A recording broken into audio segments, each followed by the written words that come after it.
Miranda's personal life, despite her beauty and charm, left much to be desired. Miranda's personal life, despite her beauty, charm, and intelligence, left much to be desired. Miranda dreamed of a beautiful and passionate romance with the obligatory logical conclusion in the form of a marriage ceremony somewhere in Bali. But so far, she had only tried to catch the bride's bouquet at her friends' weddings. And she was a real beauty. Miranda was slender, flexible, thanks to gymnastics, ballroom dancing school, and a recent interest in horseback riding. Her face was not just beautiful, but interesting. Large green eyes framed by gorgeous, piquantly curved eyelashes, seductively plump and well-defined lips and touching dimples on her chin. Long, golden blonde, heavy silk hair of the girl was the envy of more than one friend. Miranda's mind was not offended by God either, and it was not only in the diploma of art criticism and knowledge of 2 languages, English and French. She had a lot to talk about, and her wonderful sense of humor was always appreciated. She worked in the editorial office of the famous art magazine Harmony and, accordingly, was financially independent. But for some reason, the relationship with guys persistently did not add up. And guys, except for Walter's first school love, there were some fake. One turned out to be an Alfonso, another was too gentle with hot drinks. The 4th suitor, Thomas, worked for a respectable food company and was self-supporting. He drank only on holidays. "When I get married," Thomas said, "I'm going to get married in church with my wife. No neighborhood registry office. If we're going to be married, it's only in front of God." Well, that sounded promising. Thomas even introduced Miranda to his mom, Elizabeth. That's when she realized she was looking at a classic mama's boy. Miranda never gave up hope of rehabilitating him. Alas, mama's boy is a lifelong diagnosis. Elizabeth could feel it in her bones when she and Thomas were alone together, and that restless woman would call her son. And when Miranda delicately hinted to her boyfriend that the phone could be set to silent, he flinched. What if Mum calls? And that said it all.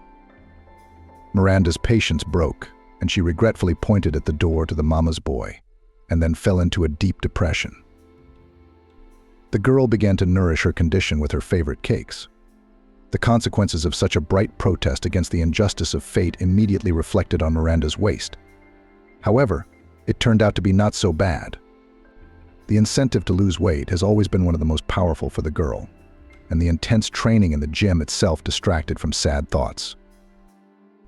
And then Irene's classmate invited her to a wedding, and it was back to square one depression, only this time without the cakes.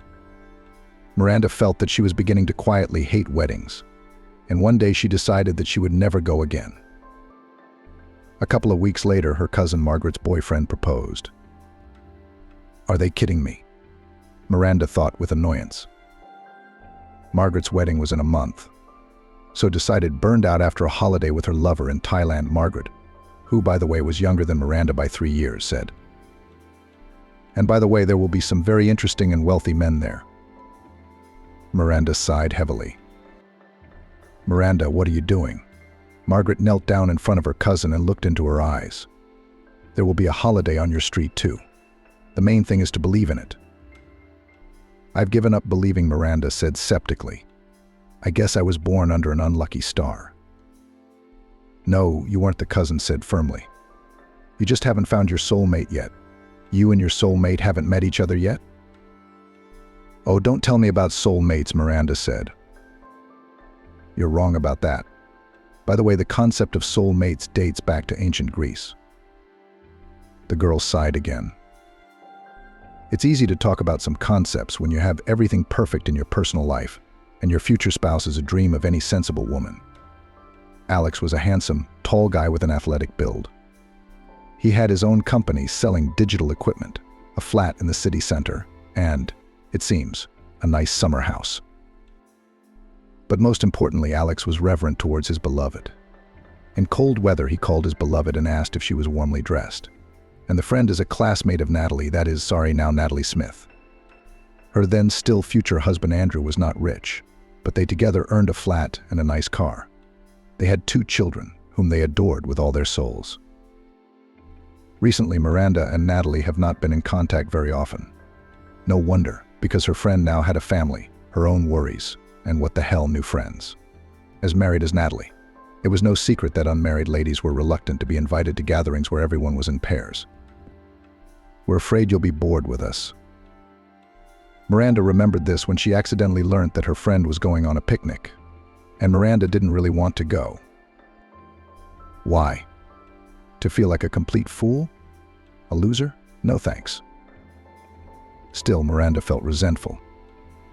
It was obvious why she hadn't been invited. So by all means, she needed to find her soulmate. "What am I saying?" Margaret rejoiced.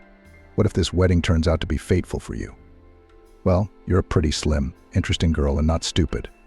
What a bloke's look at Irene continued to ponder. "Apparently the saying, 'don't be born beautiful' is just about me," she grinned wryly. "Yes, and not all men like smart women. I'd even say only a few. And I say believe in the best," Irene insisted. A cousin's wedding was celebrated in an old mansion outside the city. The courtyard was decorated with intricate garlands of balloons and vases with outlandish flowers. The tables for the wedding banquet were set on the first floor. "It would be better outside in the summer," Miranda remarked. "Though of course that's none of my business." "We did want to celebrate outside," Irene said, as if guessing her thoughts. But his mother insisted on the first floor. What was wrong with eating outdoors? Miranda asked, puzzled. "Mrs. Camilla thinks it's for plebes," Irene giggled. "Oh, sister," Miranda thought with a chuckle. It suddenly occurred to her that there were advantages to being alone, like not having a mother-in-law. But as soon as Miranda looked around and saw that all the girls her age had boyfriends, she remembered Margaret's words. "Chin up, sister," she smiled encouragingly. "You're looking in the wrong place. That bloke standing by the pillar, he's got his eye on you. He's good, by the way." "What guy?" Miranda asked incredulously and bit her tongue. The guy at the column was really looking at her, and there was interest in his gaze. Perhaps he was not just good-looking, but handsome. "What do you mean?" Margaret winked. "Come on, don't get lost. In 6 months we'll be at your wedding. Oh, what a beautiful couple we could make." "Why 6 months from now?" Miranda asked. "I'm just saying," Margaret said. "Well, God bless you. And remember, you're a hell of an attractive girl." "What's the use?" Miranda thought pessimistically, but walked round and put on her most charming smile. "Hi," said the guy, looking at Miranda with velvet eyes. Judging by his appearance, he was of Greek ancestry. "Hi," she said. "You have an amazing figure," complimented the handsome stranger. "Thank you," the girl smiled. "What is the name of the beautiful nymph?" "Miranda." "And I'm Stephen," said the boy, and kissed her hand without ceremony. He must be a Greek, and perhaps a pure-blooded one, Miranda thought. "Are you related to the bride or groom?" Stephen asked. "I am a cousin of the bride." "Oh, is everyone in your family so charming? Or is it just you and your sister?" He smiled again, showing his perfect teeth. "See that lady in the lilac dress? That's my mom," said Stephen. "Come on, more like an older sister." "Well, I'm a good friend of Alex's, Miranda. I'd be honored if you'd sit close to me at the wedding table." "What impeccable manners he has," the girl marveled. "Indeed, aristocratic." "With pleasure," she replied. At the wedding table, Stephen wooed Miranda with an exquisite manner that struck her to the heart. "This champagne is a masterpiece," he said, savoring the drink. "I've tasted all kinds, but this is a lifelong love. Do you like Dom Perignon?" Frankly, Miranda preferred red wine. But for a handsome man like him, she'd love a little bit of booze. "I love it," she exhaled. "So let's have a drink on a Brudenschaft and finally switch to you," Stephen exclaimed. The girl enthusiastically accepted the offer. After fraternizing, she met Margaret's eyes. The latter raised her thumb and winked. After a couple of hours, the meal ceased to be rank. The guests were dancing, laughing, fooling around, and having pleasant conversations. Every now and then, bitter was heard. "Shall we dance?" Stephen suggested. "I'd love to," Miranda replied sincerely. After a heartfelt composition, the gentleman bowed and said, "Miranda, I have a great idea." "You do," she smiled. "And what is it?" "Let's have a drink and a snack from this sumptuous table. Let's get out of here. Take a walk talk." Miranda hesitated. Stephen was, without a doubt, trustworthy. A guy like Alex simply couldn't have unworthy friends. But wouldn't he find Miranda frivolous? It's like a minefield, one wrong move and it's all gone. "Is something wrong?" Stephen asked worriedly. Miranda didn't know what to say. I wasn't, she decided. After all, it was a holiday, and trying to shout over the music was a thankless task. Stephen wasn't asking her to bed, he was asking her for a walk. If he's a decent man, he won't allow himself anything too much. If he does, well, I'll turn him down. And that's that. "It's all right," Miranda smiled. "And I'd love to take you up on your offer," Miranda said. "To tell you the truth, I don't like noisy gatherings." "It's the same story," Stephen exclaimed. Miranda thought she had found a soulmate. Stephen took from the table a bottle of Dom Perignon, 2 large bunches of grapes, a couple of peaches and, under the approving glances of the strict representatives of the older generation, went to the exit, where Miranda was waiting for him. "It seems that I have hopelessly compromised myself," Stephen said with a smile. And the young people, laughing, went out of the gates of the mansion. They reached the square, sat down on a bench, and spread the trophy fruit on a handkerchief that had been in Miranda's purse. "Old age is no fun," said Stephen, laughing as he served the champagne. "I didn't think of glasses," he laughed. Miranda smiled too. Soon they were laughing until they were in tears. "How are we going to get out of this?" Miranda asked, laughing. "Well, I'm not going back to the table," Stephen grinned. "The respectable matrons wouldn't survive that." "No," she said, smiling. "So the only way out is to drink from the throat. Unless, of course, you're not squeamish." "Is he laughing?" Miranda marveled. How could anyone be squeamish about such a nice young man? "Not at all," she replied, and Stephen solemnly handed her the bottle with the words "first sip" to the lady. "You are very kind," Miranda replied, took a sip and handed the bottle to Stephen. "Now it's your turn." "Miranda, do you like art?" "I'm an art historian by training." "But education is one thing, but love of art is another," he said. The girl nodded. "And in general, yes, I love. Since 7th grade, I've been partial to landscapes. I like Shishkin, Levitan, Ayvazovsky. His paintings are especially mesmerizing, especially the Ninth Shaft and the Black Sea. The emotions are just off the scale." "Yes, strongly," agreed Stephen. "I recently went to an exhibition and saw modern paintings in the style of Ayvazovsky.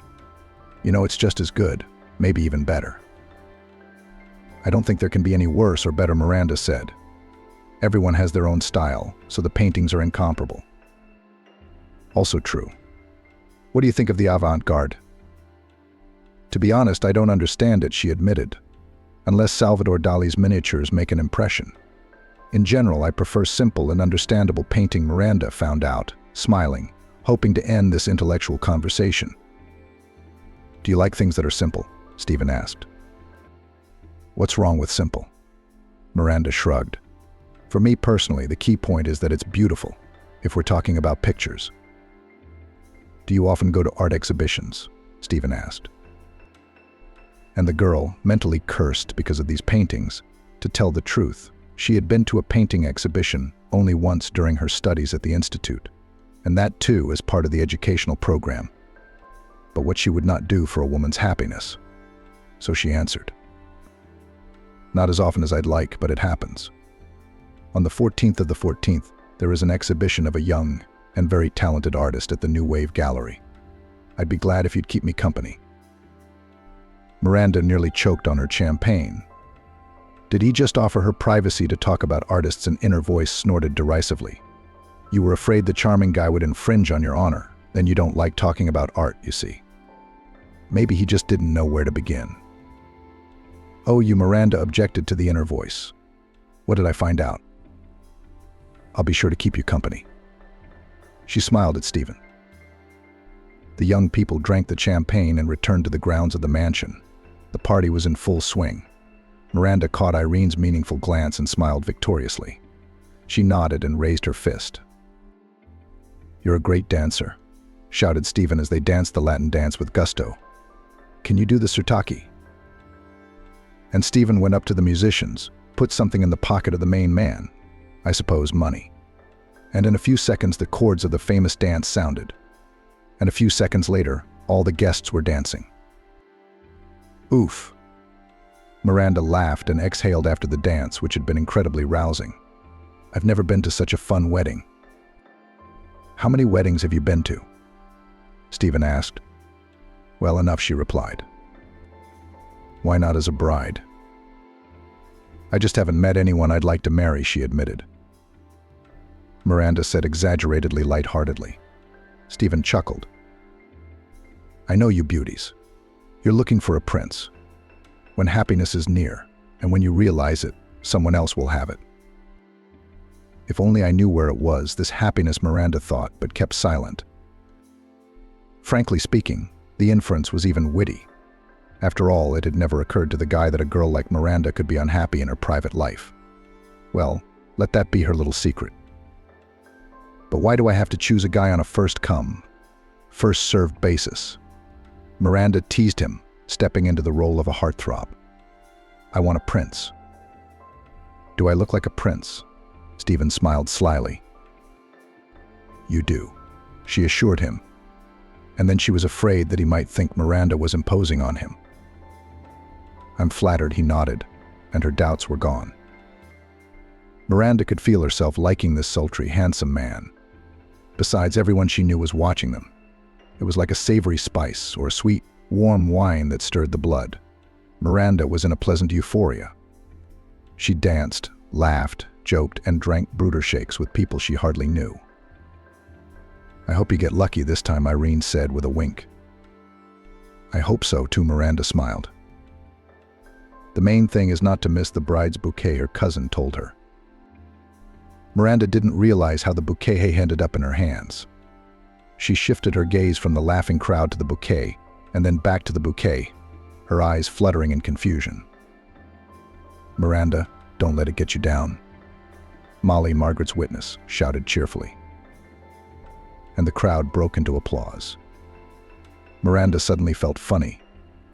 All she had done was catch the bride's bouquet, and the guests were clapping as if she had been proposed to in public. Why, that would be nice, Miranda thought, glanced at Stephen, and grinned at the bold thought. And then he came up to the girl and kissed her on the cheek. And then the young people held hands and bowed to the honored audience. The guests hooted with joy. "By the way, introductions at weddings are often successful," whispered Margaret, the happy bride. "So, sister, go ahead." "Loneliness is unpleasant, of course, but to be a bore is a diagnosis," Miranda said thoughtfully, sipping her espresso. "Well, sis, you're a tough act to follow." Irene shook her head. "You look like you need counseling." Me, Miranda grinned. "You're not confused, are you? Is it really that bad?" As it happened, the cousins were best friends. Irene was friends with Molly, who'd been a witness at her and Alex's wedding, and Miranda with her classmate Veronica, but each of them would have been best friends with her cousin without hesitation. Miranda and Irene trusted each other with their deepest secrets. If anything out of the ordinary happened to one of the sisters, they would discuss the problem at length, and then they would feel much better. Now, on a Sunday afternoon in July, they were sitting on the spacious loggia of the flat where Irene lived with Alex, discussing Miranda's breakup with Stephen. The young man had been dating for a month, and Miranda was forced to sadly state no, not again. She'd heard of narcissistic men, but she'd never thought she'd meet one. And this acquaintance, which had begun so positively, was not so pleasant. And if the young man is a classic bore. A couple of days after Irene's wedding, Stephen proposed to Miranda to meet in a cafe, which sounded tempting. The girl spent an hour puzzling over what she should wear. The cafe where she was going to have lunch had nothing to do with luxury establishments, so Miranda decided on a gray and blue pantsuit, a white top and silver platform trainers. Elegant, democratic, and overall a great option for the cafe. What was Miranda's surprise when she saw Stephen dressed in a strict gray suit and tie. "What's the big deal?" After all, the girl thought, everyone dresses as they like. But apparently Stephen didn't think so. "You look great," he said. "I think your breasts are a little too exposed." Miranda already knew from Margaret that Stephen's father was descended from an ancient aristocratic family. Who knows what it's like in high society, Miranda thought, smiling and buttoned her jacket. No offense, he smiled back. "It's just that in our family we honor austerity and nobility. Besides, you're a very pretty girl and you don't need to show your breasts." "Yes, I guess you're right," she nodded, and remembered that the guy had been simpler at the wedding. However, a wedding and a wedding. "Not probably, but right," Stephen said admonishingly, and, apparently for the sake of convincing, raised his index finger upwards. "What are we ordering? The donuts here are amazing." "I'd like a heavy cream donut and a cup of espresso," Miranda said. "Do you eat flour?" he asked, as if he were talking about a dodgy drink, not coffee and donuts. "Well, why not?" The girl shrugged. "I don't see the point in denying myself my favorite food. And from time to time I like to treat my stomach to some tasty food. Just do it in moderation." "So a donut?" "A donut." Stephen nodded, showing that his companion should not eat donuts. For himself, he ordered a Caesar salad, a glass of tomato juice, and a glass of mineral water. "I prefer healthy food," he commented. Can you believe he spent the whole lunch talking about eating right and living a healthy lifestyle? Miranda exclaimed. Oh yes, and he praised his suit and emphasized how it suited him. And diets, Margaret said incredulously. It's true, Miranda assured her. It's awesome, isn't it? Yeah, a few days later he and I went to a young artist's exhibition. All he could say was, I think the highlights are unnecessary, and I think a cooler tone is more appropriate. It's too divided and every time. Miranda, what do you think? So what? Margaret shrugged. You were at the exhibition after all. The man expressed his opinion, and by the way, he was interested in yours. I have nothing to object to that, Miranda said. But when that young aristocrat kept examining me in the restaurant, I wanted to decorate his handsome head with a plate of pasta. Besides, he was praising his outfit again. This time it was a red club jacket, black trousers, and a black shirt with white polka dots. What about it? Not bad, Miranda said. But if you don't emphasize it like a flirt, I think I'll go along with it. Margaret laughed. I've always wondered what a handsome couple they were. Neither of them survived, so my dear cousin, I am alone again. Miranda summed up sadly and pulled cigarettes out of her purse. You've started smoking? Margaret marveled. I will. Miranda sighed. What? You should. If I were you, I'd be on the prowl. It didn't work out with Stephen. I don't care about him. You know why things don't work out with you? Because you're not really looking for love. And cigarettes ruin your complexion. How's that for real? Miranda grinned wryly, standing in the central square with a sign saying looking for a husband. It's very original, Margaret laughed, then added seriously, you see, Miranda, the fairy tale that love will find you on its own doesn't work anymore. Those who will find it are walking misunderstandings like your ex-cavaliers, and they will. But if you make an effort to find the right person. Margaret was meaningfully silent. How do you make the effort? Oh, you should be taught to get involved in everything. The answer is obvious if you want to meet a normal guy as soon as possible. Be more active dating in a club, a cafe on the seafront, or in a company. This sister is yesterday's day. You see what kind of specimens practice this kind of dating. Miranda thought for a moment. Margaret was obviously right. She had met Michael at the club. The next day, Michael invited Miranda to a restaurant, and when he asked for the bill, it turned out that he had forgotten his card. Michael didn't have any cash, so Miranda had to pay. Then the girl decided it was no big deal. It was a big deal. She paid for dinner. Michael would pay for it another time. But there was no next time. There was no repeat invitation to the restaurant. But the enterprisingly handsome man did ask her for a loan. Actually, I have my own business, Michael told Miranda, but it's just that all the money is in circulation. I don't have any money to spare. But I'll pay you back in a week. Okay, Miranda nodded. A week passed, then another. But she never saw any money. And when Miranda delicately hinted to the debtor boyfriend that she was not a millionaire, Michael began to refer to business problems. A chance encounter at the supermarket with a fellow student opened Miranda's eyes. "Why aren't you going to class?" the boy asked. Michael's eyes immediately went wide. "Is your name already on the expulsion list?" "Do I know you?" Michael asked, trying to sound calm. The boy was obviously not very bright, so he laughed. "Michael, have you been smoking?" Then, without waiting for an answer, cut him off. Once again, "I don't know you." And dragging Miranda behind him, headed for the exit. The girl was disgusted. "Michael, what was that?" she asked. "A man I'm not with," he replied. She pretended to believe him. "When are you going to give me the money?" "Miranda, I don't even have any money right now." Michael was indignant. "I insist." Miranda didn't back down. Michael was embarrassed and admitted that he didn't have any business. "I see," the girl said and walked away proudly. Of course, not because the guy turned out to be an ordinary student, and even a candidate for expulsion. There was hardly a person who liked to be deceived. And after a while, Miranda saw Michael with a well-dressed lady about 40 years old with a ponytail. The couple left the men's clothing boutique and drove away in a Mercedes of the latest model. It all makes sense, Miranda thought. She had been introduced to Marcus by her mate Gwen. Gwen thought that Marcus was recently divorced but had no children, so he was not in danger of alimony. Gwen was Marcus' cousin. "What was the divorce about?" Miranda asked. Well, Gwen hesitated. "I did not interfere in their family life." "Oh, what difference does it make?" "Well, he's not old with blonde hair. But who knows, maybe you two are made for each other." Miranda found this argument quite reasonable, and the meeting took place the next day. After the viewing, Marcus invited her for a walk around the city, and the walk was more than enough. "My wife should stay at home," he said sternly.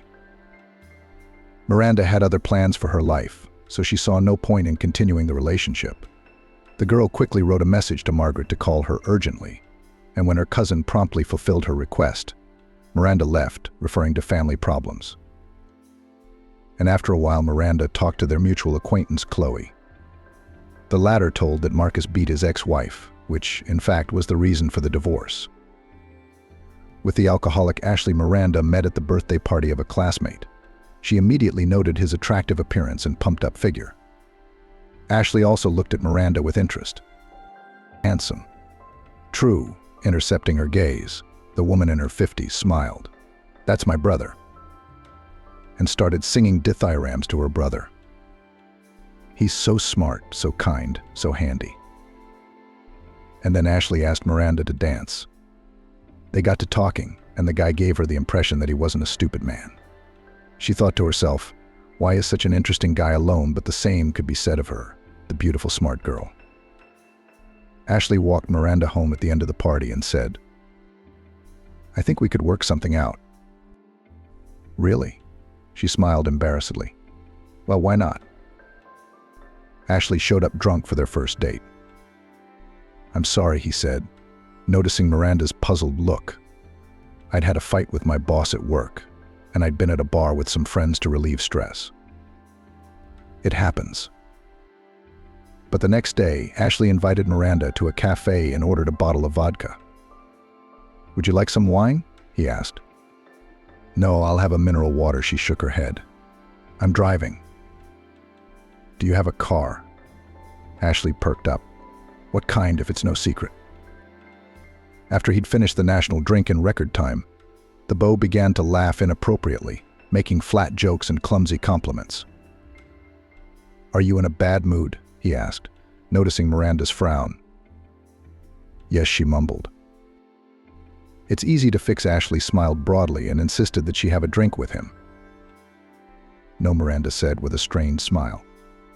"I should probably head home." When she got home, she briefly blacklisted Ashley. Later, Miranda heard interesting things about herself, that such a handsome, hard-working guy had paid attention to her. and she didn't like the fact that he had a few drinks after work. And no one would marry her. What's to check? The source of such unflattering statements was Bridget, the same sister Ashley, who was at Miranda's birthday party at a classmate's house. By the way, the sister wasn't 50 years old, as she thought, but 30. Get it, Miranda thought sarcastically. Both brothers and sisters are not fools to drink. I bet the parents are, too. And finally, the aforementioned mama's boy, Stephen, whom Miranda had met at the cafe. So there was obvious truth in what the risks were saying. All right, then where do I meet him? She asked, puzzled. Presentations, city cultural events, exhibitions. Irene began to list, curling her fingers.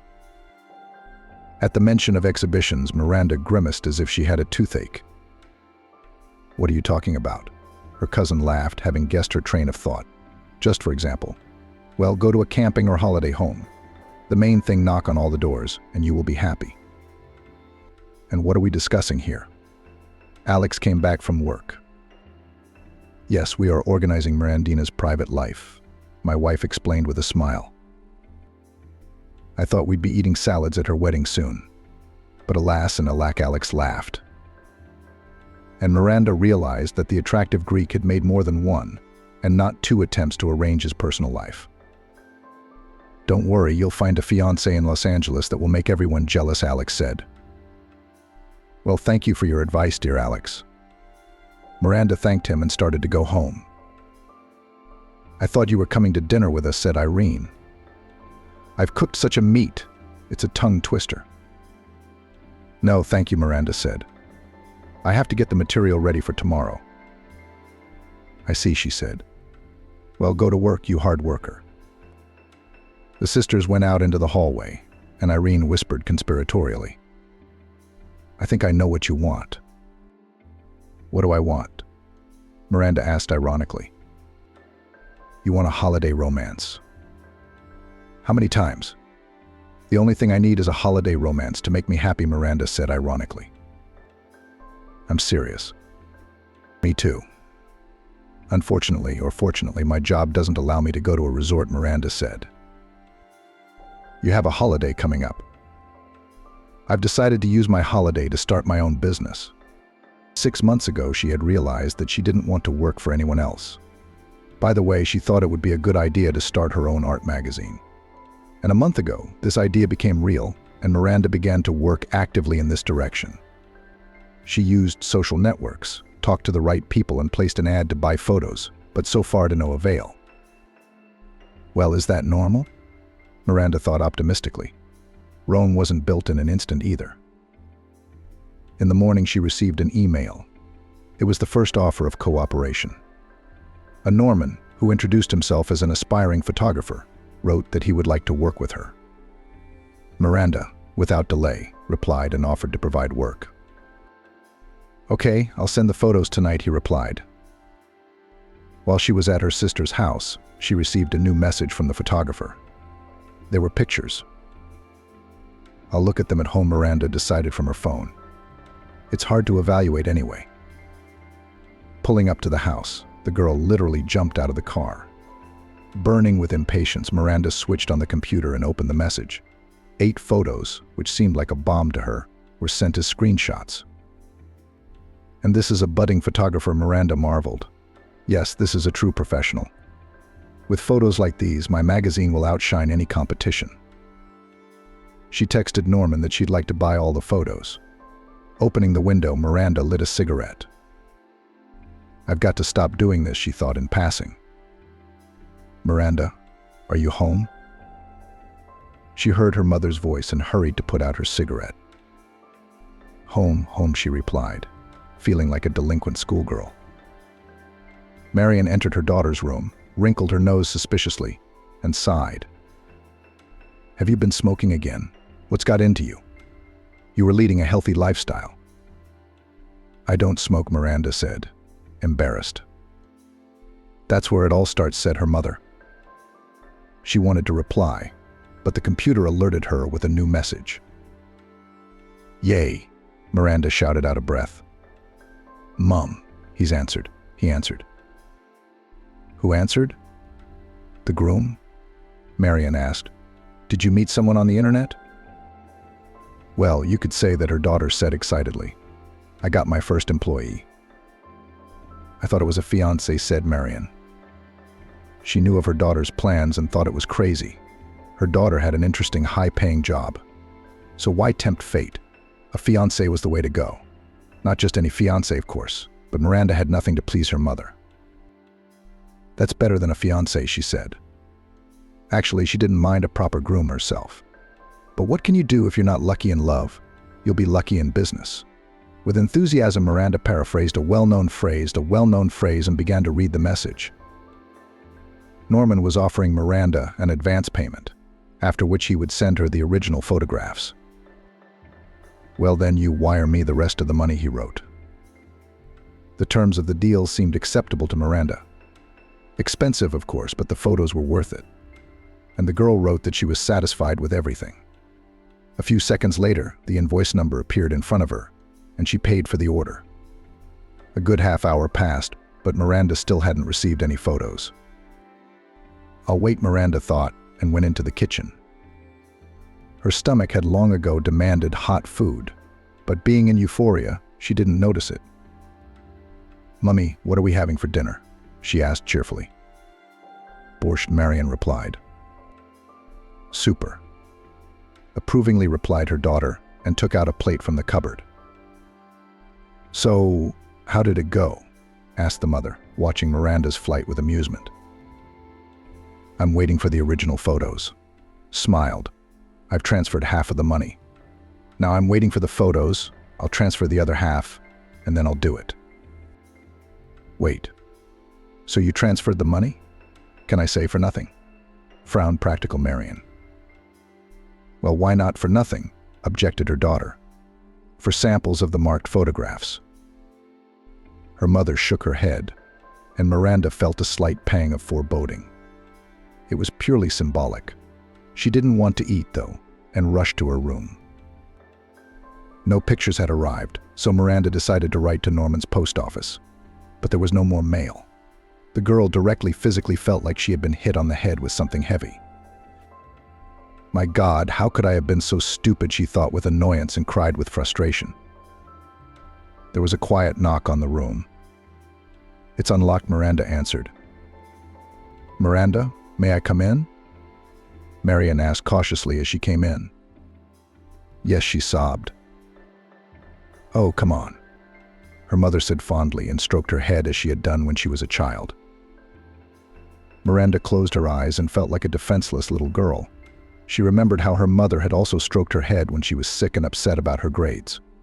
How long ago that was. Miranda's father worked as a lifeguard and died in the line of duty. She was in 5th grade at the time. Mother and daughter had always had a good, trusting relationship, but after Sebastian's death, they had grown even closer. Probably both realized how fleeting life is. And the most frustrating thing is that it can end at any moment. And that's why you should appreciate and love those who are close to you. Beautiful Marion had a lot of admirers, but she never married. My sweet mummy, Miranda thought, looking lovingly at her mother. You could have made some good man happy, but you devoted your life to me. The sentimental thoughts made her nose pinch again. Miranda was also suddenly desperate for a world where there was no failure and no deceit. A childhood world where there was no room for men and cheaters. But alas, no time machine had been or would be invented. Sniffing her nose, she thought and said, all my hopes and dreams have crumbled. So dashed. Marion shook her head with a smile. Though she didn't approve of Miranda's magazine idea. At this moment, she wanted more than anything to cheer her daughter up. Anything to make her favorite girl stop crying. I've been lied to, used, and I've realized how vulnerable I am, Miranda said, calming down a little. It's like I'm attracting failure in everything I do. No proper man, no business. Oh, Miranda, you fool. Laughed softly at her mother. You know how many times you will be deceived and perhaps even used in this life. But you've had an experience, albeit a negative one. And you have realized not your vulnerability, but that there are many lies and deceit in life. But that shouldn't undermine your faith in people. There are good people out there, and God willing, you'll meet people who will work out for you. And you'll have a good man. Her mother's words had a calming effect. Miranda's soul seemed to be filled with a life-giving force, and what had happened no longer seemed like a tragedy. In fact, how many people fall victim to scammers every day? A lot, because no one is immune to it. There was no trace of disappointment left. "Thank you, Mum," the girl smiled through her tears. "What for?" She was surprised. "For being so understanding," Miranda said with feeling. "Now that we've talked about it, it makes me feel much better." "What else are mums for?" Marion said jokingly. "Always at your service. You're welcome." "I'm even hungry again," she said with a laugh and lifted her mother up and hugged her. "But that won't make it any merrier," said Marion, and they went back to the kitchen. "Do you know what I think?" said her mother, deep in thought, as she put the soup on the stove. "You need to get a good night's rest. Yes, I know you were planning to do a magazine during your holiday, but I still think you should take a break and start again. It's better to do new things with a fresh head." "I'll think about it," Miranda nodded. There was an hour left before the end of the day. It seemed like an eternity to Miranda. She was tired, as it often happens on the eve of a holiday. Besides, she hadn't slept well, and now she was thinking longingly of a warm bath, a light supper, and a soft bed with the lilac-scented air conditioner on. Goodness, it was just a pity that all this could not be arranged right away. Yesterday, she and her mother had talked until midnight, and it had been great. If only it hadn't been so sleepy. Other than that, it had been a great evening. "It's been a long time since we've been this candid," Miranda thought with a smile. And when she realized she had to get up early tomorrow, Marion said. Trite but true. "The mornings are wiser." That's a great saying, by the way. I'm sure tomorrow you'll see things differently. And I was right. Funny, but it was on this rainy morning that she realized how true the saying was. Indeed, Miranda had gained experience. What's more, she had concluded that negative experiences, unlike positive ones, spur you on and keep you going, while positive ones often relax you. "So I have only this Norman to thank," the girl thought with a smile. "I will now be more conscious of my actions on social media and try to be more vigilant in dealing with unverified people. And the money the thing to gain." The mobile rang. The number was unfamiliar to Miranda, but thinking it might be an offer of cooperation, she answered. "Miranda Morris?" A pleasant male voice on the other end of the line politely inquired. "Yes, that's me." The owner of the pleasant voice introduced himself as a bank employee and said, "Your bank account has been compromised." "I'm sorry, what do you mean compromised?" Miranda was perplexed. But the young man, as if he hadn't heard her question, continued his clearly memorized speech. "In order to protect your money, you need to provide your personal data and your online banking password." And then Miranda realized everything and laughed out loud, thinking merrily, "I guess I'm a popular scammer." "I'm sorry, did I say something funny?" the bank employee asked. His voice suddenly became metallic and no longer sounded pleasant to Miranda. "Do you realize that your bank account is in danger?" I understand everything," she laughingly assured him and switched off. Strangely enough, Miranda's mood lifted a few points. She was damn pleased that she hadn't panicked, hadn't complied with the demands of the bank employee, and, as a consequence, hadn't fallen into the trap of the crooks again. There's money at stake, the girl thought gloatingly, and glancing at her watch, began to pack for home. On the way, Miranda thought that it would be good to have a rest, ideally on the sea. She didn't want to go abroad, but the south of Florida, for example, would be perfect. She suddenly remembered Illinois words about a holiday romance. Why could it really be? The thought remained unfinished. After dinner, Miranda called a classmate, Veronica, who worked at a travel agency. "You're a lucky girl," Veronica said cheerfully, as usual. "Now we have good discounts on vouchers to the south of Florida." "Interesting, of course, interesting," Miranda said briskly. "By the way, I was going there myself. I've had enough of Thailand and Egypt. I want something of my own, something native. Do you mind if I keep you company?" "Why should I mind?" she asked. "I don't know," Veronica snorted. "Maybe you have plans of your own." I don't have any plans of my own, Miranda answered. And I'd be very happy to have you with me. That's great. I'll see you at the office tomorrow, said Veronica. What time is convenient for you? The travel agency was a 10-minute walk from the magazine's editorial office, so Miranda answered without hesitation. I can be there at 1 o'clock during my lunch break. Good, Veronica said approvingly. We'll have lunch together. Miranda found the prospect of lunch in the company of a cheerful Veronica tempting, as did the prospect of a holiday together. Veronica, like Miranda, was single. But, unlike Miranda, she wasn't upset about it. Fools. Veronica said carelessly when Miranda told her why she hadn't been invited to the picnic. Don't worry about it. You need friends who are not friends with you, but with your status. Typical American female psychology. If you're single, you're not worthy of their society. But you and I know who the real beauty and smarts are. Miranda loved talking to Veronica, so she looked forward to the next day. And when it came, she took advantage of her supervisor's absence to leave for lunch 20 minutes early. You're already here, Veronica said, surprised. Well, have a seat. I have some work to do, and you and I are going to the new cafe. The prices are ridiculous, but the food is so good, it's to die for. Miranda happily sank into the soft, comfortable chair and pulled out her mobile phone. There were 2 messages from potential partners, but this time she decided to study them later. Besides, it seemed that now they would come all the time, and Miranda would not be able to answer all of them. And anyway, let the whole world wait, she thought nonchalantly. I'll rest, regain my strength, and then I'll start doing things. Mom's right, you have to start something new with a fresh head. Come on. Let's have lunch, Veronica said with a smile. The cafe pleased not only with its prices and tasty food, but also with its interior. It was homely and cozy. The tables were covered with stylish embroidered tablecloths with flirty fringe. The seats on the chairs were soft, the backs high and carved. Porcelain teapots stood on the tables. The windows were decorated with smart curtains and filled with flowering plants. How nice it is here, Miranda exclaimed. I don't even want to leave. Yes, that's what I thought the first time I came here, Veronica said with a smile.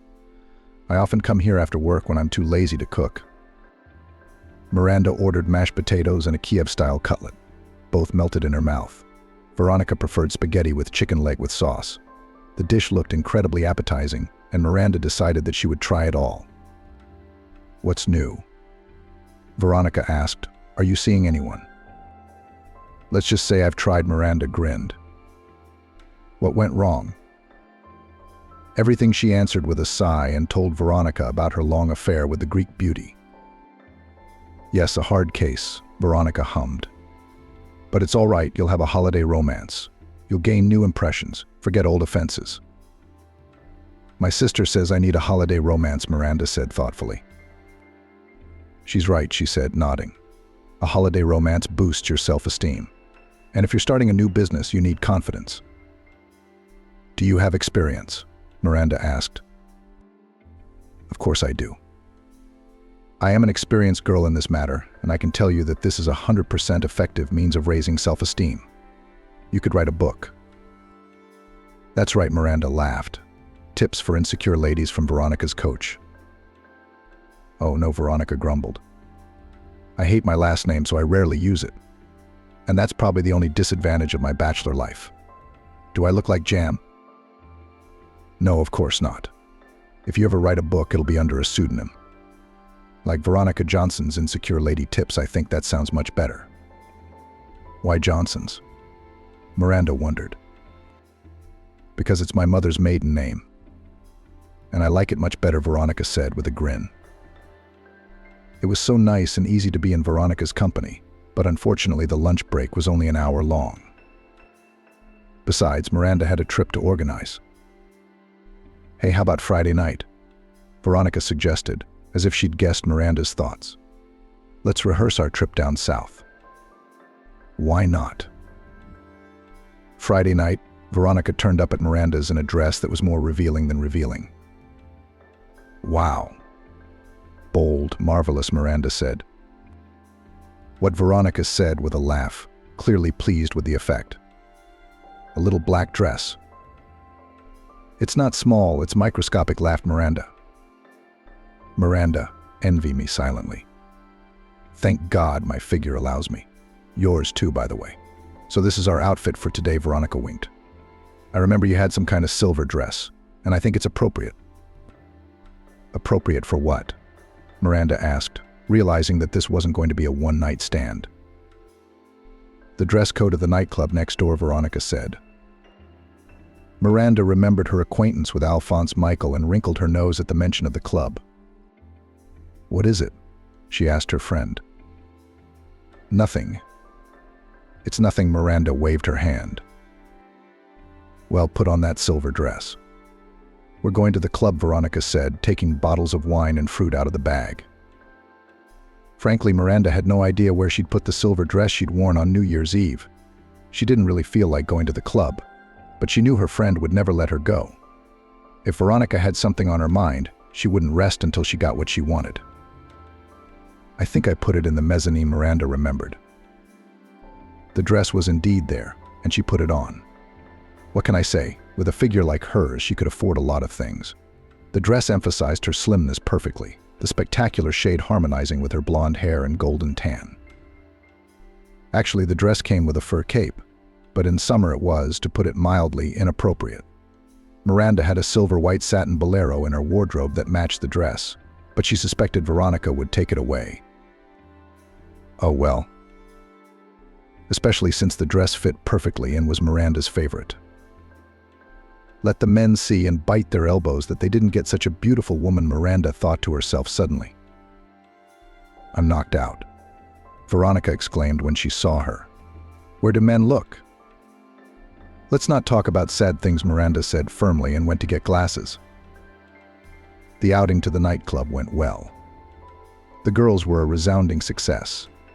They saw the disgruntled looks of the young girls, who must have barely reached adulthood, but they just shrugged their shoulders with a smile.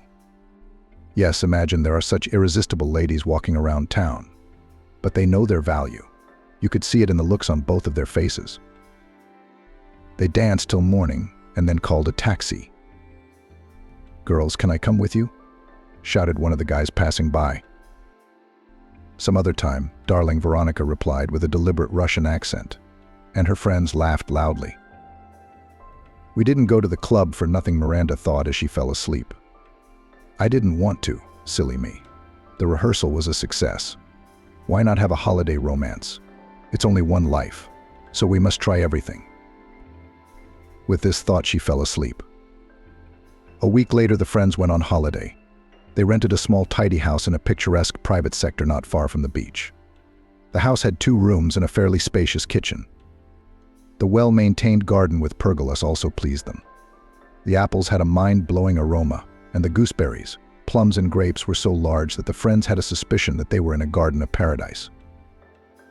The first few days were monotonous for Miranda: breakfast, beach, afternoon rest, evening promenade along the seafront. During the whole day, she communicated mainly with waiters in cafes or ice cream sellers, saying a few dozen words. And, strangely enough, she enjoyed it. The thought of a holiday romance, though it stirred her imagination, came and went. From time to time, Miranda caught herself thinking that the idea made her uncomfortable. The euphoria she had felt after the nightclub was gone the next morning, and now there was no trace of it. If Miranda were asked to describe her state of mind, she would not hesitate to say, I'm both hungry and thirsty. Veronica, on the other hand, wasted no time. The next day of their stay at the resort, she got up at dawn and went to the market to buy vegetables, and met some searing brunette named Nick. For 3 days, Veronica went out with him. Miranda decided to refrain from dating members of the opposite sex for the time being. Why wait? Veronica asked in surprise when her friend said that. I have to make up my mind, Miranda said with an embarrassed smile. I can't do it all at once. Well, do you know? Veronica waved her hand and started to paint her lips. Look for yourself, mate. But you've got a lot to lose. Miranda somehow didn't feel that way. Not yet, anyway. Walking around the city appealed to her more than having an affair with a hypothetical stranger. Veronica left, and Miranda looked out the window that overlooked the beach. There were mums with children and couples frolicking about. Where I left, I came back, she thought sadly, and envied Veronica. That's who certainly did not depress the position of a lady without a beau. There are so many interesting men in the world that it is a sin to waste your best years on one new creature, said Veronica, when she had hardly closed the door. So I intend to have all the fun I can. After seeing her friend off, Miranda decided to take a dip in the sea. After the beach, she ate a plate of fruit and decided to take a nap. But she remembered that the door was unlocked. When Miranda stepped out onto the porch, she froze as if hypnotized. On the bench was a gorgeous bouquet of obviously freshly cut white roses. The flowers emanated a heady fragrance that evoked romantic thoughts. Miranda took the flowers and suddenly noticed the card, which was beautifully inscribed with a gel pen. "You are lovely. You are the most beautiful and desirable of women." Wow, she thought. Yes, Veronica is a hot commodity. Miranda was suddenly annoyed. Why have I really been wandering around the city, she thought, and said to herself. Can't make up your mind, you say? Make up your mind. Having made up her mind a couple of days before the end of the trip, she went into the house, found a vase, and put roses in it. She stared at the flowers, indulging in her thoughts, and didn't notice how she fell asleep. Wake up. She heard her friend's voice right above her ear. Oh my God, I fell asleep. Miranda jumped up and down on the bed. All right, darling, Veronica said flatly. From now on, you're not sitting alone. Tonight we're going out to a restaurant. Nick has a good-looking friend who's dying to meet a pretty girl like you. See how sensitive I am. I found a date for you. What kind of a beau? Miranda asked. I'm telling you, handsome, laughed Veronica. That's an exhaustive description. Well, my dear, you'll see for yourself. And Veronica's gaze fell on the roses. So said her friend meaningly. And I see you didn't waste any time either. Tell me, who is he? Just so I know. And then I think that these flowers were brought to you. But not a fact, Veronica said with an intriguing smile. Well, you're the one who's driving men crazy here. And who told you that no one pays attention to you? Veronica snorted. Just because you walk around the city alone doesn't mean men don't have eyes. Miranda fell silent. Is it really for me, she thought excitedly, and her soul was filled with anticipation, not of trouble, but of something very, very pleasant. So much for believing in yourself, said Veronica with a wink. But you will indulge your dreams about the mysterious stranger later. Now let's go and choose an outfit for the restaurant. Miranda danced towards the wardrobe. She wanted to look special, and she had decided to work on it thoroughly, and the result was worth it. Miranda chose a bright turquoise silk floor-length dress with an open back. The dress fitted her perfect figure beautifully, and its bouffant bottom swayed spectacularly as she walked. After a moment's thought, Miranda put on a silver chain with an emerald pendant. Now for the hair, she said. Miranda twisted her luxurious hair into curlers and put it up in a high updo with bobby pins and rhinestones. She didn't bother with makeup. In such a heat, she had enough transparent lip gloss and some sequins. You're on, prima donna Miranda cheered and walked like a model to her friend's room. What's up? She asked. Wow. Veronica exhaled and fell on the bed. I'm smitten. You make me feel like a milkmaid from some distant state.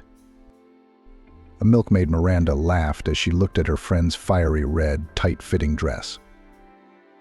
The brightly colored outfit set off Veronica's dark hair and didn't hide her long, slender legs. Come on, you're beautiful. When the friends entered the restaurant, dozens of evaluating male gazes were directed towards the entrance. There were many beauties of different ages in the room, but Miranda and Veronica stood out and attracted attention. They walked proudly to the table where Nick and his maid Ashley were waiting for them. He was really good-looking, tall, pumped-up, short-cropped blonde.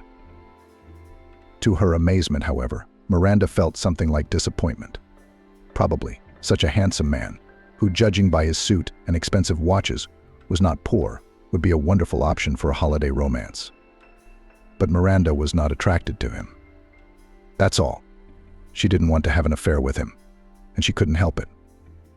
Miranda remembered the roses on the porch and tried to imagine who might have left them. What are you, dear, completely cuckoo? Could it be some kind of maniac before she could finish her thought? Miranda will condescend to us sinners, said Veronica, laughing. Huh, she asked, confused. Ashley wants to know what you're doing, she said. I'm sorry, Miranda said, embarrassed. I was just wondering, Miranda said.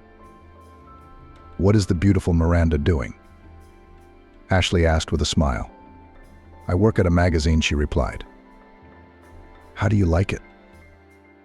I love it. She nodded with a dazzling smile. Miranda's planning to start her own magazine, Veronica chimed in. Really? Ashley smiled his Hollywood smile even wider. Good one, what can I say? But he didn't seem to be the hero of her novel again. What are you getting at, Miranda? It's not like you're marrying him.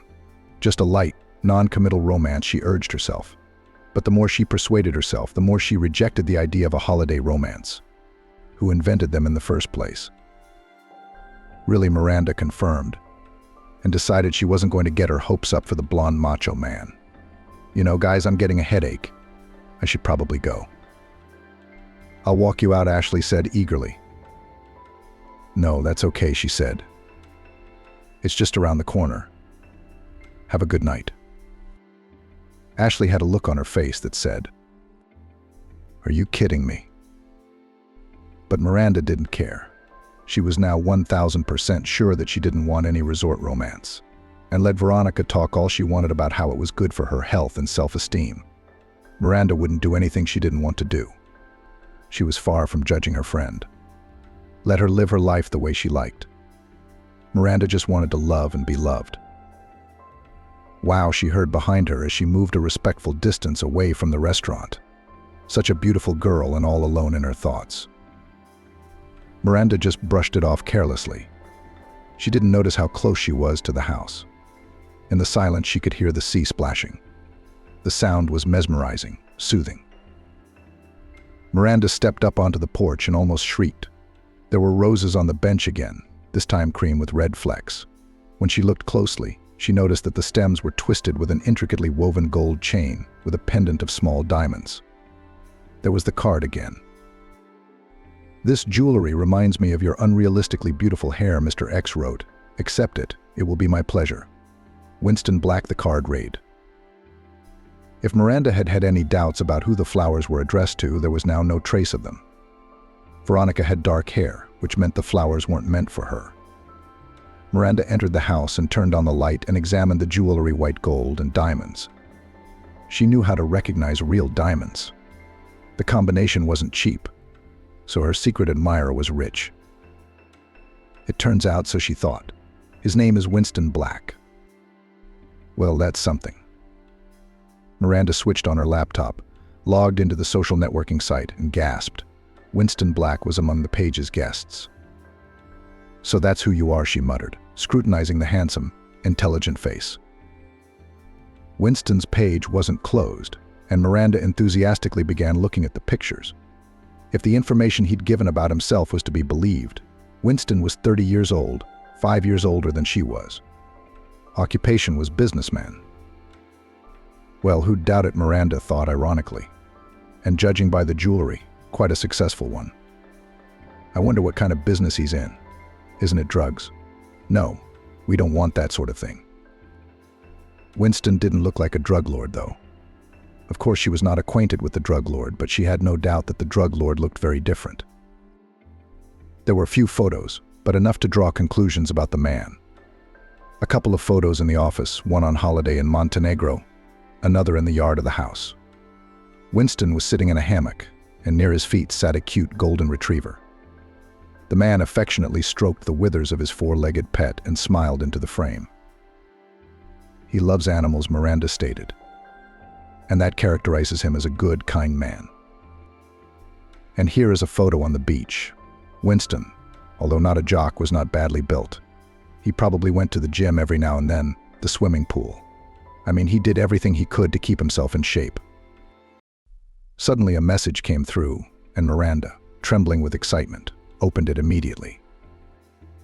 "There you are, my enchanting lady," she read. "Shouldn't we get to know each other better?" Miranda wondered, did she want to meet him in person? Yes, the girl decided. She could literally feel it in her skin it would be okay. "Why not?" she wrote, and completed her reply with a flashing emoji. "That's great," Winston replied. "Time. I'll text the address tomorrow." Miranda switched off the laptop and lay in bed, but sleep wouldn't come. All the girl's thoughts were on the mysterious Winston. She suddenly imagined them kissing, and the thought made her shiver. "I wonder how he figured me out," thought the girl, and fell soundly asleep. "What time did you get back?" Miranda asked when Veronica entered her room. She was wearing a short, semi-transparent dressing gown and house shoes with small heels, decorated with fur tips. How sexy Veronica is after all, Miranda thought. Of course, she was no worse for wear herself, but unlike her friend, she didn't know how to wear such things. "I guess I should learn," she decided. "I don't know," Veronica replied. "What's got into you?" "What's got into me?" Miranda shrugged her shoulders. "But I didn't like Andrew." "What's wrong?" "I don't know what's wrong with you," she said thoughtfully. "Then you dream of a beautiful romance. Then you shy away from a handsome, wealthy man. And if not?" Miranda smiled enigmatically. "I don't get it." Veronica pretended to be perplexed. "Did you pick up someone on the way? Miranda, tell me." But she wanted to intrigue her friend a little. "Something like that," Miranda replied. "Miranda, what?" she asked innocently. "You know I don't like to beat around the bush." "I know." Miranda nodded and pointed to the new flowers. Veronica sat down on the bed. "Tell me." "Miranda, you're crazy," Veronica said after listening to her friend's story. "A rich, handsome man liked you, but you backed out. And then you saw the flowers, the message, the jewelry, and you swam," said Veronica. "Yeah, Ashley would have showered you with jewelry." "What does jewelry have to do with it?" Miranda sighed. "What does it have to do with what?" "I don't know," she admitted. "But something tells me this is it." "You mean love?" "Maybe." "I don't understand you," Miranda. Veronica shook her head. "What kind of love could there be? What if it's a fake?" "Are the flowers and the necklace fake too?" Miranda said reasonably. "I'm not talking about the flowers and the necklace, but about the person who presented them." "Are you sure he's an honest businessman?" "I'm not sure of anything," she sighed, winking at her friend. "But it can be checked, can it?" A gamble, Veronica smiled. You could say that. Miranda agreed. And she realized that now her friend would support her. Veronica loved adventures, so she'd be understanding and she'd stop moaning about fakes and Ashley's rejection. It was a good bet. "You know, there's something to that," she said, smiling. "But I still think you should be careful. You don't know the man, and you don't know what he might be up to." "Yes, but how to do it?" "It's elementary," exclaimed Veronica. "He'll send you the address, and if anything goes wrong, you'll send me a distress signal in Messenger." The word SOS Oregon an exclamation mark. "And then Nick and I will come to your rescue as a rescue team." The girls laughed. After lunch, Winston sent his coordinates. "I think it's at the end of the next street," said Miranda, who had been all over the neighborhood. "Yes, it's right there." Wait, Veronica's eyes widened. "So that's next door to Mrs. Camila." It was the woman who rented the house to them. The friends looked at each other and exclaimed. "So that's what it is, isn't it?" They fell silent. "So Mrs. Camila was kind enough to give her neighbor your details," Veronica nodded, regaining her speech.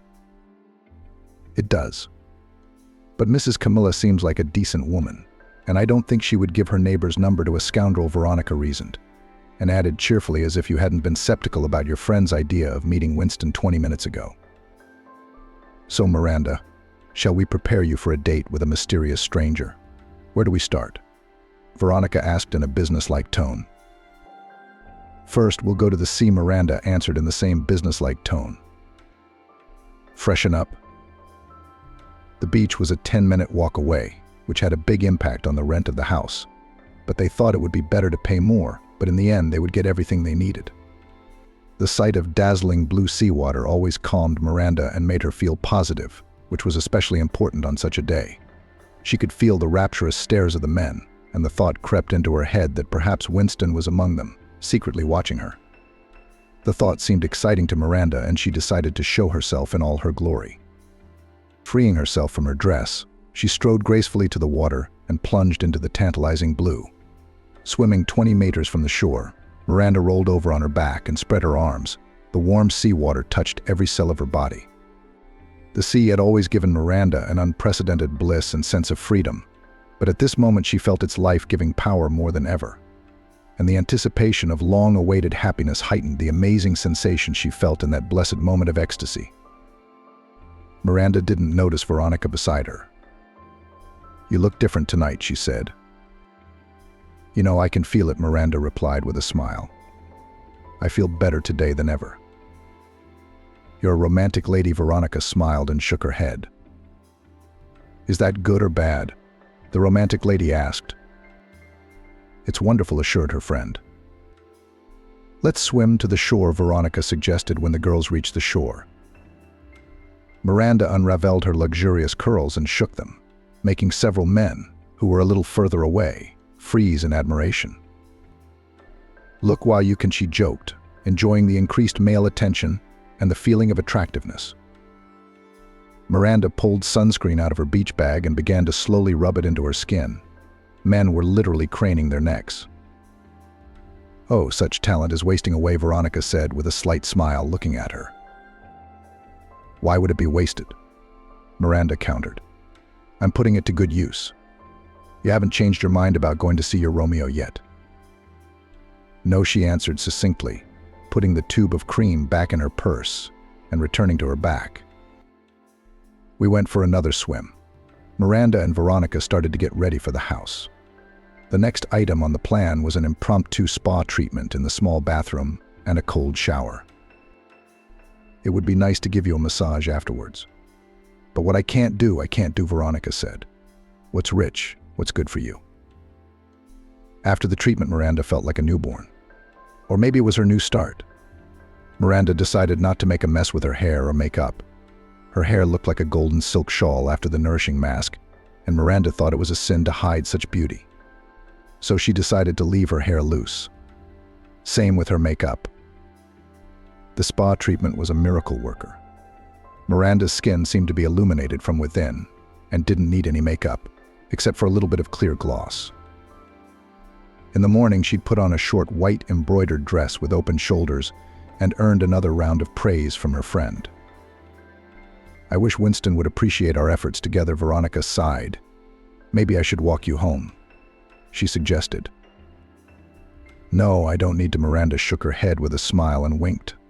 "You've been with me all day. You've got guests to meet." "You know all that," she poked her friend. "But break a leg." Miranda walked toward Winston's house, her legs shaking. The girl's heart was beating as if she were running instead of walking. And when Miranda arrived at the right address, she suddenly wanted to go back. To come at night to a complete stranger 1,000 kilometers away from home was a real madness. Miranda stood outside the beautiful house and considered what to do. It would be easy to leave, but she felt she shouldn't. So she crossed herself mentally, approached the fence, and pressed the bell. "Who?" a man's voice asked huskily. Not what Miranda had imagined a young businessman's voice to sound like. But maybe he just smoked a lot?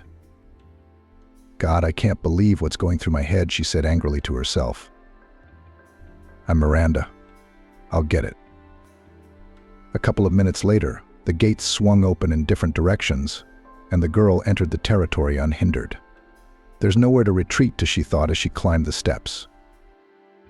The door of the house swung open and Miranda saw an old grandfather, a real grandfather in his 60s. The disappointment was so great that she almost cried. Her first thought was to leave. But remembering that Veronica was with Nick, she gave up that thought. Her grandfather was bustling about, and she felt uncomfortable turning round like this and leaving. Come in, Miranda, the older man greeted. I'm Winston Borisovich. Can I just call you Winston? Nice to meet you, the girl said. Likewise, the grandfather extended cordially and, delicately embracing her, led her somewhere along the corridor. Please, cheerfully proclaimed the old man, opening the door. The first thing Miranda saw was a richly laid table. In the middle of the table was a platter of goose, covered with slices of golden potatoes and apple slices. There were salads, of which there were 5 kinds: Olivier, Caesar, Greek, cucumber and tomato classic, herring under a fur coat, and of course astonishingly large local fruits and a huge bottle of house wine. Miranda suddenly felt embarrassed. The man tried, cooked, set the table. Aha, and he wrote in the name of a young man.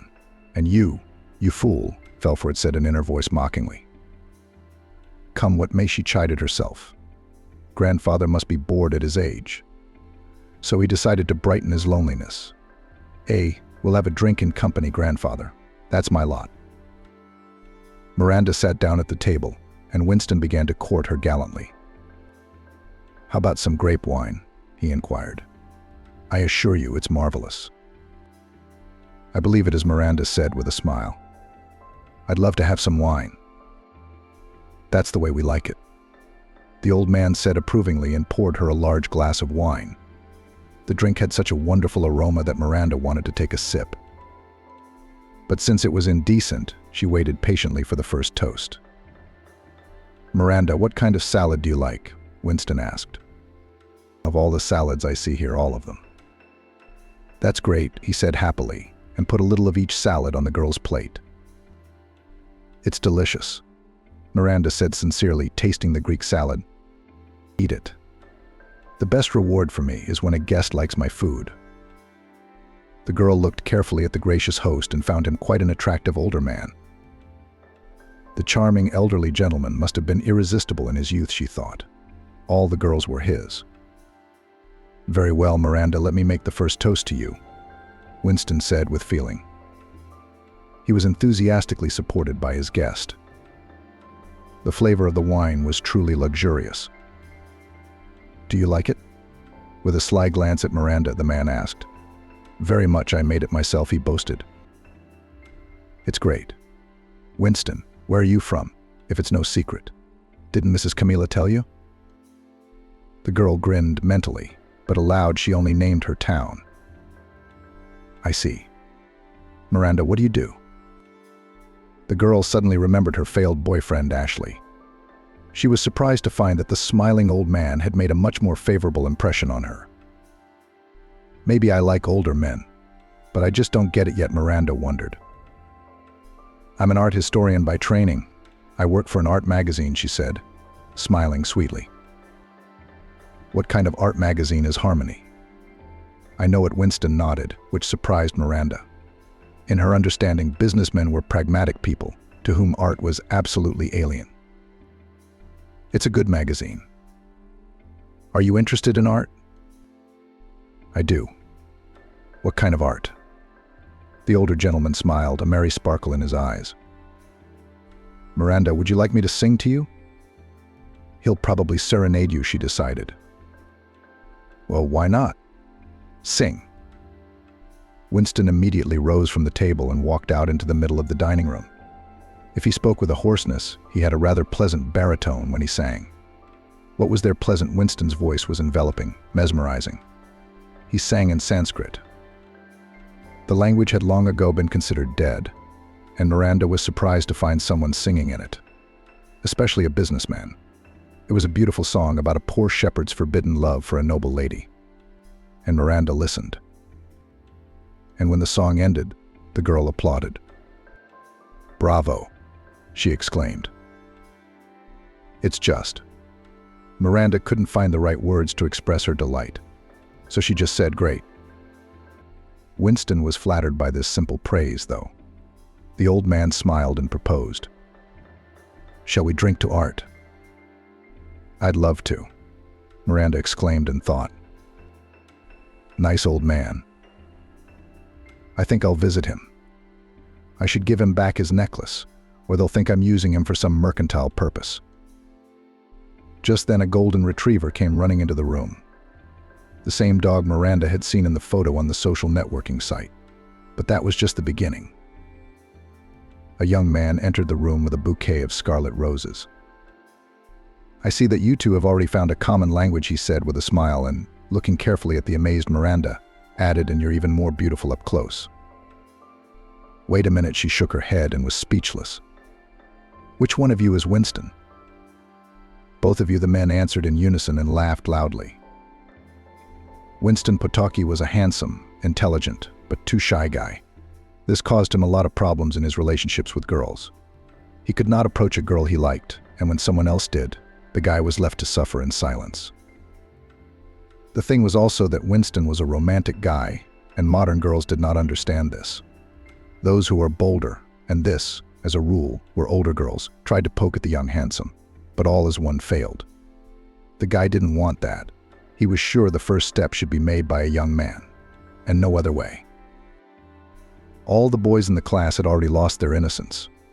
Winston was the only one who had nothing to boast about. It was especially depressing that the first beauty of the class, Jessica, who dreamed about him every night, was friends with Travis, a bully and a bigot. And all because Winston had never been able to say how he felt.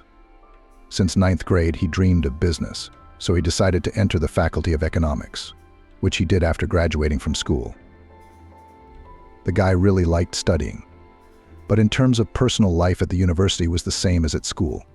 There were plenty of beautiful girls, but still lacked the courage to approach one of them. Winston didn't even notice at what moment he was seized by autumn moping. He simply noted that the days had become shorter, the weather colder, and his mood began to slowly but surely deteriorate. Winston felt tired and apathetic all the time. The autumn landscape, though beautiful, seemed dull and bleak to him.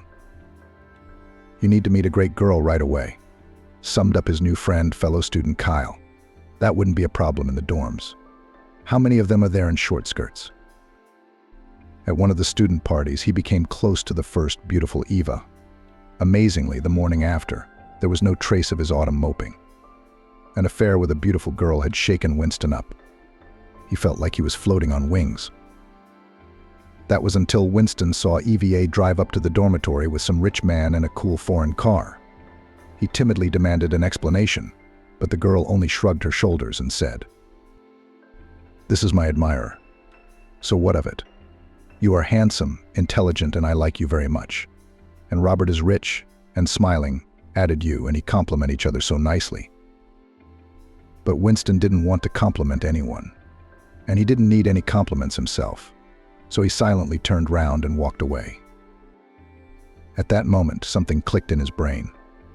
"Stop being a sissy. Otherwise every eve will be wiping their feet on me," he mentally said to himself. "Besides, my main task right now is to study economics. I want to go into business. But what about girls? And the girls later." Winston diligently gnawed at the granite of economics, which turned out to be not so hard. He'd had girlfriends from time to time, but nothing serious. And I would like to meet the real one, not a cunning bitch, who saw in him a promising husband, able to provide his family with a trouble-free life. Winston graduated from university with honors. A month after defense, he got a job in a consulting company, and after a year of work went into free swimming. Business was his thing, so why waste time working for his uncle? Winston's transport company started gaining momentum, almost from the moment it opened, making him a rich man by the age of 27. Winston bought his much-loved grandparents a dream seaside cottage for their golden wedding. Unfortunately, Grandma was not able to properly enjoy the new accommodation. 6 months after the move, Grandma Beatrice left this world. Winston worked hard, got rich, traveled a lot, and enjoyed life. But only dreams of a friendly and strong family remained dreams. And one day Winston came to visit his grandfather and, it seems, met the real one. That day he was picking cucumbers, and the young man's attention was attracted by 2 young ladies with model figures. The beauties had come to see their neighbor, Mrs. Camila. Probably just another holidaymaker coming to negotiate the rent of the house, he thought. The brunette did not make much of an impression on Winston. The brunette looked like a lover of savory adventures, which he had not been interested in for a long time. But the other, with luxuriant hair the color of ripe wheat. Without a doubt, she was very beautiful. However, that was not what attracted Winston. The expression of the girl's face was dreamy and somehow defenseless. She reminded him of the heroine of children's fairy tales. "You're a storyteller yourself," he summed himself up. "If she's socializing with a bitch like that dark one, she's won herself. And if she's not, then her girlfriend's gonna set her straight. So just roll your lip and move on." A couple of days later, Winston went with his grandfather to a cafe and saw a dark-haired girl in the company of a brutal brunette. Returning from the cafe, the guy decided to walk to the house, which was rented by a neighbor, and saw the light. And 2 days later, Winston finally became convinced that the girl he was interested in spending evenings in proud solitude, while her friend entertained to the full program. And he decided by all means to get acquainted with a beautiful blonde. But how do you do it? The banal girl, "Can I meet you?" was definitely not suitable. This is where you meet people to have a holiday romance. And that didn't seem to interest the charming blonde. Winston puzzled for a long time and finally decided to start with a secret courtship. He was returning from the beach and saw the friend of the girl of his dreams on the arm with a man. So the beauty was alone again. Well, it was time to take action. Without thinking long, Winston cut white roses from his grandfather's garden and rushed to the house the girls were renting. He deliberately did not reveal himself. Dark-haired, promiscuous, she'll probably think it's for her, Winston thought with a chuckle, remembering the way she had smiled at the men in the market. The next day he decided to ask his neighbor for the name and surname of the fair-haired beauty. "Did you like her?" Mrs. Camilla winked. "A woman of the kindest soul." "I like her," nodded the boy. The next day Winston saw his neighbor's lodgers going to the restaurant alone.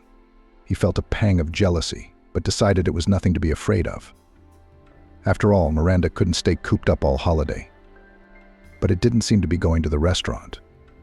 The beauty of the young businessman's dreams returned from the restaurant quite quickly. And miraculously, she smiled at him. And the next day he had to leave for Chicago on company business. Winston decided not to cancel the meeting. He instructed his grandfather to meet the guest. And by all accounts, the old man did his best. When Winston realized that Miranda thought her grandfather was writing to her on behalf of a young man, he laughed. "At first, I wanted to leave," she confessed. "But something held me back, and I didn't regret it. You have a great-grandfather." A great-grandfather did all sorts of things. Turns out he used to be a circus performer in his youth, and now he's getting old.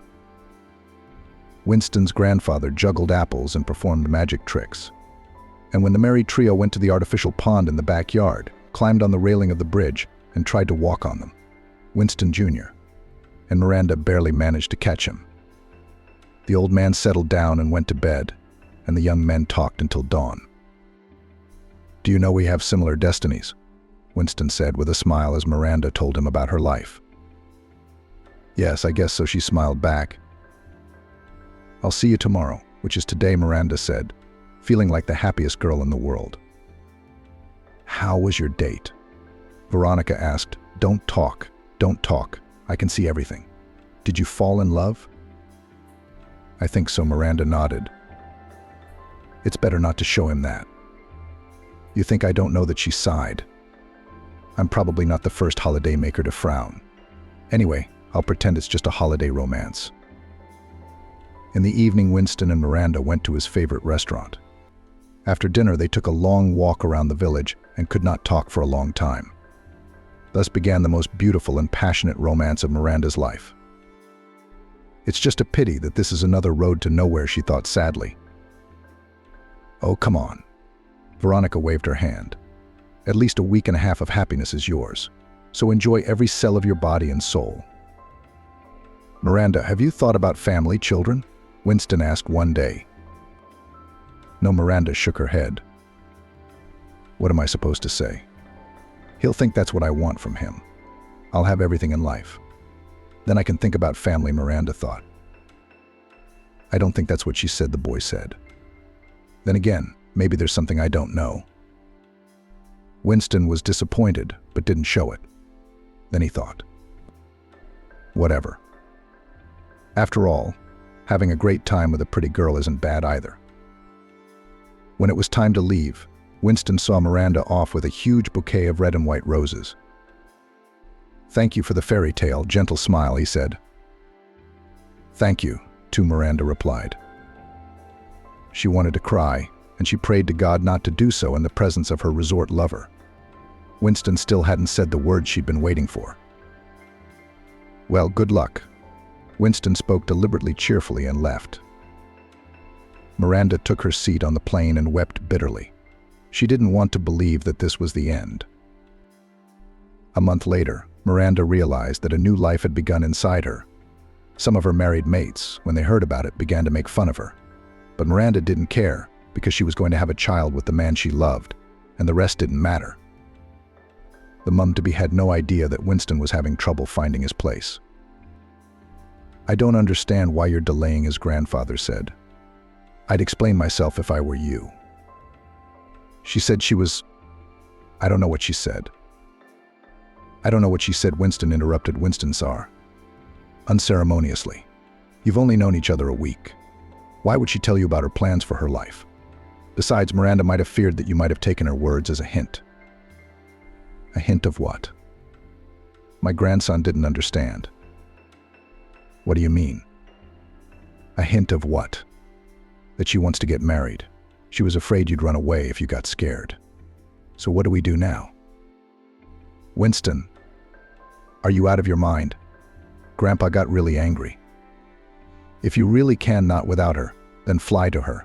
Tell her that you love." "And if she..." Winston fell silent.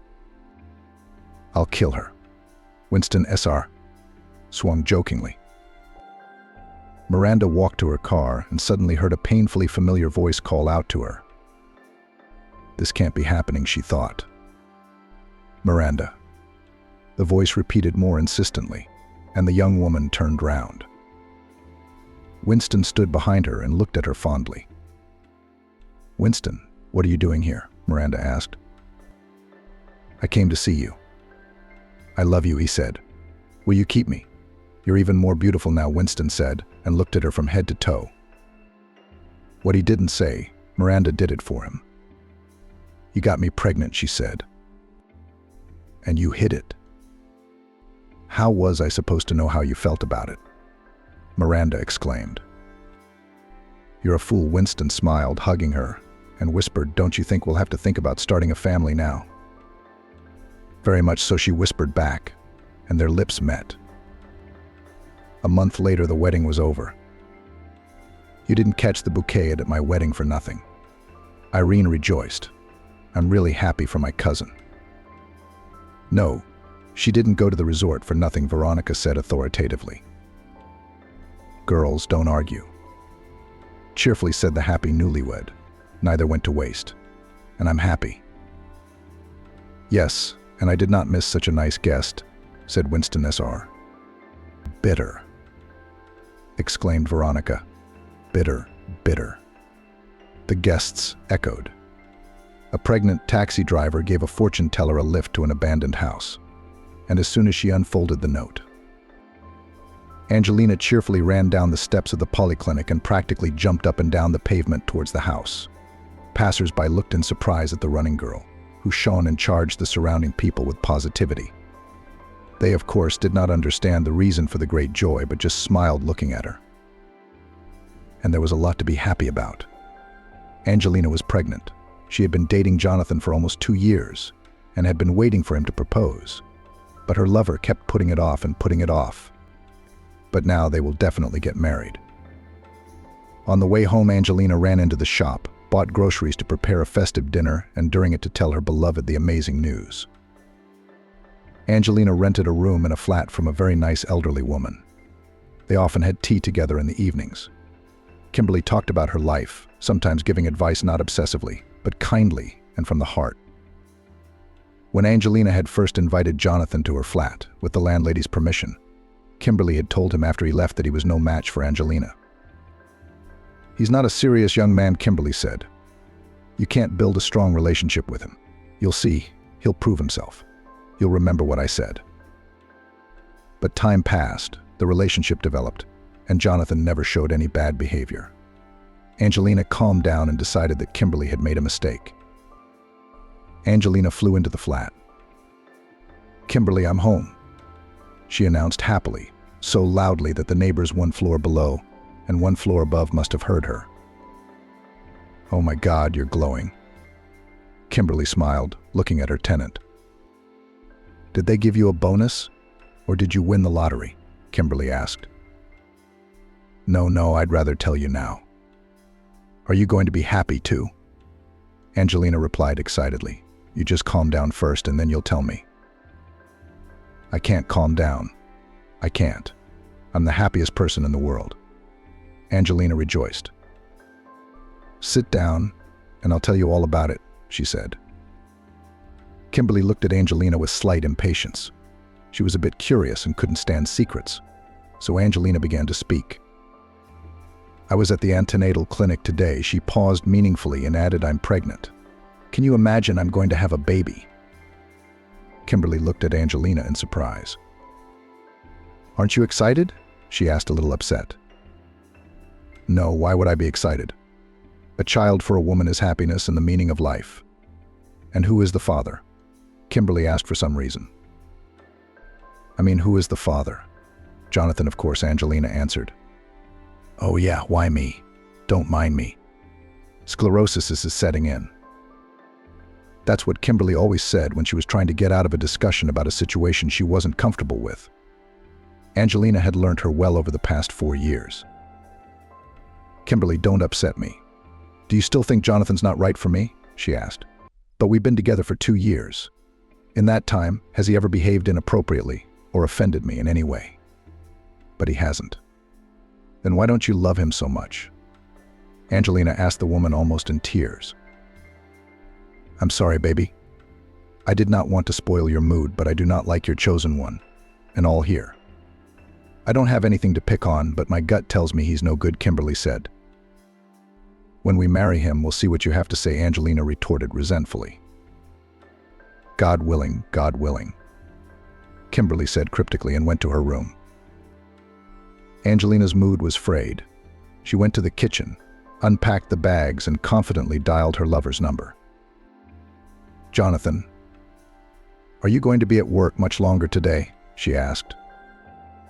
"I don't know yet. What is it?" Jonathan asked. "I have something very important to do tonight," Angelina answered. "Try to be home by 7, Angelina said. "I will. What is it?" Jonathan asked. But Angelina did not give any concrete answer, of course. She said that she would give all the details in the evening. Usually, when there was a celebration, Angelina always invited Kimberly to the table. But tonight she asked her grandmother to have dinner in her room. "Grandma, Kimberly, please. I want it to be just the 2 of us," she said. "We can have dinner in my room, of course, but it won't be very comfortable. Can we have the kitchen for the evening? I'll bring dinner to your room." "We can, baby, we can," Kimberly replied. "Especially since it's my favorite movie tonight." Thank you so much, Angelina hugged her grandmother. Jonathan arrived around 8 o'clock in the evening. Angelina was already nervous and called her lover several times to find out where he was and when he would be there. Jonathan strongly disliked such control and always reacted violently to the girl's calls. "What, are you calling me every half an hour again?" "I told you I'm coming," the young man said angrily. Okay, I'm waiting for you." "Don't be nervous," Angelina reassured him. Jonathan entered the flat in a bad mood. It was hard to understand why. He wasn't in the mood today. He was always in trouble at work, he said, and he often came home unhappy. Sometimes it was Angelina's phone calls that put him in a bad mood. "Hi, honey. I'm all set. Let's go to dinner," Angelina said. "I'll wash my hands," Jonathan muttered and went to the bathroom. Angelina was very nervous. She did not know how to start the conversation. Plus, Jonathan's mood was throwing her off balance. They sat down at the table, which was festively set, and Jonathan noticed it. "What did I miss? Is it someone's birthday today?" he asked. "No, Jonathan, we have another occasion." Eat. We'll talk later," Angelina said.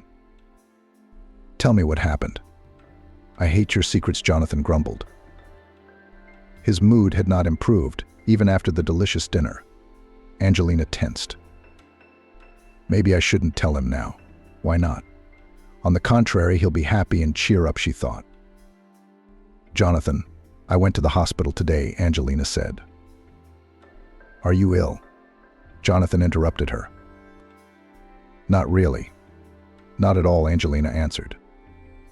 She paused for a moment and added confidently, we are going to have a child. Angelina waited for him to take her in his arms like in the cinema, kissing her and wrapping her in his arms. But Jonathan sat motionless and stared at Angelina. I'm sorry, what did you say? He asked, barely audibly. I said we're going to have a baby. I went to the antenatal clinic today and the doctor confirmed the pregnancy, Angelina repeated. Tears came to her eyes. She was very offended by this reaction of her beloved. The worst thing was that he was silent and did not comment on what she had heard. Would you please say something? I asked the girl. What do you want me to say? Jonathan asked. I don't know, for example, that you are happy too. And if I'm not glad, he said. Tears ran down Angelina's cheeks. They had talked about this topic once before, and Jonathan had said then that he didn't see himself as a father and that it was too early for him to think about it, although Angelina is already 28 and Jonathan is 31. But that conversation took place a year ago and Angelina was hoping things had changed, but apparently not. What are you crying about? What did I say? I told you a long time ago that I do not want to be a father. I'm not interested. Can I not want to? Jonathan started to attack. It's you women who dream of having lots of children and sitting around snotting and crying. I don't like it. I told you that honestly, by the way. But we've been unprotected for the last 6 months. I thought. You thought? Is it really your problem whether you use protection or not? Or rather, the consequences of it, he interrupted Angelina. What do we do now? She asked through her tears. It's 9 weeks. You're like a little girl, honestly. Even I know that before 12 weeks you can easily solve this problem. It's not a problem. It's a little live human being. Are you suggesting I get rid of it? Angelina exclaimed. Look, let's skip the drama, Jonathan grumbled. It's your choice. I'm not a part of this, Jonathan said. He got up from the table and was about to leave the kitchen. Suddenly he stopped and turned round. When you've solved the problem, call me. I don't want you with a belly. Sorry to be frank, but honest, he said, and walked out of the flat, slamming the door loudly. Angelina sat in the kitchen. Her world had crumbled. In an instant, all dreams and plans had been destroyed by some 20-minute conversation. She had been so hopeful that a bright streak was beginning in her life. But alas, apparently being happy was not her lot. Angelina got up from the table, looked out the window, and decided it wasn't too late to go for a walk. She took her jumper and walked confidently out of the flat. There was a small park near the house, and Kimberly sometimes walked through it before going to bed. But today the girl went for a walk alone and really wanted to be alone with her thoughts. Angelina sat down on a bench at the far end of the park and began to remember her life, starting with her childhood, which she remembered very well, although it would be better if she didn't remember at all. The girl had never had a father. Or rather, he was somewhere, of course, but Angelina had never seen or known him. How many times she tried to find out from her mother, but she stubbornly withheld information about him. She and her mother lived alone. To say that they lived poorly, nothing to say. Her mother worked 2 jobs, but still not enough money. At the age of 15, Angelina started to work part-time at the market. She received a pittance, but at least some help to their family budget. When she was 16, she was attacked, helped by Armin, for whom she worked. After that, she stopped coming to the market and got a job as an evening cleaner in a salon. The owner of the salon knew Angelina and simply took pity on the girl. After graduating from school, she entered medical college but left it in the 2nd year because her mother became very ill and it was simply not possible to study full-time. To get at least some profession, Angelina finished hairdressing courses. But all salons and hairdressing salons were staffed with masters, and it was unrealistic to find a job. Besides, she had no experience at all. Thanks to a neighbor, Angelina got a job as a shop assistant. This job was a salvation for her. Firstly, the salary was more or less normal. Secondly, the shop was in their house, and if necessary, the girl could always run home to her mother. Angelina had a friend, Molly, the only person close to her. The only one, because her mother always kept Angelina at a distance. Sometimes it seemed to the girl that her mother hated her and considered her guilty of living like this. Angelina felt it, but her mother never said it directly. The friends were very different. Angelina was calm, quiet, closed off to everyone. And Molly was the complete opposite. But despite these differences, the girls had been friends since the 3rd grade. Molly was from a normal family with parents and a stable average income. Sometimes she gave her friend her things, bought some food, sweets, and even taught Angelina to drive a car when the girls were already 19.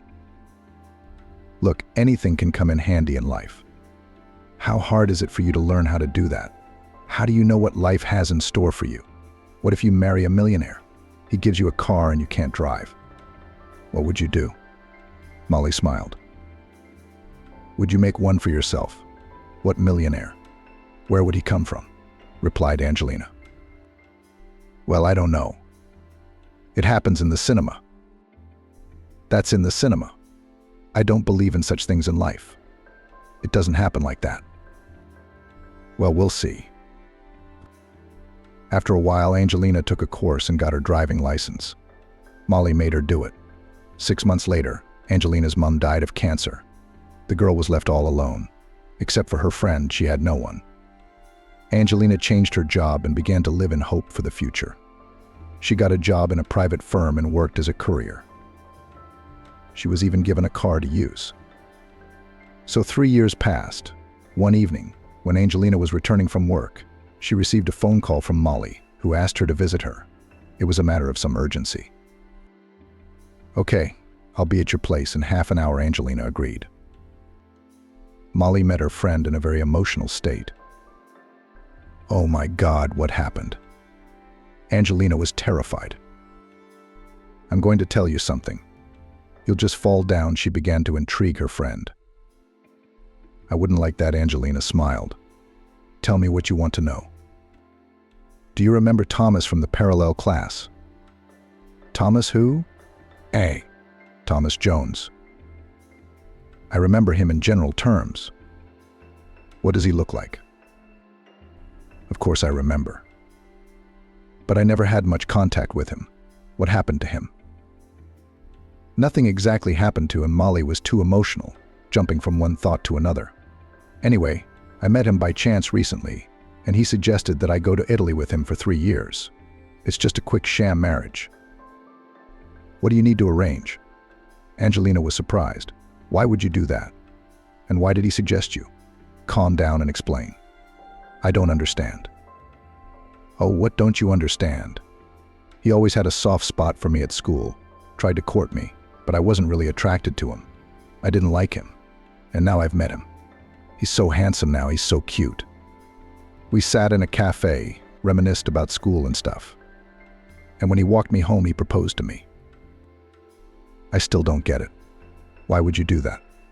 What does he want? Let him go to his internship. Really? It's Italy. When will I ever have a chance to live in Italy at the expense of some company he works for? They pay for everything, traveling and accommodation. What's wrong with you? It's great 3 years in a foreign, but so beautiful country at someone else's expense. And you'll just get high, Molly continued. It's like a jackpot. Well, I don't know. I wouldn't go, Angelina replied. You, of course, but I'm me. And I'm going. My parents even let me go already. Go, of course. It's your decision, your choice. Maybe I'd go, but no one would offer me that. Don't make it up. There'll be a holiday on your street. Yes, with my happiness it will be, Angelina grinned. You know, I was thinking of leaving this city. I want to try to change my life. In our city, where almost every dog knows you, it's unrealistic. Now that you're leaving, I'm definitely leaving.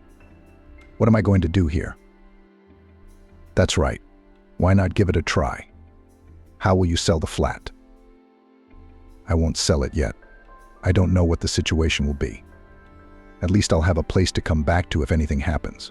It's all familiar and native here, and every dog knows it," Molly continued. And the friends laughed. 2 weeks after this conversation, Molly flew to Italy, and Angelina packed her things for departure to the regional center. There were more people and opportunities there. Arriving in the big city, the girl was very confused. She was not ready for so many people and competition in her work. In addition, she had not thought about where to stay for the night. After walking around the city, she found a small hotel. Thankfully, she had saved up some money over the past few years.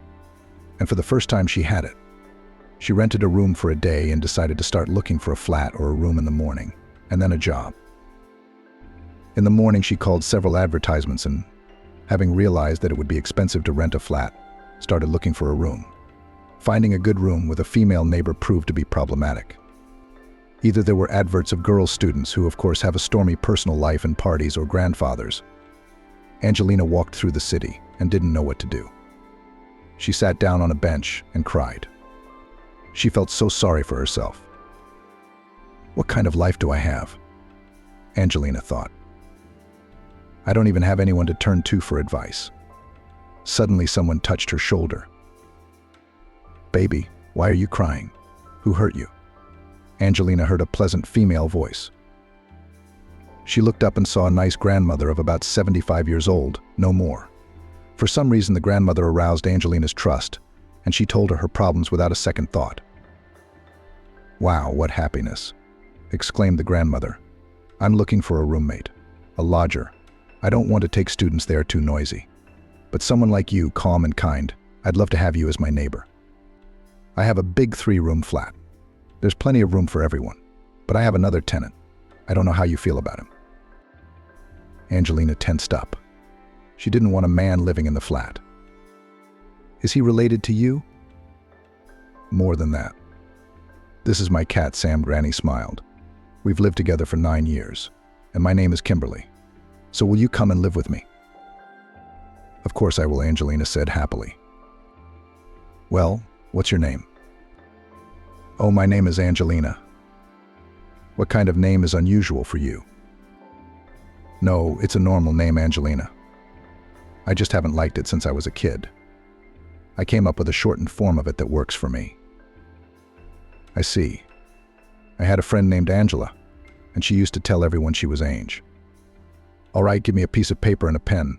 I'll write down my address. Pick up your stuff from the hotel and come home tonight. The words "come home tonight" made Angelina feel suddenly warm and peaceful. It felt as if it was her own grandmother, with whom she had quarreled, but now she had made up, and her grandmother was waiting for her at home. Angelina had never had a grandmother of her own. She died before her granddaughter was born. And her grandfather, her mum's father, died when she was 2 years old, and she hardly remembered him, only from photographs. After picking up her things from the hotel, Angelina hailed a taxi and drove to the address. Kimberly greeted Angelina like a dear guest. She set the table, baked a cake, prepared the room, and laid out new bed linen. For some reason, Angelina really felt at home. She felt very comfortable and warm in this strange flat with a complete stranger. She did not feel so calm and good even at home, in the company of her own mother, and Angelina stayed with Grandma Kimberly for many years. Angelina's memory was interrupted by her grandmother's familiar voice. Baby, I need to remind you that I have blood pressure. I can't be so worried. Where did you run off to so suddenly? What happened? Angelina looked at Kimberly. The look of a dog that's been punished and kicked out into the street. Grandma, Kimberly, you were right. He's a traitor. He doesn't want the baby or me. He told me to have an abortion. That's the only way he'd come back to me. He's such an arsehole, Grandma scolded. I hope you won't do something stupid like that. Of course not. I'm 28. What abortion? For what and for whom should I get rid of my own child? I guess I'll be like my mother. I'll raise him alone. You know, it's better to be alone than with such an unreliable boyfriend. It's all right, we'll manage together. I can still help you with the little one. I don't have grandchildren of my own. I'll babysit your baby. Angelina knew that Kimberly had a son who had died in the line of duty at the age of 30. He'd been married, but never had children. The former daughter-in-law sometimes visited her former mother-in-law, but not often. She had another family and children. Kimberly sat down next to Angelina on the bench. You know, I'd rather he found out he was a scoundrel now than when you two got married. I get it, but it's just so hurtful and hurtful. You were right when you said he wasn't right for me. Grandma Kimberly, am I ever going to have a date? Of course you will. I'm sure you will. Somehow I believe you, Angelina said, and added quietly, or want to believe. Let's go home, baby. It's cold. You can't be cold tonight. Neither can I. Let's have some tea, go to bed. The morning's the wiser. They got up from the bench and walked slowly home. The next day Angelina had a day off, and she decided to sleep. She woke up close to noon. Kimberly was in the kitchen when Angelina came out. Baby, you just woke up. Go to the bathroom while I make you breakfast. I don't want breakfast. I'm just going to have some coffee, that's all. No, that's no good. You need to have a proper breakfast. I made cottage cheese casserole. You're forgetting that you need to eat for two and not coffee and sandwiches. Right. I'm still getting used to my new status. Thank you, Grandma. Over breakfast, Grandma asked Angelina about her plans for the near future. Have you thought about changing jobs? Working in a warehouse is not a good option for pregnant women. You need something quieter, less physically demanding. What did the gynecologist say? Are you okay? Basically, yeah, but a little tonus, no heavy lifting. Well, you see, that means we have to think of something. What do you want to do before your maternity leave? I understand. But where can I go? I don't have any education. I've only worked as a delivery boy, and a storekeeper isn't the right job for me right now. What else can you do? I used to sell at the market, but it was a bad experience. I also took hairdressing courses, but it was a long time ago and I have no experience at all. It doesn't fit. Well, that's it then. I can't do anything else. Yeah, that's it, Kimberly said. Well, don't worry, we'll figure something out. After breakfast, Angelina decided to take a walk and go to the temple. She wasn't a deeply religious person, but sometimes she went to pray and ask for help or a clue as to what to do next. After placing a candle for her mother's repose and Kimberly's health, she walked out of the temple and came across a taxi car at the entrance. The sign on the car was brightly colored and eye-catching ladies' taxi, and Angelina was electrocuted. That's genius. I know how to drive and I have a license and about 4 years' experience. It's not hard work. You can try it for the first time as long as your stomach doesn't rest against the steering wheel. She approached the girl behind the wheel. Excuse me, but is it realistic to work for your firm? Do you have any driving experience? Yes, almost 4 years. Can you prove it? Yes, I have a record in my employment record. Then no problem. And the girl handed Angelina a business card. Call the bottom phone number and tell them you're interested in the driver's position. We're just recruiting a team. Thank you very much. Angelina was delighted. She stepped aside and dialed the right number. A pleasant female voice confirmed that there was a vacancy and gave Angelina an appointment with the manager for tomorrow at 10. Satisfied, Angelina immediately ran home to share the news with Kimberly. Kimberly wasn't too happy about this venture, as the job of a driver only seems easy.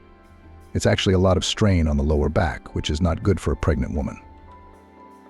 I'm not going to work until I'm 9 months pregnant, but at least 4 or 5 months so I can save up some money. I've been saving all this time, of course, but soon I'll have to start spending it, because things will be small and then there will be nothing left. And I'll have to live with a little baby on my hands, Angelina argued. Kimberly agreed. The taxi interview was successful and Angelina was hired. The girl was happy. The first shift in her new role was scheduled for tomorrow. Angelina was very nervous on the first day. She wanted to be very polite and wished all the passengers a good day, good luck, or a pleasant evening. Someone left a tip, someone looked surprised, but there was no negativity. And that pleased Angelina most of all. A month went by like that, then another. Angelina's stomach began to round out. Angelina's stomach began to round, and she was worried that her bosses would notice and fire her. And she loved her job as a taxi driver. This morning, Angelina had a strange mood or feeling. She didn't understand. It was as if something was going to happen. She told Kimberly about it. She smiled in return. "You're just becoming a mum. It's normal for a mum. Don't worry, everything will be fine," she reassured Angelina. But the uneasy feeling didn't leave Angelina. And then there's this weird order. They gave me to pick up a client from one address and take him to a distant neighborhood where taxi drivers didn't like to go because it was considered to be dysfunctional and criminal. Maybe it's this order that's giving me this feeling. Angelina worried as she drove up to the address. A woman approached the car and opened the front door. Angelina didn't like it when passengers sat next to her. She was a little uncomfortable, but the girl could not say anything. The customer was always right. The woman looked quite strange. A long dress, a hoodie of some strange color, strange bracelets on her hands and beads on her neck. Lots of rings on her fingers. She looked a bit like a gypsy, but it was clearly not a representative of this ethnic group. "Good afternoon." The woman said hello. Her voice was incredibly pleasant and even mesmerizing, and her gaze was heavy and penetrating. "Hello, please sit down and fasten your seatbelt," Angelina said politely. The woman obediently fastened her seatbelt. "Aren't you afraid to drive like that?" The passenger suddenly asked. "It's not the best job in your condition." "In what position?" Angelina pretended not to understand. "You think you can fool me?" The woman smiled. "No, I just don't really know what you're talking about." Angelina stood her ground. "Well, why are we ashamed of our name? Do you think it's worse than the others?" That's where Angelina was really surprised. She did not believe in psychics, fortune tellers, and other miracle people. But you can't just randomly come up with something like that. "I wonder what else she can say," she thought. And then she heard it. "Jonathan, your Jonathan is no match for you. Good thing he left. You should have listened when Camila told you he was no good for you," the woman said. Angelina even jerked the steering wheel. She slowed down a little out of surprise and looked at her passenger with great interest. "You still don't believe me?" With a little squint, but with a smile, asked the woman. "It's impossible not to believe. How do you know all this?" "I see a lot." "What else do you see?" Angelina lit up. And although she did not believe in predictions, but at this moment she wanted to hear something good about her future. "What do you want to know?" "I don't know. Like, will I ever have a normal man? Am I carrying a baby, and will I have more children?" "Wow. How many things do you want?" "The good thing is that all your questions can be answered in one word. Yes. I won't go into detail. All women are curious to a greater or lesser extent." "No, why not?" "Because life won't be interesting." "You're weird. Usually fortune tellers predict with details, but you're so cryptic." "I'm not a fortune teller. I'm a witch," the woman said seriously, calmly. Angelina hit the brakes in surprise. "I'm sorry, who? Did you say?" The passenger's calmness was astonishing. She spoke as if she were answering a question about which traffic light was the right one to drive through. "I'm sorry I slowed down. I just didn't expect to hear that." "What did I say to surprise you?" "A witch is someone who knows. I mean, she knows a lot, not Baba Yaga. But people think of witches differently.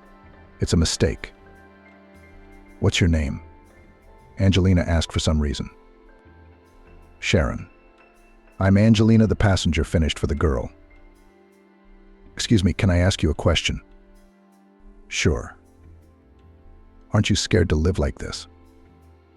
"I used to be scared, but that was a long time ago, in a previous life. But now I can't live any other way. It wouldn't be interesting. I don't think I could carry that kind of weight." "Do you think God doesn't give us things we can't bear or handle?" Sharon asked. "Are you a believer?" Angelina asked in a daze. "If there is no God, demons dwell in him." and I don't make friends with those things. Angelina looked at the passenger again, but now with different eyes.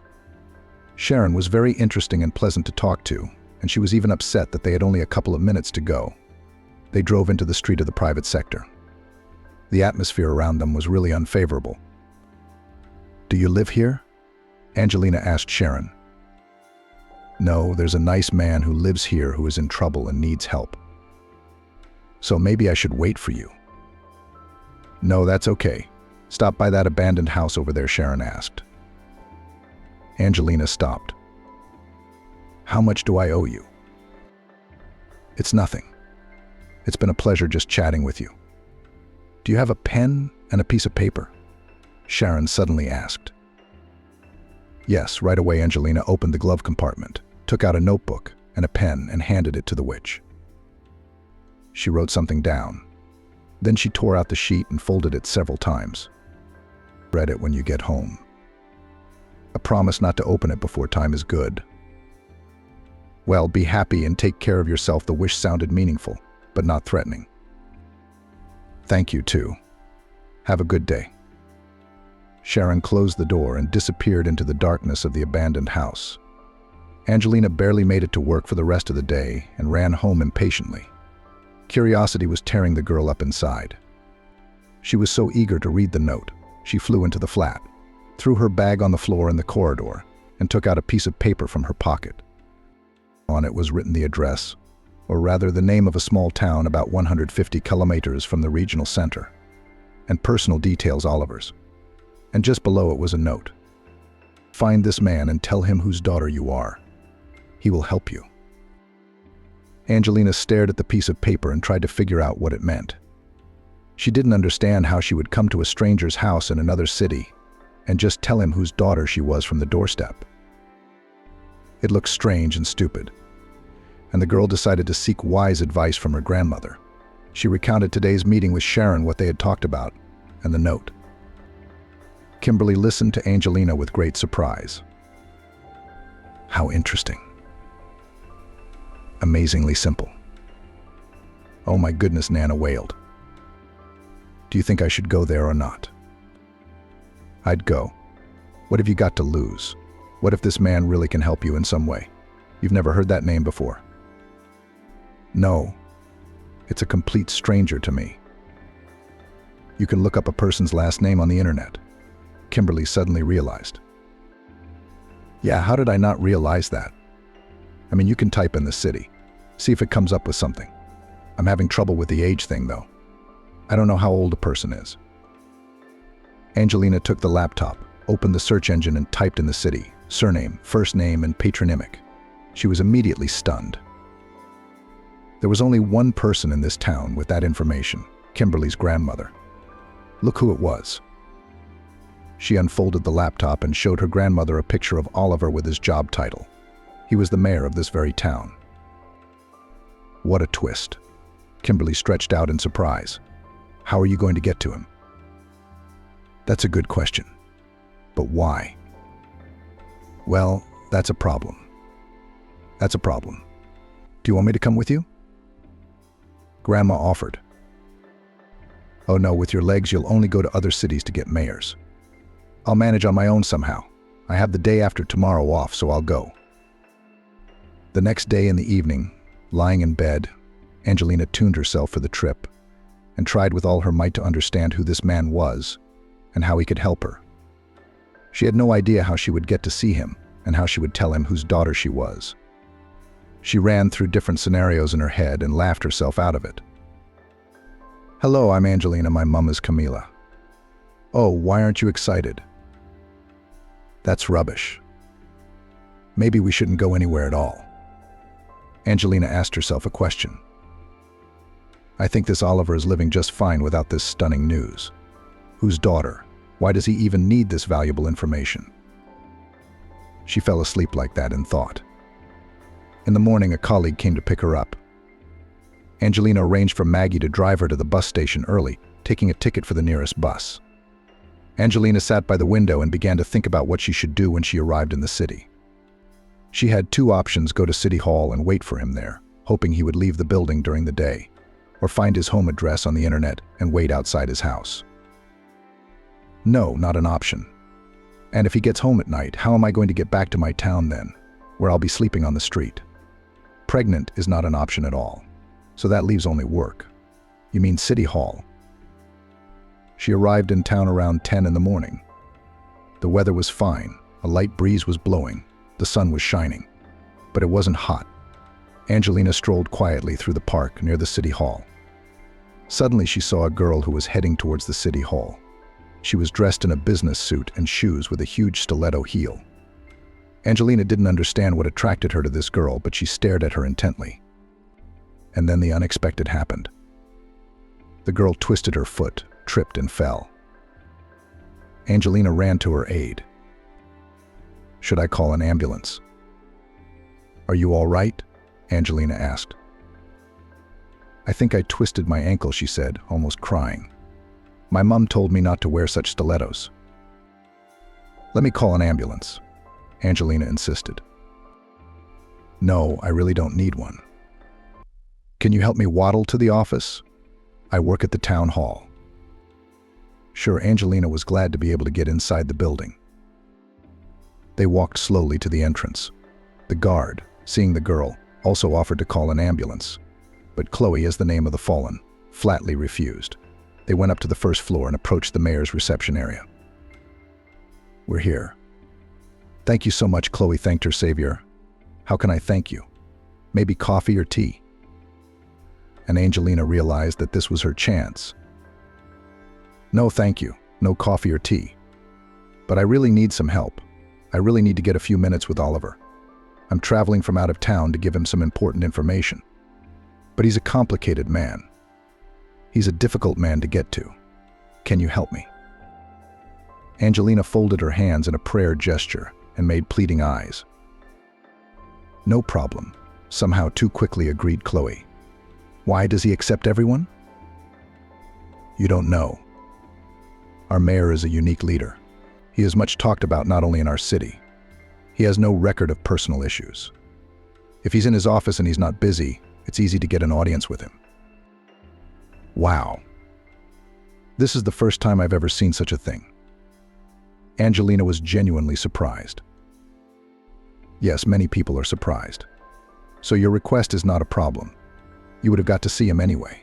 How about some tea? Especially since Oliver's not here yet. All right. Fine.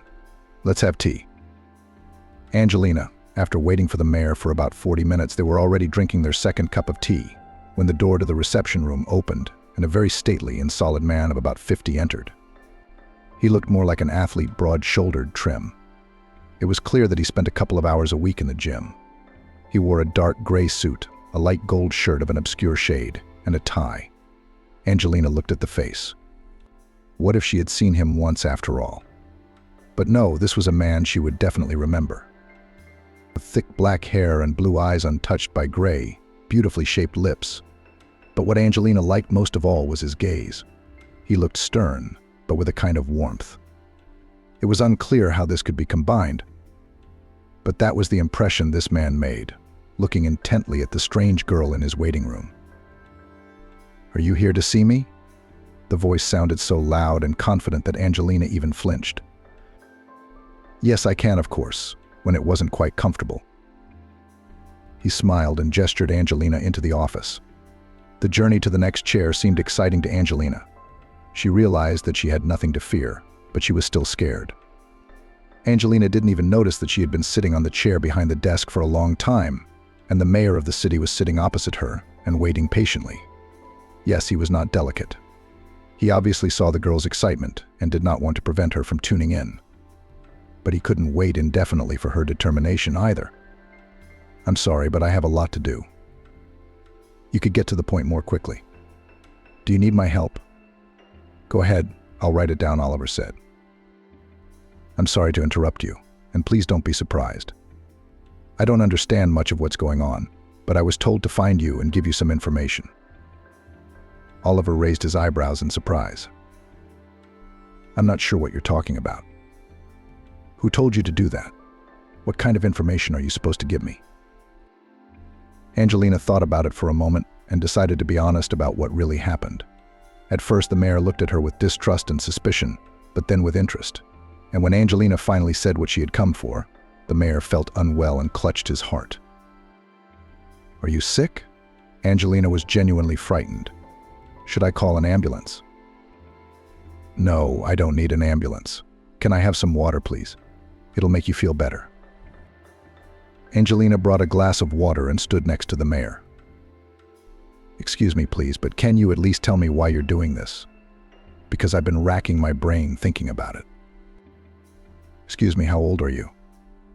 Oliver asked me out of the blue. 28. "Why?" The mayor covered his face with his hands and laughed. "Why are you laughing?" Angelina was surprised again. But suddenly she realized he wasn't laughing. "Crying? Oh, what are you doing? What did I say? Don't cry, please. Oh my God, what a load of rubbish, honestly. If I had known that I would bring this respectable uncle to tears, I wouldn't have come here at all," she thought. The mayor calmed down a little and looked at Angelina with a different look, as if he were studying her. "Can you explain anything to me?" "I don't understand anything Oliver said." Angelina added, "I can't worry, I'm pregnant." "I can't worry, I'm pregnant." Oliver stood up and hovered over Angelina. Hovering because Angelina was 168 centimeters tall and the mayor was clearly over 185. "Your name is Angelina." "That's a beautiful name." "You're pregnant. Do you have a husband? When your mom died, was she ill or sudden death? Where did you live? How was your childhood? Was mom married? Is your grandfather still alive?" The questions came one after another.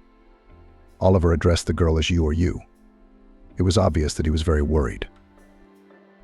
"Oh my God, I have a daughter. I can't believe it. And I have a grandchild on the way," he said. Angelina went numb. "Father? That's my father? It can't be," she thought. The girl didn't know how to react. On the one hand, she now had a family man. On the other, he had betrayed her many years ago when he abandoned her mother. But Angelina, unlike many women, was not impulsive and always guided by logic and common sense. Therefore, she decided to first listen to her father's version of her birth, and then decide whether to communicate with him or not, though it was clear from his reaction that he was delighted with the news. "Excuse me, if you're so happy, why did you leave my mother when you found out she was pregnant?" Angelina asked. This question was particularly painful considering that she had also been abandoned recently when she found out she was pregnant. "I didn't abandon your mum. What's more, I didn't even know she was pregnant. If you give me a chance, I'll tell you everything and explain everything," Oliver replied.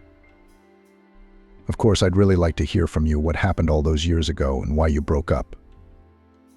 No matter how many times I asked my mother about you, she never told me anything," Angelina said. "Then you tell me."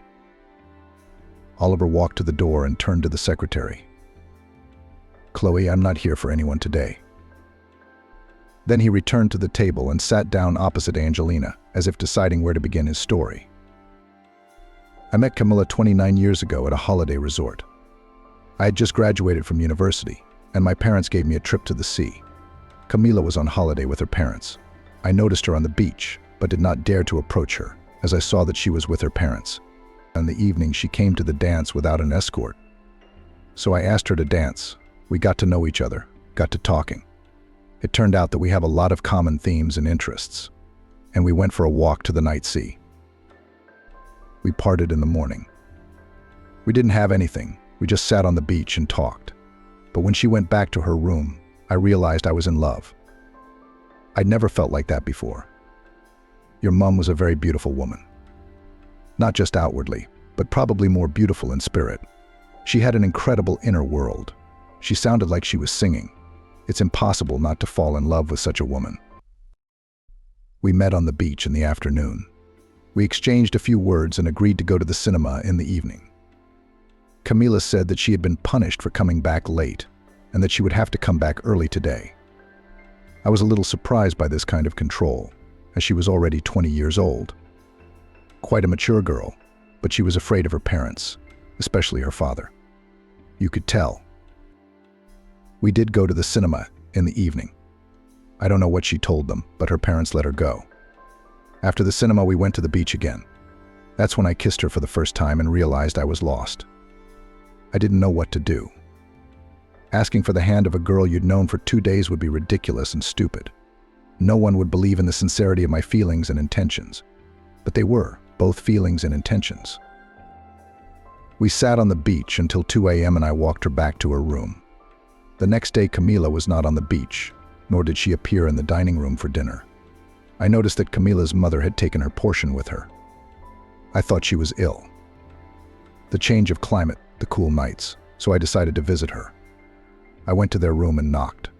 The door was opened by her mother, and she asked me in a disgruntled tone what I wanted. I can honestly say that we met recently and I like your daughter, I said. I noticed she wasn't here, so I came over to see if she was okay. Maybe she was ill. To which I received a very specific answer. It's none of your business what's wrong with our daughter. The frown and other young man did not raise for you. Slammed the door in your face. I wasn't prepared for that attitude. I'll be honest, I was surprised by the behavior of parents, such a rigid framework in relation to an adult, which was already Camila. 2 more days passed. Camila finally showed up on the beach, but she was different. It was as if she'd been replaced. Even the sparkle in her eyes was gone. I had to talk to her. I got a boy about 9 years old to carefully hand her a note that said, "I'll be waiting for you tonight." Camila arrived almost an hour late, but I would wait until morning. To be honest, I was really looking forward to this conversation and wanted to find out what was going on. "Oliver, I can't explain everything to you because it's hard for a normal person to understand," she began. "And you and I can never be together." "Why don't you like me?" I asked Camila. "I like you. I like you a lot. But my father doesn't like you. He doesn't like you very much. And I would never go against my father's wishes." Oh my God, what is this medieval stuff? I wondered. "Do you really let me decide for you who you should live with and marry?" "I don't want to, and I won't discuss it with you," Camila cut her off. "I'm sorry, but I really can never be with you," Camila said, crying. I could see that she was crying from resentment and despair, from this wild injustice and stupidity. I put my arm round her shoulders, and suddenly she turned her head and kissed me on the lips, really, and with such desire that I couldn't resist. And it happened. It was the first and only time. I never saw her again. In the morning, when I got to the beach, they were gone. Then I found out they'd left at dawn. Apparently as soon as Camila got back to her room, because we didn't break up until the morning. That was the story Oliver sighed. I wanted to find her. I knew her last name and the city she came from, but I didn't dare. A year or so later, I happened to be in that town, and I even found her address and went to see her. But my father opened the door and just threw me down the stairs, said he'd kill me next time. Angelina listened with bated breath. That her grandfather was strict and tough, she knew, and from her mother's words, but to be so. But that her mother had broken, that was obvious. Knowing the whole story now, Angelina understood why her mother had become so callous and rude. She felt sorry for her. But why did she do that to me, then Angelina wondered. Why, on the contrary, did she keep me away from her and behave to me as her parents did to her? She must have understood, as no one else could, how hurt and offended I was. But apparently the pressure that she has experienced all her life squeezed out of her all the good that still remained in her soul in her youth. "Are you married?" Angelina asked Oliver. "No," he answered. "I've been going through this love for a long time, trying to forget Camila. Then I went out with other girls, but it wasn't the same. Emptiness in my soul. I'm so used to being alone that I don't care anymore. But your appearance in my life is a breath of fresh air, a ray of sunshine in a dark kingdom," Oliver said. "I don't know what other epithets to use in honor of your arrival. And with a grandson, jackpot, as the young people say. I'm really glad I have you now. Tell me about yourself, please. Where do you live? What do you do? Do you have a boyfriend? I'm interested in everything." And Angelina told her father everything she remembered about her childhood, about her relationship with her mother, which could hardly be called warm, about her illness, death, about moving to another city, failed relationship with Jonathan, and about the brightest and wisest person, Kimberly. "I want you to live with me," Oliver said. "There's so much to catch up on." "I can't leave Kimberly. She doesn't have anyone else but me, you know." "Let's use the first name. It's not like I'm a stranger to you. As far as Kimberly's concerned, I wouldn't mind if you came with her. It's more fun that way." Angelina looked at her father in surprise. "So she's a complete stranger to you. She helped you in your time of need and supported you. So I'm grateful to her too. Well, it's settled. You're moving in with me." Angelina suddenly remembered the first time she'd met Kimberly and decided to make the same joke. "There's just one problem besides Kimberly and me. There's another mate." "Who?" "The cat." Angelina smiled. "And that's as much as you want. You can have a dog too. I have a big house. There's plenty of room for everyone. I'll have to go to my town to get my things and explain everything to Grandma. Prepare her somehow." "Sure, I understand. But let's do it this way. Tonight you'll stay at my place. And tomorrow Thomas will take you to get your things and your grandmother." "Okay," Angelina smiled.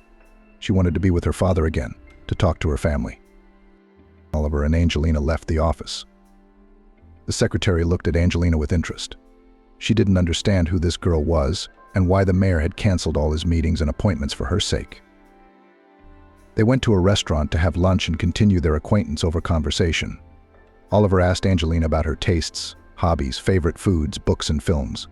It was as if the father had decided to find out everything he could about his daughter in one day. Angelina answered and asked counter questions. She was also interested to know something about her father. Their conversation was interrupted by a phone call. The number was unknown. Angelina initially wanted not to answer, but then decided to pick up the phone. What if it was from her new job? "Hello, are you Angelina?"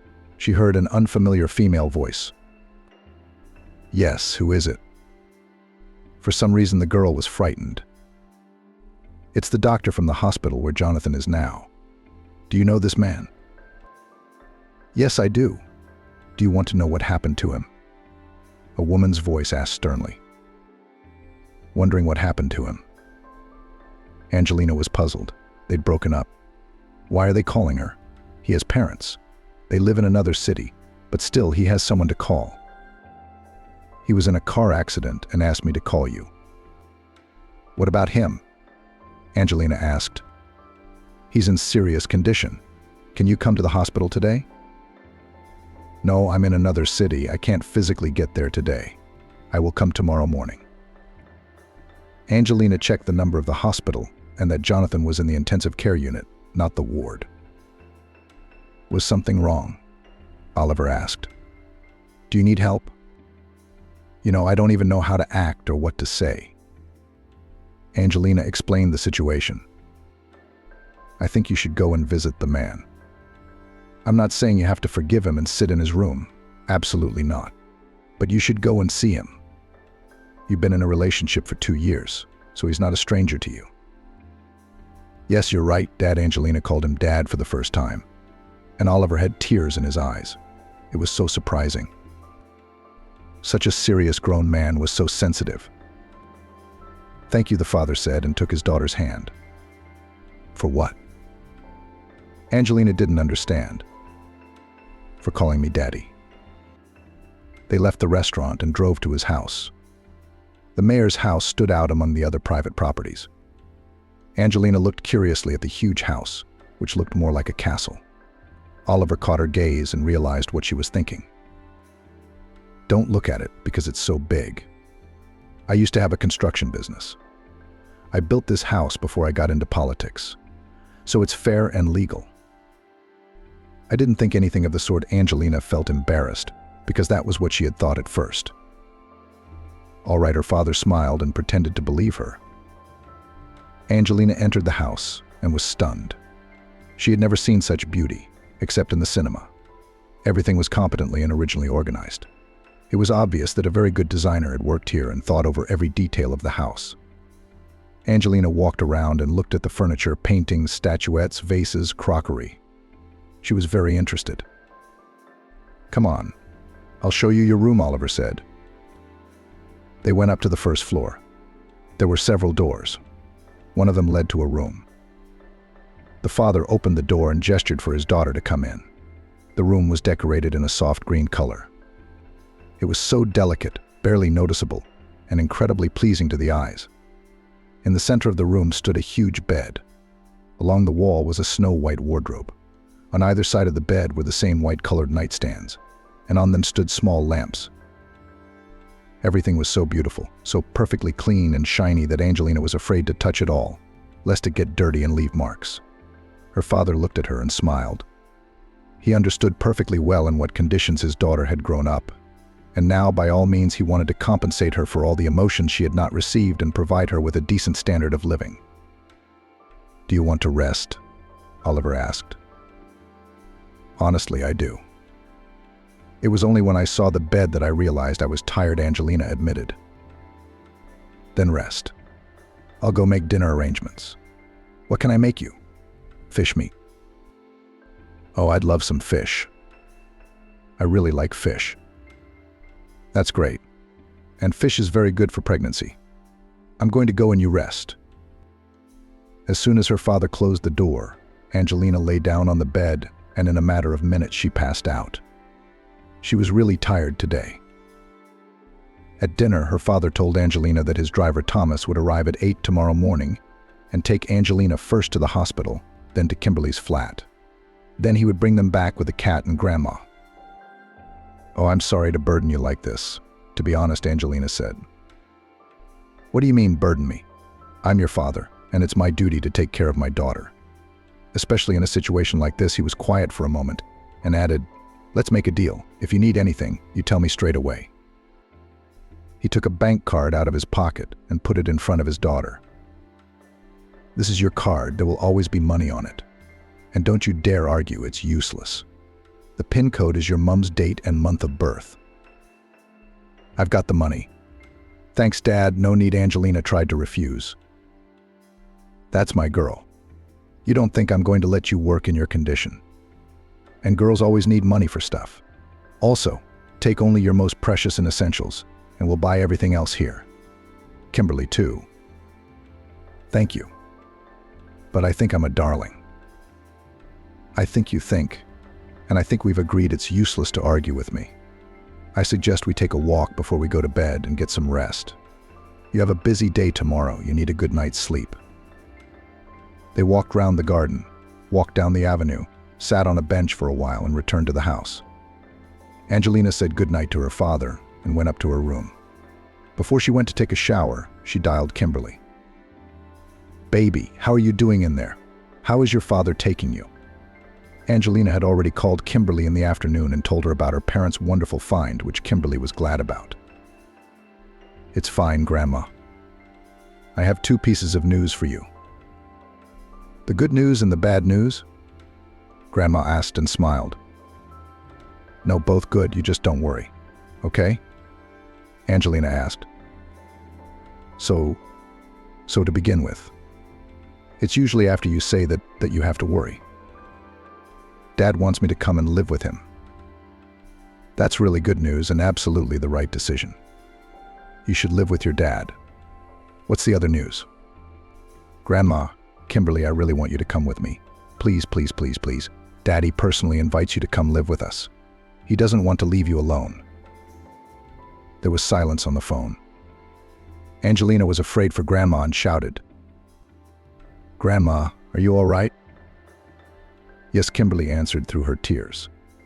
It was only now that Angelina realized she was crying. "Why are you crying? Why are you crying? I'm not leaving you. On the contrary, I want you to come with me." "You're coming." "Okay." "Thank you, baby. But I don't think it's a good idea. I'm a stranger to you, especially to your father. Why would you want me as a burden?" "Oh, how can you say that? What burden? You're very much my own person. You practically saved me. I can't leave you. Then I'm not going either." "Okay. I'll think about it till tomorrow. You're coming tomorrow, right?" Yes, I'll come to see you. The hospital called. Jonathan had an accident and gave the doctors my number for some reason. I'll have to pop round to the hospital and see what's going on. And then I'll come straight to your place to pack. Okay, baby. Well, good night, and I'll see you tomorrow. Good night. Shh. Angelina showered, went to bed, and fell asleep with a happy smile on her face. In the morning after breakfast, Angelina got ready for the road. Annie, her father's au pair, made her sandwiches, put biscuits and water in a small basket. Take these in case you want a snack on the road. You can't go hungry, she said thoughtfully. Thank you very much, Angelina said. Angelina and her father went outside just as the car pulled up. Thomas, her father's driver, got out. Angelina saw him and froze in place. He looked incredibly like her favorite actor. Come on, it doesn't work that way for such a handsome man to work as a simple driver, she thought, and quietly asked her father. Is this your driver? Yes, but Thomas is not just a driver, he's also a security guard. He's a master of sports in Sambo. There was a small injury, and he had to retire from professional sports. He's a very nice and educated guy. When you talk to him, you'll understand, Oliver replied. How interesting, Angelina said with burning eyes. Thomas, I trust you with the most precious thing in life, my daughter. Keep an eye on her, you answer with your head, Oliver said in a serious tone. You have a daughter? That's the first I've heard of it, Thomas said in surprise. You wouldn't believe it, I just found out yesterday. You see how miracles happen in life. Don't you believe in miracles? Oliver smiled and repeated, don't drive. Drive carefully, as if you had a crystal vase in the car. Don't worry, everything will be fine, the driver assured her, and took a small basket of groceries from Angelina's hands. Angelina hugged and kissed her father and got into the car. For the first 10 minutes they drove in silence. Angelina felt uncomfortable because Thomas looked so much like a famous actor, and she was embarrassed to even look at him. Thomas looked at the road and waited for his valued passenger to want to talk. If she didn't, then so be it. Angelina made up her mind and spoke first.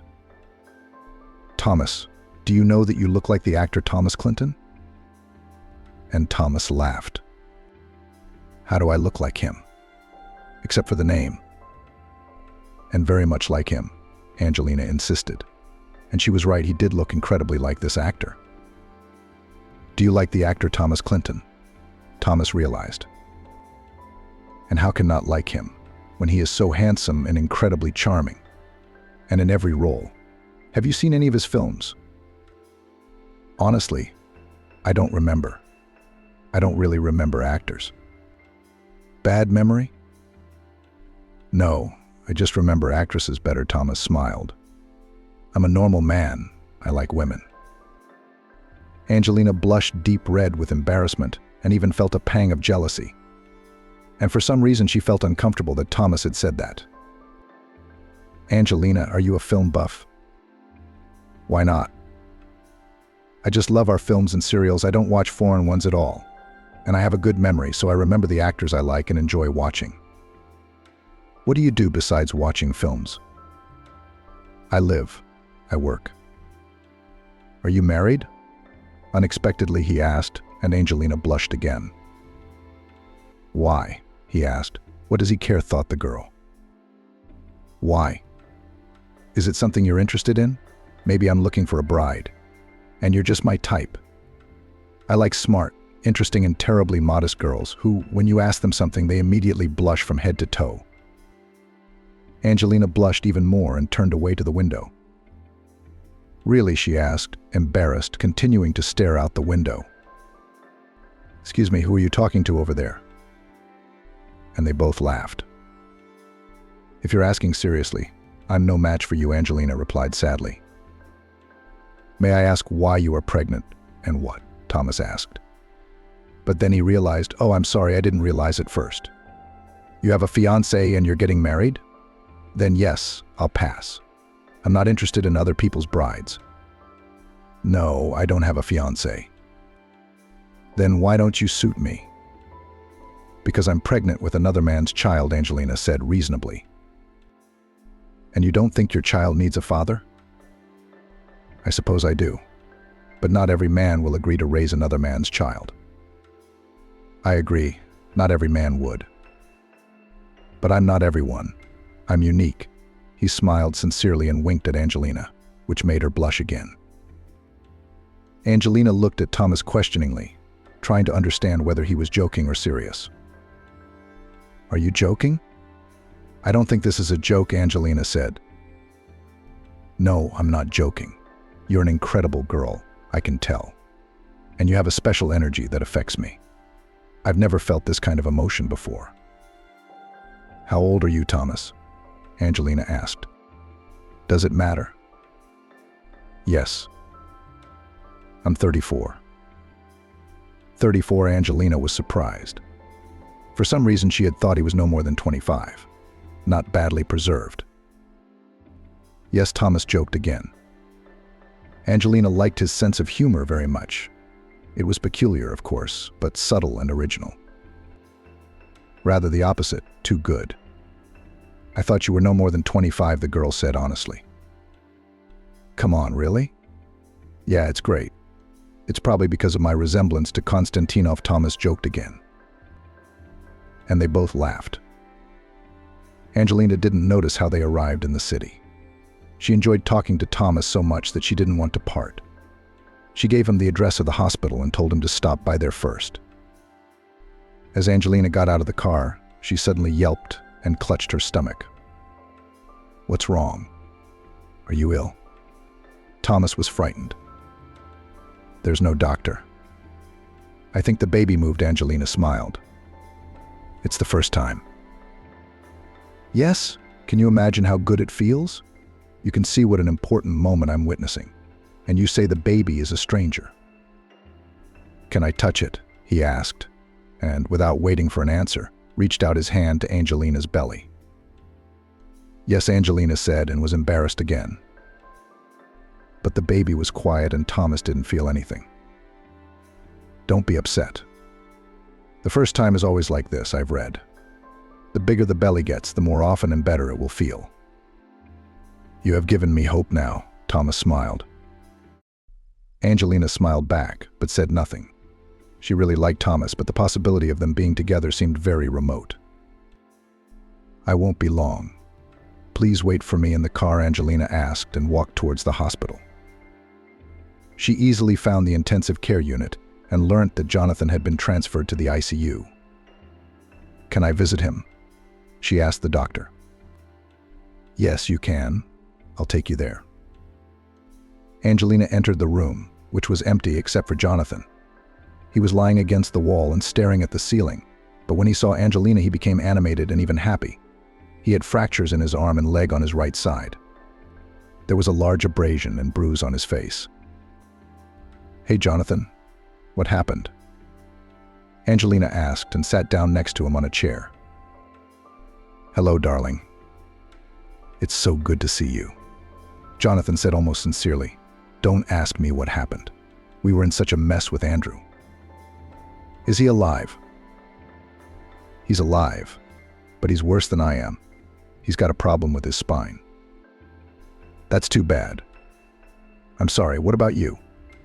Fractured arm, leg, and some other problem with my foot. We need to operate right away. I see. How are you doing? How are you doing without me? I'm fine. I live. I work. Do you miss me? Jonathan asked hopefully. Not anymore. I'm used to it.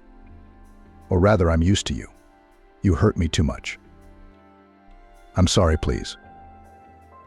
Angelina wondered, did he really want them to be together again, and was he ready to raise a child with her? Maybe the accident had changed his outlook, and now he would ask her to marry him. But the reality turned out to be completely different, and what Angelina later heard shocked her. I'm sorry to you, of course, but you haven't exactly been fair to me either. I told you I didn't want kids, and now, surprise, surprise, I'm pregnant. How am I supposed to react? I don't understand. Are you apologizing or blaming me? Angelina clarified. Apologizing in a very peculiar way, I must say. I need your help, obviously. I need money urgently, and a lot of it I have to have an operation. My parents don't have that kind of money. And I just bought a car. I don't have any money either, Jonathan said. I don't have any either. Don't you know that? You have a flat and you can sell it. Angelina hadn't expected such insolence. I'm sorry, I have to sell my flat and pay for your operation. Did I get that right? She wondered. Yes, we are not strangers, and we should help each other in a difficult situation. And I have a very difficult situation, and I have no one else to turn to. Don't you think that's a bit much? No, I don't. Did you have an abortion? No, of course not. Okay, so you're carrying my baby, and in order for it to be yours, you have to pay me as a donor because you fraudulently obtained my material. I didn't give my consent. You owe me a favor. Angelina was numb. She was prepared to hear anything, but something like this.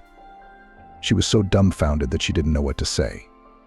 After recovering a little from the shock, she asked, "Tell me, did you hit your head in the accident? Did you have a neurologist look at it?" No, there's nothing wrong with my head. That's a very controversial conclusion because you're sick. Not a penny, you hear me? Not a penny you're getting from me. I thought you really wanted to apologize and raise our child with me. I was even prepared to ask my father for help. But after what I've heard, don't even get your hopes up. She got up from her chair, walked to the door, turned round and said, "Don't you ever dare call me again or come within a kilometer of me, or my father will." You, my future husband. Angelina smiled enigmatically. "Get well, sweetheart." She turned round and with her head proudly raised left the room.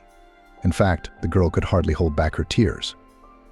But when she left the hospital, she did cry. Thomas waited patiently by the car. When he saw Angelina crying, he rushed to her. "What's wrong? Did someone hurt you? Did something bad happen?" Thomas asked worriedly. "No, nothing happened. It's just that my past is worse than I thought it would be. So much worse that I feel like taking a shower right now. Like I'm covered in mud," Angelina said. "Maybe we should talk to someone ... without fists. Just man to man," Thomas suggested. "No, we don't. There's no use talking. It's a very bad case. Let's go home. To your father's house or to the flat?" "The flat, of course. We have to pack and pick up Grandma." Angelina asked Thomas to go up to the flat with her to help her carry her things out, since she can't lift heavy things, much less Grandma. Kimberly was baking pies. The smell could be heard even in the entryway. "Grandma was making pies. She's such a good cook," said Angelina and opened the door with her key. "Grandma, Kimberly, I'm here." "Baby, finally. What took you so long?" Kimberly came out of the kitchen and saw Thomas. She gave him a sharp look and nodded approvingly. "Now that's what I'm talking about. A real man, reliable, worthwhile, not like some of the others." Angelina smiled. "So he's worthwhile and reliable. That's good." For some reason, she was very pleased to hear that, as if she had brought her fiancé to introduce her grandmother. "Grandma, why are you making pies?" "We have to go," Angelina argued. "How? I've already done everything, and we'll have something to eat on the road. Did you pack your things quietly, baby?" "I'm not going. What do you need me for?" "An old, sick man. Your father's probably glad he's got a daughter now, and then he'll kick me out and I'll be on the street. I'd rather live out my days here. So, here's the deal. 1. If you're not going, I'm not going. 2. My father's a normal man, and he's smart, judging by his position. And he thought about it before he said it. And 3, I will never let anyone kick you out on the street." "How could you think that about my father? How could such a bad man give birth to a good girl like me?" Thomas commented modestly and smiled.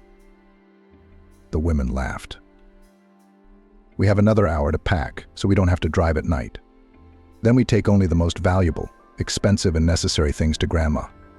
Dad said we'll buy everything we need later," Angelina said. "I'm so embarrassed, so uncomfortable," Kimberly wailed as she gathered her things. An hour later, they were ready to leave.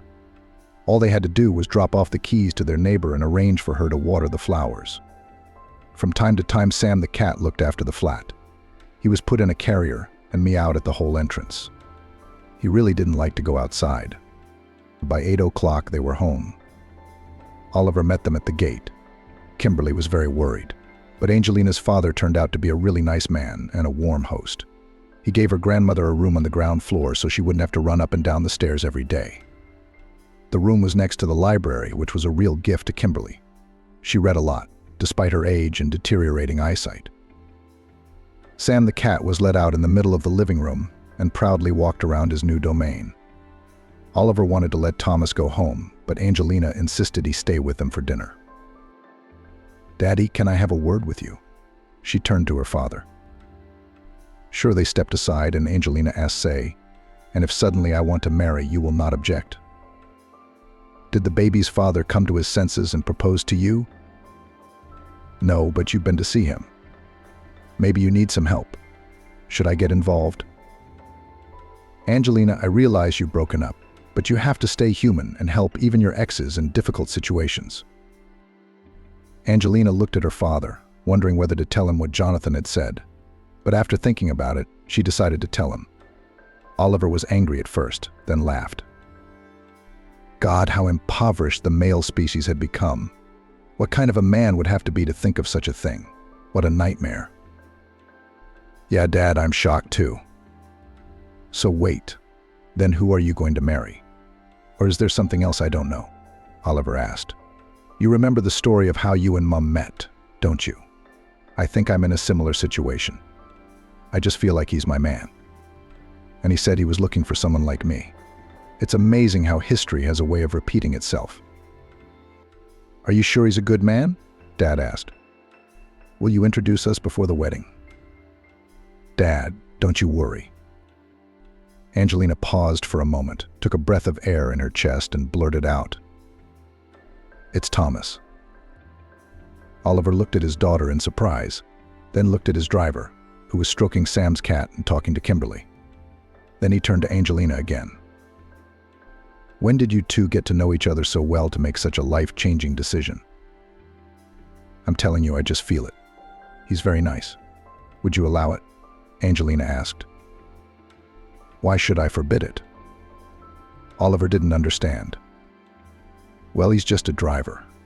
What if you say it's indecent or something?" "What?" "I'm the mayor of the city. My daughter is marrying a driver, reputation and so on, Dad." "I don't care about reputation and stuff like that. All I care about is that you're happy, you know, and a reliable man to rely on in times of need, who won't betray you and who'll give you a shoulder to lean on.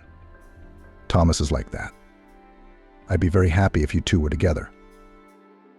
Oliver was silent, weighing each word so as not to offend or upset his daughter. "He knows I'm pregnant," Angelina realized. "Good." They went back to the others. Angelina wanted to go for a walk before dinner, so Thomas volunteered to escort her. Kimberly and Oliver looked at each other and smiled. "Thomas, can I ask you a question?" Angelina asked as they walked away. "Of course you're allowed to do anything," Thomas smiled. "Why?" "Because you are my future wife. You can't keep secrets from your wife," he replied. "You're not joking, are you?" "No, I'm not joking about that sort of thing." "Then I agree." And she reached out to kiss him first. After dinner, Thomas went home and the tenants went to their rooms. Angelina lay down and was about to switch off her headphones when the phone rang. At first she wanted to switch it off, thinking it was Jonathan calling again. But it turned out to be Molly. They rarely called each other, and her friend didn't know how much had happened in Angelina's life. "Hello, darling, how are you?" Molly shouted happily into the phone. "Hi. I'm so glad to hear from you. I have so much news. But first, tell me how you are. Are you coming to visit soon?" "We're coming in a month, but not for a while. Thomas has some firm issues to sort out and we'll be back. He's been offered an open-ended contract, so we're staying in Italy. And another thing." Molly was silent. She loved that kind of effect. "I'm going to be a mum soon." "Oh, come on. When are you due?" April. I'm due in February, Angelina said. I'm sorry, what? You're pregnant? When was the wedding? Why didn't you invite me, your friend? Calm down, the wedding's still to come. Hey, how did you talk Jonathan into having a baby? I thought he was against it, wasn't he? He still is. I'm not marrying him. Wow, that's quite a personal life you've got going on. Well, tell me about it. I'm interested. Or do you want me to burst with curiosity and my husband to become a widower? So Angelina told her friend about the pregnancy and the breakup with Jonathan and the wonderful meeting with Sharon and then her father. You know, I love Thomas. You know, my meeting him is like meeting my parents. How is that possible? But I'm just sure he's my man. Do you want to laugh some more? Angelina asked. Go ahead, but it will be hard for you to surprise me or make me laugh now after all I've heard. Do you remember which actor I really like? You bet. A good-looking guy like Bradley Cooper. Not only you, but most of the female population likes him. What's he got to do with it? What are you suggesting? Are you marrying him? Isn't he Thomas too? No, of course not. Where am I and where is he? But my Thomas is exactly like him. You'll be amazed when you see him. I already am, said Molly. Mate, life has turned you around in a way that's worse than in the cinema. And you didn't believe it. She'll go for milk and will throw her stuff away. Margaret accidentally overhears her daughter-in-law talking to her son. Margaret was born and raised in a rural family. Her mother worked on the farm all her life. Her father worked as a driver. Margaret and her little sister Vanessa cleaned the house, cooked and looked after the livestock from a young age. Their parents had no time for work. They earned money. In the evening they would come home tired and their daughters would look after them. They would set the table, pour tea, and bring clean towels after washing. It was the order of the day. From childhood, Margaret dreamed of becoming a teacher. Perhaps her first teacher played a big role in this. She was a beautiful, very intelligent young girl who had barely graduated from the institute. She spoke intelligently and calmly, knew the answers to all the questions and skillfully motivated the class for successful study. She had no laggards. Even the weakest tried and stretched to please. Gwen. Margaret remembered how she had sobbed when her favorite teacher's practice was over and she had gone home. And she hadn't been the only one upset then. Ever since then, the girl had been determined that when she grew up she would become a teacher. As good and kind as Gwen. Margaret never changed her mind. She studied well and, having finished school, easily entered the university. Margaret was given a room in a dormitory. It was so unusual. The girl had never been away from her parents and sister for more than a couple of days. And now all of a sudden it was like this. It was scary and hard at first. But Margaret was quickly drawn in. She liked her studies, her classmates, her teachers. She realized more and more clearly that she had chosen the right path. Being a teacher was really her calling. After receiving her diploma, Margaret got her first job in her life. She was hired at the local city school and at a prestigious language gymnasium. And they offered her a salary that the young girl could never have dreamed of. Margaret plunged headlong into her work. She liked everything to teach, to answer the numerous questions of her children, to write notes for lessons, and to deal with interesting and difficult cases at the pedagogical council. The young specialist was noticed and appreciated. It was nice to receive compliments from experienced colleagues. Margaret felt really happy. Vanessa, her sister, had also moved to the city, graduated from the College of Economics, got a job at the meat processing plant in the administrative office, even got married, and very successfully. Ashley, the son of the director of the plant, fell in love with the young, pretty employee. The guy was from a wealthy family, handsome, educated, witty. Perhaps his parents were at first against the bride from the village, but after getting to know Vanessa better, they loved and accepted her. Of course they did. Beautiful, hard-working, faithful, kind. The young lived in their own flat, which had 3 spacious rooms and a huge loggia. Ashley's parents had given it to them as a wedding present. Margaret was genuinely happy for her sister. But her personal life wasn't going well. Back in her university days, Margaret had had several unsuccessful romances. They all followed the same pattern. At first, the girl began to charm the next suitor, saw him as an ideal man, mentally preparing for the wedding. Then came the epiphany, bringing heartache and almost disgust to the one who had recently been the meaning of Margaret's life. Somehow her suitors turned out to be infantile, spoiled creatures, selfish as well. Insecure, weak. No, Margaret could not commit her life to such a man. The bitterness and disappointment after each breakup was long-lasting. That's why Margaret decided to take a break. I don't care about those men. They're so frustrating. Better to get on with her career. And then, one day he came into the life of a young teacher. Andrew, a modest, even a little stiff and short guy with blue eyes and a nice smile. For the first time they saw each other in the school gym on the eve of 1st September. Andrew was leading a team of craftsmen who were hurriedly completing repairs at the school. The young men met their eyes. Margaret immediately realized that this man had something for her. She couldn't quite put her finger on it. He wasn't that handsome. Quiet, unremarkable. And he flushed to the roots of his hair at the sight of Margaret and turned away, embarrassed. It seemed very sweet and touching. Margaret realized that he liked her too at first sight. Then Margaret met Andrew every day, and he invariably hid his eyes from her. But the girl began to notice that the guy secretly looks at her when he thinks that she does not see it, and it was very pleasant and exciting. And one day Andrew suddenly gathered courage. It was on the eve of the site handover. One last chance to get to know each other. Job done. Andrew has nothing more to do at the school, so he'd never see Margaret again. So the boy took a desperate and difficult step. Andrew spoke quietly and simply, no florid phrases. But his speech was so sincere, so touching. Margaret, of course, melted and agreed to go out with the guy.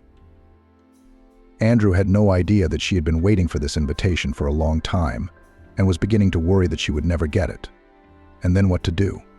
She wouldn't be the one to hang around his neck, would she? Andrew invited Margaret to the cinema.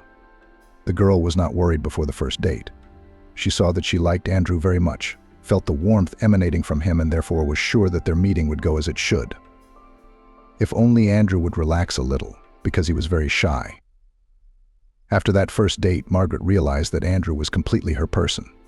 They were so good, so easy together. Both told each other about their lives and destinies. Andrew was raised by his grandmother. His parents died when the boy was only 6 years old. So there he was left with his paternal grandmother, already a very elderly woman. She was an old-school lady and believed that children should be brought up in strictness, especially boys. So Andrew's childhood could not be called happy, warm, and carefree. No, the boy didn't complain. He just told me how he grew up. It was Margaret, sensitive and attentive Margaret. She was drawing her own conclusions. She felt sorry for this wonderful boy. She wanted to hug him, to kiss him, to give him some warmth and care. After all this he lacked so much in childhood. Andrew went into the army after high school. Then he came back, trained as a welder. However, he failed to find a job in his profession, but he became a foreman of a repair team. Not an easy job either. Still, the boy never gave up hope of becoming a welder.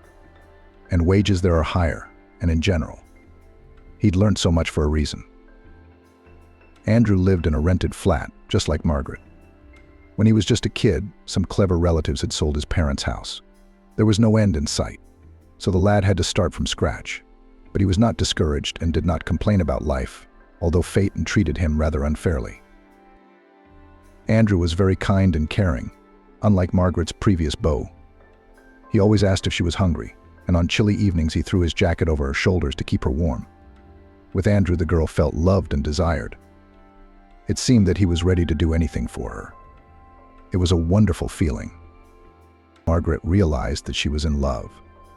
And the feeling was completely mutual. There was no doubt about it. Andrew looked at her with such eyes and tried so hard to make her feel good around him. It was impossible not to notice. Margaret wasn't surprised when Andrew proposed to her and happily accepted. She had long wanted to live next to Andrew in the same flat, to take care of each other, to support each other, and it was more fun together. Margaret was tired of returning to an empty, cold room.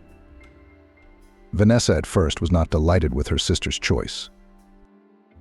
"You're young, you're pretty, you could easily find someone richer. My Ashley has so many friends. They're all handsome and the sons of rich parents. Are you going to roll around with them like a cheese and butter?" Vanessa asked. What about Andrew? Never a decent job or prospects.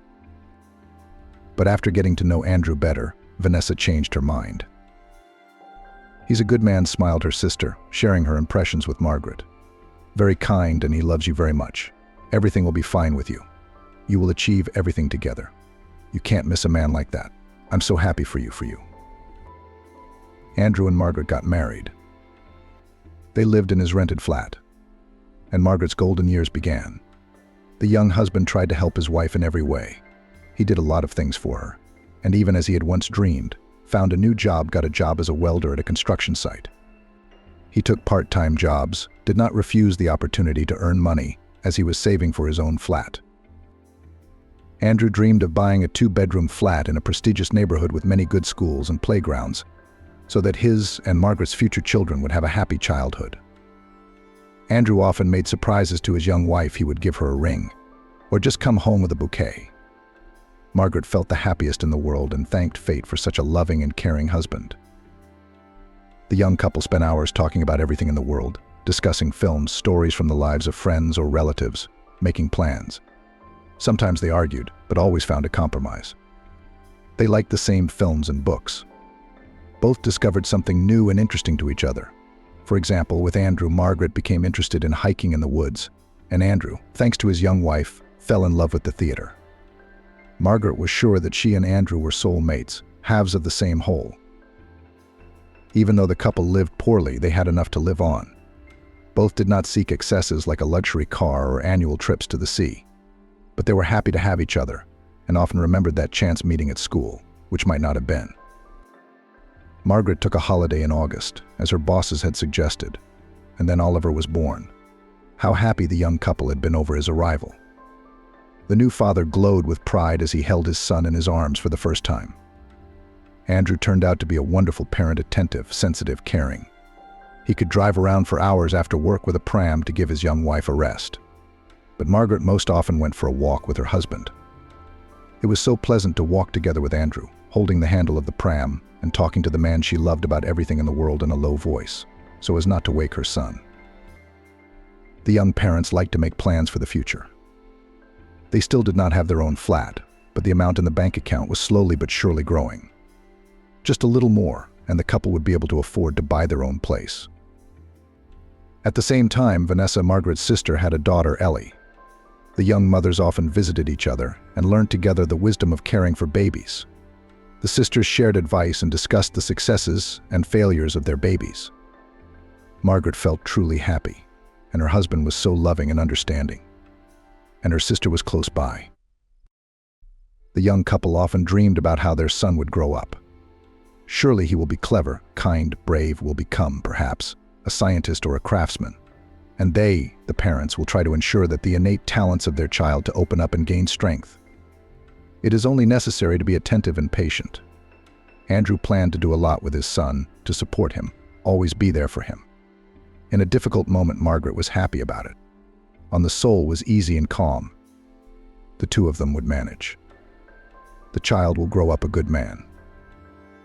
But the dreams of the couple were not destined to come true. A few years after the birth of their son, misfortunes one after another fell on their small family. First came the financial crisis, as a result of which the couple's savings depreciated. They were only a short time away from buying their own flat. The goal was so close. But after what had happened, the money accumulated in the account could only buy a couple of winter jackets, and that only if they were very lucky. Oliver had already started kindergarten. Margaret was out of maternity leave. The couple had a hard time getting over what had happened, even crying.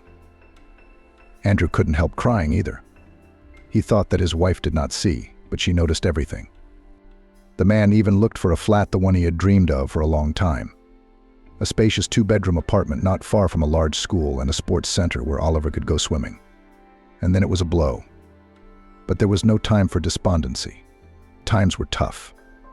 Margaret's salary at the school had been delayed for months. Things were not going well at the building site either. Andrew's main income was now part-time work. The man spent all day long on them to feed his family. As time went on, Oliver grew up and it was time for him to go to first grade. The family seemed to be adjusting to the new conditions. Andrew's part-time job kept them afloat. The man was making plans for his own flat again. There were hopes for a better life, glimmered ahead of a happy future. Then tragedy struck at the construction site. Andrew was moonlighting. The owners of the site were economizing on everything and didn't care much about safety. Andrew knew he was taking a risk, but he was always careful and acted as carefully as possible. But this time, during the construction of a supermarket building, a man fell from the third floor directly onto the concrete blocks piled up below. Of course, Andrew didn't survive. The paramedics who arrived could only pronounce him dead. Margaret wasn't told the terrible news until the morning. For her, the whole world turned upside down and faded away. She could not even cry for a long time. The woman felt her heart and soul literally torn in two. It didn't feel like living. How and why get up in the morning, if there is now no nearest and dearest person? Margaret realized that she would never meet anyone like Andrew again. There was no one else like him. And she didn't need anyone else. She missed his smile, his look, his smell, his warmth. Physically, it was painful from the impossibility to embrace the person she loved. There were his things around: clothes, books, glasses. But Andrew himself would never come home again, hug her and her son, joke with them. How to accept that? To dull the pain, Margaret even took up the bottle. Margaret realized, of course, that this was a dead end. But at that moment, she didn't care, just as long as she could get rid of the unbearable pain for a moment. There was no telling what would have happened to the woman if it hadn't been for Vanessa. She took Oliver in for a while. She had seen that his mother was not only unable to look after the child, but couldn't even manage herself. Margaret didn't care. Oliver was taken away, and that was fine. She didn't even think about her own child's feelings, but he was in pain and scared too. What brought Margaret back to life, oddly enough, was Oliver's illness. He caught pneumonia and ended up in hospital. Vanessa came to her sister in tears to tell her what had happened. She felt guilty. She had not looked after her nephew. He had a high fever and was delirious, Vanessa said. At first the doctor and I thought it was stress. His father had died and his mother was in a strange state. But then it became obvious it was more serious than that. He was in intensive care for 24 hours. He seems better now. But the doctor says it's too early to relax. Are you drinking? It's time to get my life back. Enough already, we can't bring Andrew back. We're going to lose another boy. The situation brought Margaret back to life. She was scared for her son, more scared than she'd ever been in her life. She pulled herself together, stopped drinking, regained her job, and of course, became a caring and loving mother again. Every day, Margaret now traveled to see her son in hospital. At first, she stood under the windows, and then, when Oliver was allowed to leave, she walked with him for hours in the hospital courtyard. Oliver somehow grew up at once. Trouble had turned the 7-year-old boy into a little old man with sad eyes. He was surprisingly thin, pale, and silent. Looking at her son, Margaret realized that he was under deep stress. Her baby is traumatized and needs a strong mother. And she, Margaret, had given up, drowning in her own grief, forgetting about the person who needed her support. From then on, Margaret became the perfect mother, attentive, fully focused on her son, caring. Margaret could not stay in the city. The rent was too expensive. The woman did not earn so much. She had to return to the village. Her father was gone. His life was taken by a heart attack 2 years earlier. And her mother, the elderly Maggie, was in great need of support and care. It was getting hard for her to manage the household on her own. So Margaret's move came at a good time. Oliver went to first grade at the village school. Margaret took a job as a teacher. But soon she had to think about changing jobs. The salaries at the school were very different from those at the city grammar school. It was impossible to live on such crumbs, and Margaret had to pull the child alone to put him on his feet. A neighbor, Aunt Gray, had a good idea. Her nephew had a shop in the central market. He sold clothes, shoes, accessories. He needed a salesman, someone decent, someone he could trust. His nephew promised Aunt Margaret a good salary, Aunt Nura said. He also offered a percentage of the proceeds. Margaret was also quite happy with the 2x2 schedule. It was hard, of course, to part with her dream job. After all, teaching kids is Margaret's true calling. The woman knew from childhood what she wanted to be. But what can you do when times are so hard? She and Oliver need something to eat. What wouldn't you do for a child? It was with great regret that Margaret left school. She missed her pupils, her colleagues, and her school life for a long time. Her heart sank every time she saw children dressed in uniform on the street. But new realities awaited Margaret. Working in the market was not easy. Capricious customers who didn't know what they wanted. Scandalous traders, competitors, the material responsibilities, and traveling took up a lot of time and energy. On days when Margaret went to work, she had to get up at the crack of dawn and walk almost 2 kilometers to the nearest bus stop in town. But the pay was good. Now Margaret could buy her son beautiful clothes and toys, and even every summer they flew to the seaside resort, and her mother helped to look after her son. She was already very old, of course, but she had enough time and energy for her grandson. Margaret often went to visit Vanessa. She didn't work, she was busy with the house and her daughter. She could afford it. Her husband earned enough to provide for the family. That's how your fate turned out. Vanessa often pitied her sister. You work as hard as you can, spinning as hard as you can. I even feel embarrassed to be a housewife. What about you? Everyone has their own fate, Margaret sighed. I'm not complaining about mine. Oliver and I have everything. There's no need to worry about it. Margaret was genuinely happy about Vanessa's life. She adored both her sister and her niece Ellie, but as her own daughter. The 4 of them often went out together, traveled somewhere together. In general, they lived friendly soul to soul. It was Vanessa who advised Margaret to save up some money and invest it in shares of a large company. Ashley says it's the right thing to do, Vanessa said. We have a lot of money invested in those stocks ourselves. My husband is sure that everything will be great in the end. And Ashley's smart, he knows. Margaret listened to her sister and, without a word to anyone, bought a few shares. The capital was growing, but very slowly. It was impossible to get rich by such interest, as it seemed at first. But Margaret decided to let the money lie on deposit. But she did not tell her son or her mother about the shares. I don't think they'll approve, Margaret thought. They would say it was a waste of money. Let the family live in peace. So Margaret had her own little secret. Now she was saving money, buying shares, saving for a happy future for her son. Oliver grew up to be a smart, athletic boy, unlike his modest, quiet father. He was the soul of the company. He always had a lot of friends, comrades. The guy walked a lot, laughed, socialized. He was a very cheerful and carefree person. What a lad he's grown up to be. Margaret rejoiced. Self-confident, brave, intelligent. Just the kind of son Andrew and I imagined when we walked round the neighborhood with the pram. Oliver dreamed of becoming a lawyer, but to enter the coveted faculty he lacked just a little bit. The guy had to go to the army. Returning, he decided to try his luck in the city. His mother supported her son's decision, and even helped financially by renting Oliver a flat. Go, try, dare, she said. Just be careful, and know that no matter what happens, you can always come home, here, in this house. Thank you, Oliver smiled. But I'm not going back. I'm going to make my way in the city. There are so many opportunities there, so many prospects. Something will come of it. Bon voyage. Margaret smiled. It was scary to let her son go, but what can you do? The boy has grown up. It was time for him to start his own life. Oliver entered a construction college and at the same time got a job at the factory.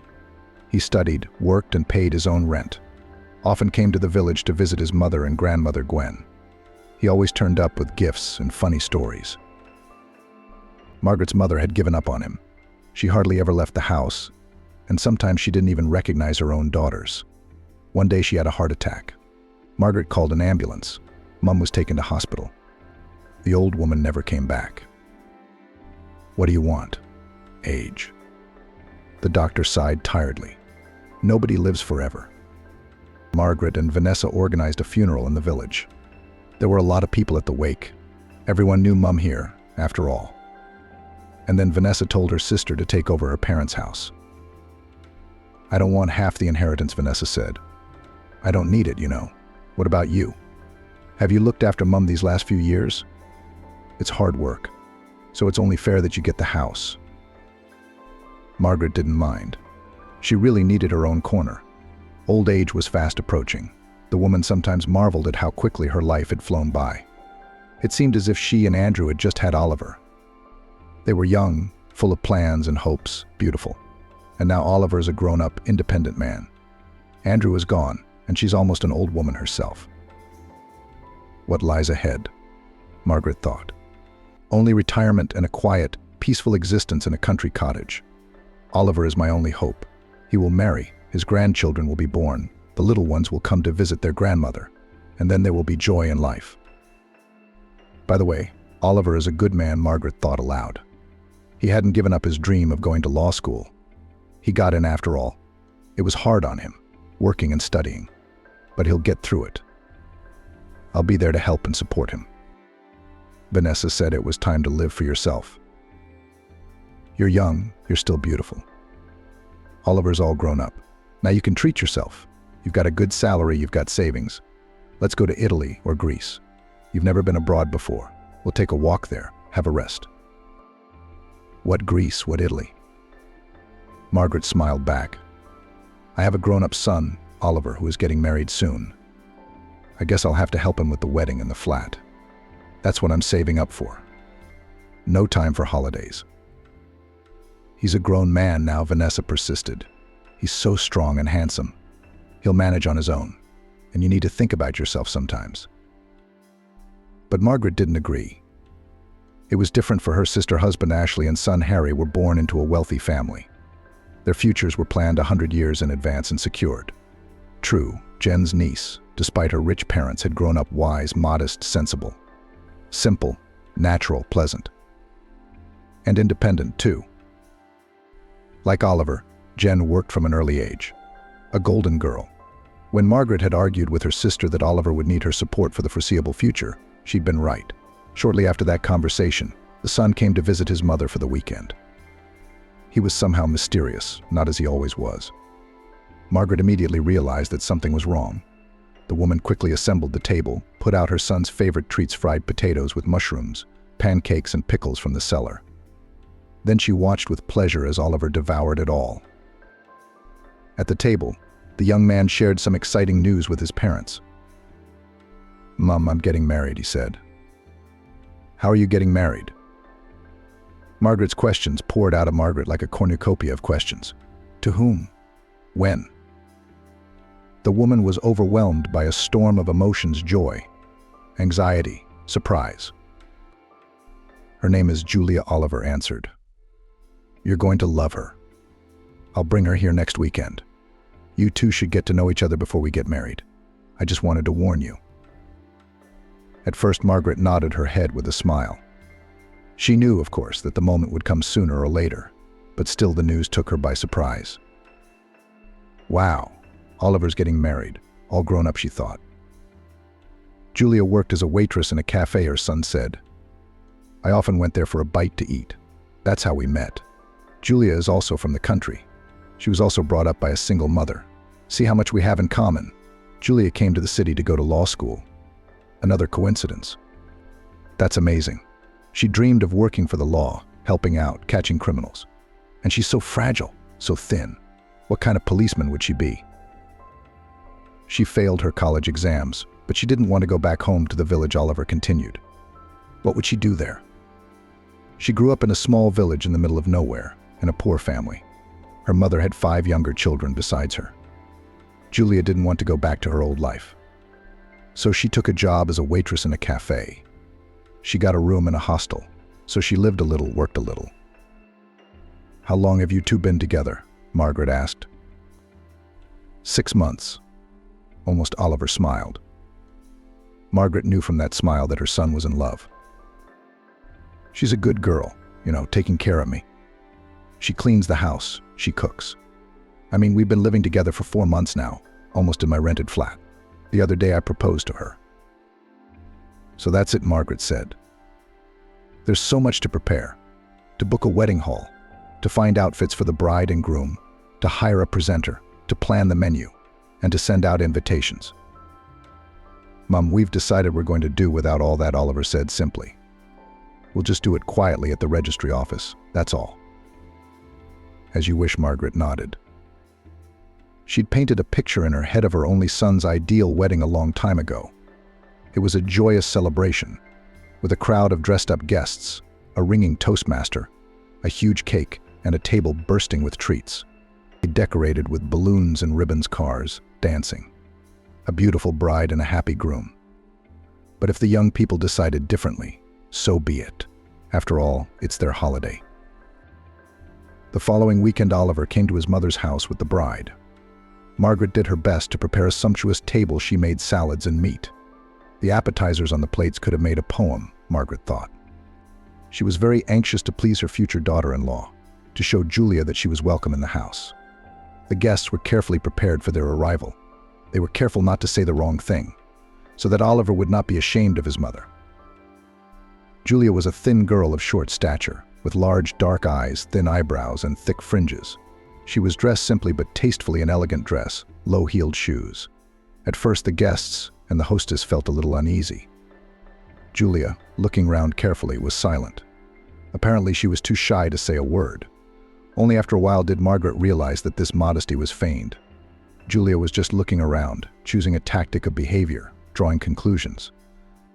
The atmosphere at the table was resolved by Oliver. He joked, amused his ladies, threw up interesting topics for conversation.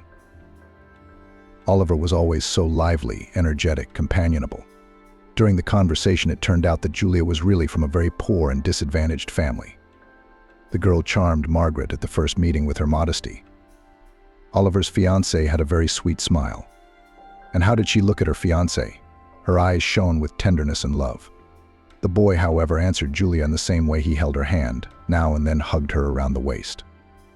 There was love and harmony between them. Margaret looked at them and her heart rejoiced. Oliver and Julia were married. Margaret suggested that the young people have a celebration in a cafe. Not a real wedding with a host and decorated cars, but a proper celebration with their friends. She'd even put up the money for it. Margaret had savings. Over the years, the woman had managed to put aside a certain amount. Plus the shares, bought on her sister's advice, had risen in value. At first, Margaret dreamed of buying a flat in the city. But then she realized that she could live quite well in the village. It was quiet, peaceful, and close to familiar and friendly people. Margaret liked the very atmosphere that reigned in her village. Towards retirement, the woman realized that she did not want to move anywhere, even though she had enough money to buy a small flat. Only Vanessa, her sister, knew about the savings. Margaret didn't talk about her wealth, not even to her son. She wanted Oliver to grow up independently, to try to earn his own money for a place to live and achieve something in life. But if he failed, his mother would always help him in a difficult situation. The means are there, but only for the time being. He wasn't supposed to know about it, to make his own way. The money was in a bank account. Margaret had invested some of it in shares a few years ago on the advice of her husband and sister, and the money was now earning a good income. And for her son's wedding, Margaret had withdrawn a sum that she estimated would be enough for a sumptuous celebration. Margaret wanted to give the young couple a gift. On her son's next visit, she handed Oliver a puffy envelope. Wow, he marveled as he looked inside. What a surprise. Where did you get it? I saved up, Margaret smiled.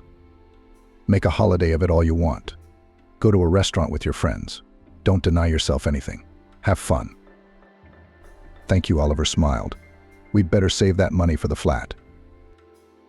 Why rent? You both make enough money. And a wedding is only once in a lifetime. Well, ideally, of course. I'm having trouble with my job, Oliver admitted. It's not paying much, and it's unstable out there. I could be out of the hospital. What about Julia? Doesn't she make enough money? They don't pay a waitress $1 million. It's all right, Margaret said, patting her grown-up son on the shoulder. He's all grown up, Oliver, and he's a big man himself. And his problems are just as grown-up: financial matters, family maintenance. I feel sorry for him, of course, but we all go through it. Don't worry, son. You'll finish your studies and find a better job. You're my good boy. You're so smart, handsome, and educated. Everywhere with open arms will be accepted with open arms. Oliver sighed heavily. I was expelled. How? Margaret gasped. Why? For truancy? Oliver said quietly. I had to work a lot, so I didn't get to class. I had a lot of absences. I thought I'd make it, but I couldn't. So I got expelled. That's all right, Margaret said, pulling herself together. Oliver needed support now. It wasn't the first or the last to recover and finish his studies. "I don't want to finish my studies." Oliver snapped at her. "I'm a grown man. I'm just sitting in the classroom, wiping my trousers.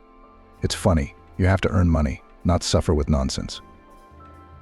Margaret didn't argue with her son. He was not in the right state to realize anything, and then she would change his mind. Education is necessary for a young man, otherwise you can't build a career. The woman will definitely convey this to her adult and only child.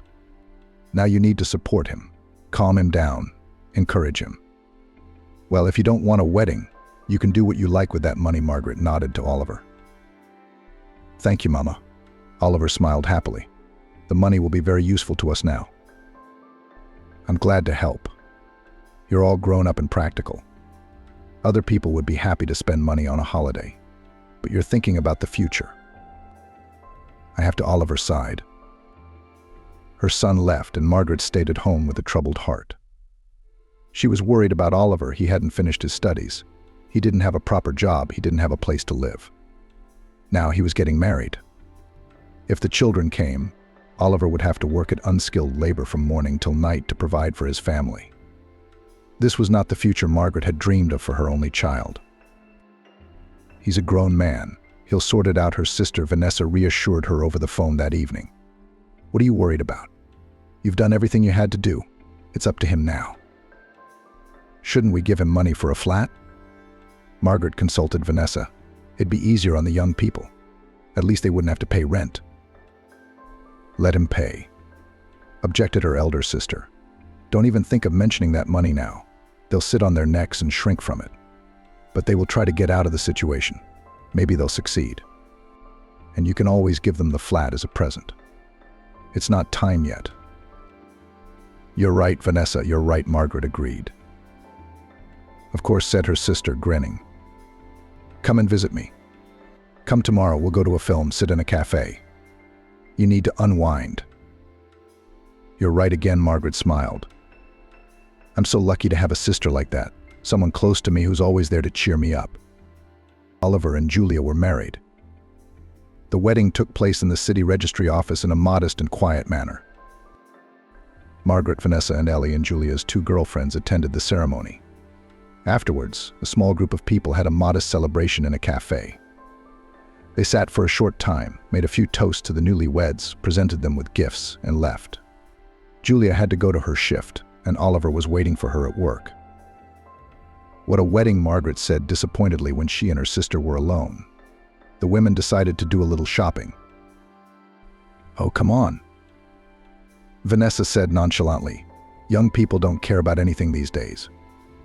As long as they lived well." Did Oliver and Julia have a good life? Margaret had no idea. Her son tried not to talk to his mother about it, and she didn't feel comfortable asking, prying into a grown man's soul. The young people came to visit occasionally. Julia behaved politely, but coldly and aloofly. Margaret noted that there seemed to be a good relationship between the young couple. Oliver's work was not going well. He changed places and employers, looking for a decent income, but nothing worked.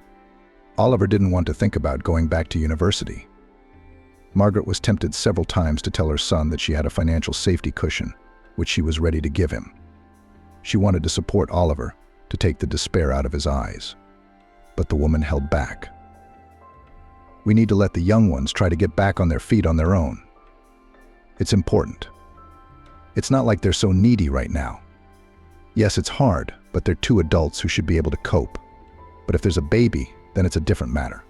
Children should live in normal conditions, with calm, peaceful parents."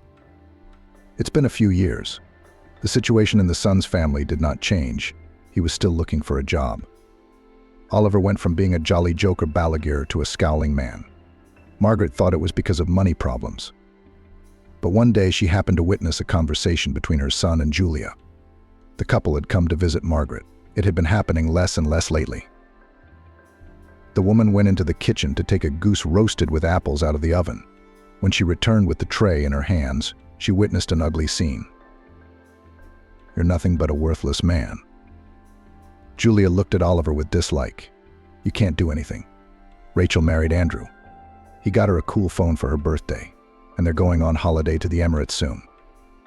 And you can't even afford a spa day for the woman you love. What about a spa? We're about to be evicted from our flat for non-payment. Oliver lowered his head in silence. He had nothing to say. The young man must have felt really worthless at that moment. Margaret's heart clenched with pity for her son. Wow. Did Julia often humiliate him in this way if she couldn't help it when she visited him? And Oliver hung his head too habitually. He was not even surprised, nor did he try to defend himself. And Julia, it turned out, was a real piece of work. She pretended to be modest at first. It cost Margaret a great deal of labor to pull herself together. One must not show one's true attitude to the situation. In fact, she must pretend that she had neither seen nor heard anything. Her interference would only spoil everything. Julia will have the opportunity to call Oliver a mama's boy, and she'd have a hard time with her mother-in-law, that's for sure. No, let them sort it out themselves, they're adults. For the rest of the evening, until the young people left, Margaret kept neutral, talking on distracted subjects, smiling at both spouses, and trying not to notice the fixed sadness in her son's eyes. When the children left, it was obvious to Margaret. Oliver is madly in love with Julia. And it is immediately clear he is ready to turn mountains for her sake. He tries, he fights, but he fails. Largely because Oliver never finished school. And he didn't finish his studies because of Julia. He had to work hard to satisfy the demands of his beloved. Margaret twitched herself. She had to be objective. After all, it had been Oliver's choice to drop out of university and get a job. Yes, in many ways it had come out of a desire to please Julia. But it was Oliver's own decision. How can I help my son now? Margaret thought again about the money in the account. Maybe we should give it to Oliver. Let him buy a flat. It would make Julia feel better.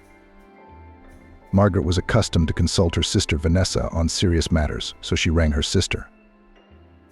"You're mad," Vanessa exclaimed when she heard her sister's reasoning. "Don't buy Oliver a flat now. Don't you realize that it would be considered marital property? They've only been together a little over a year. What if there's a divorce? Julia would take half of it without blinking an eye. I understand if they had kids. Then at least the grandkids would get everything. But as it is, there's no telling who's going to get it." Margaret realized her sister was right again. There's so much to consider, it's hard to keep in one's head. It's not easy being a mother to a grown-up son, Margaret sighed.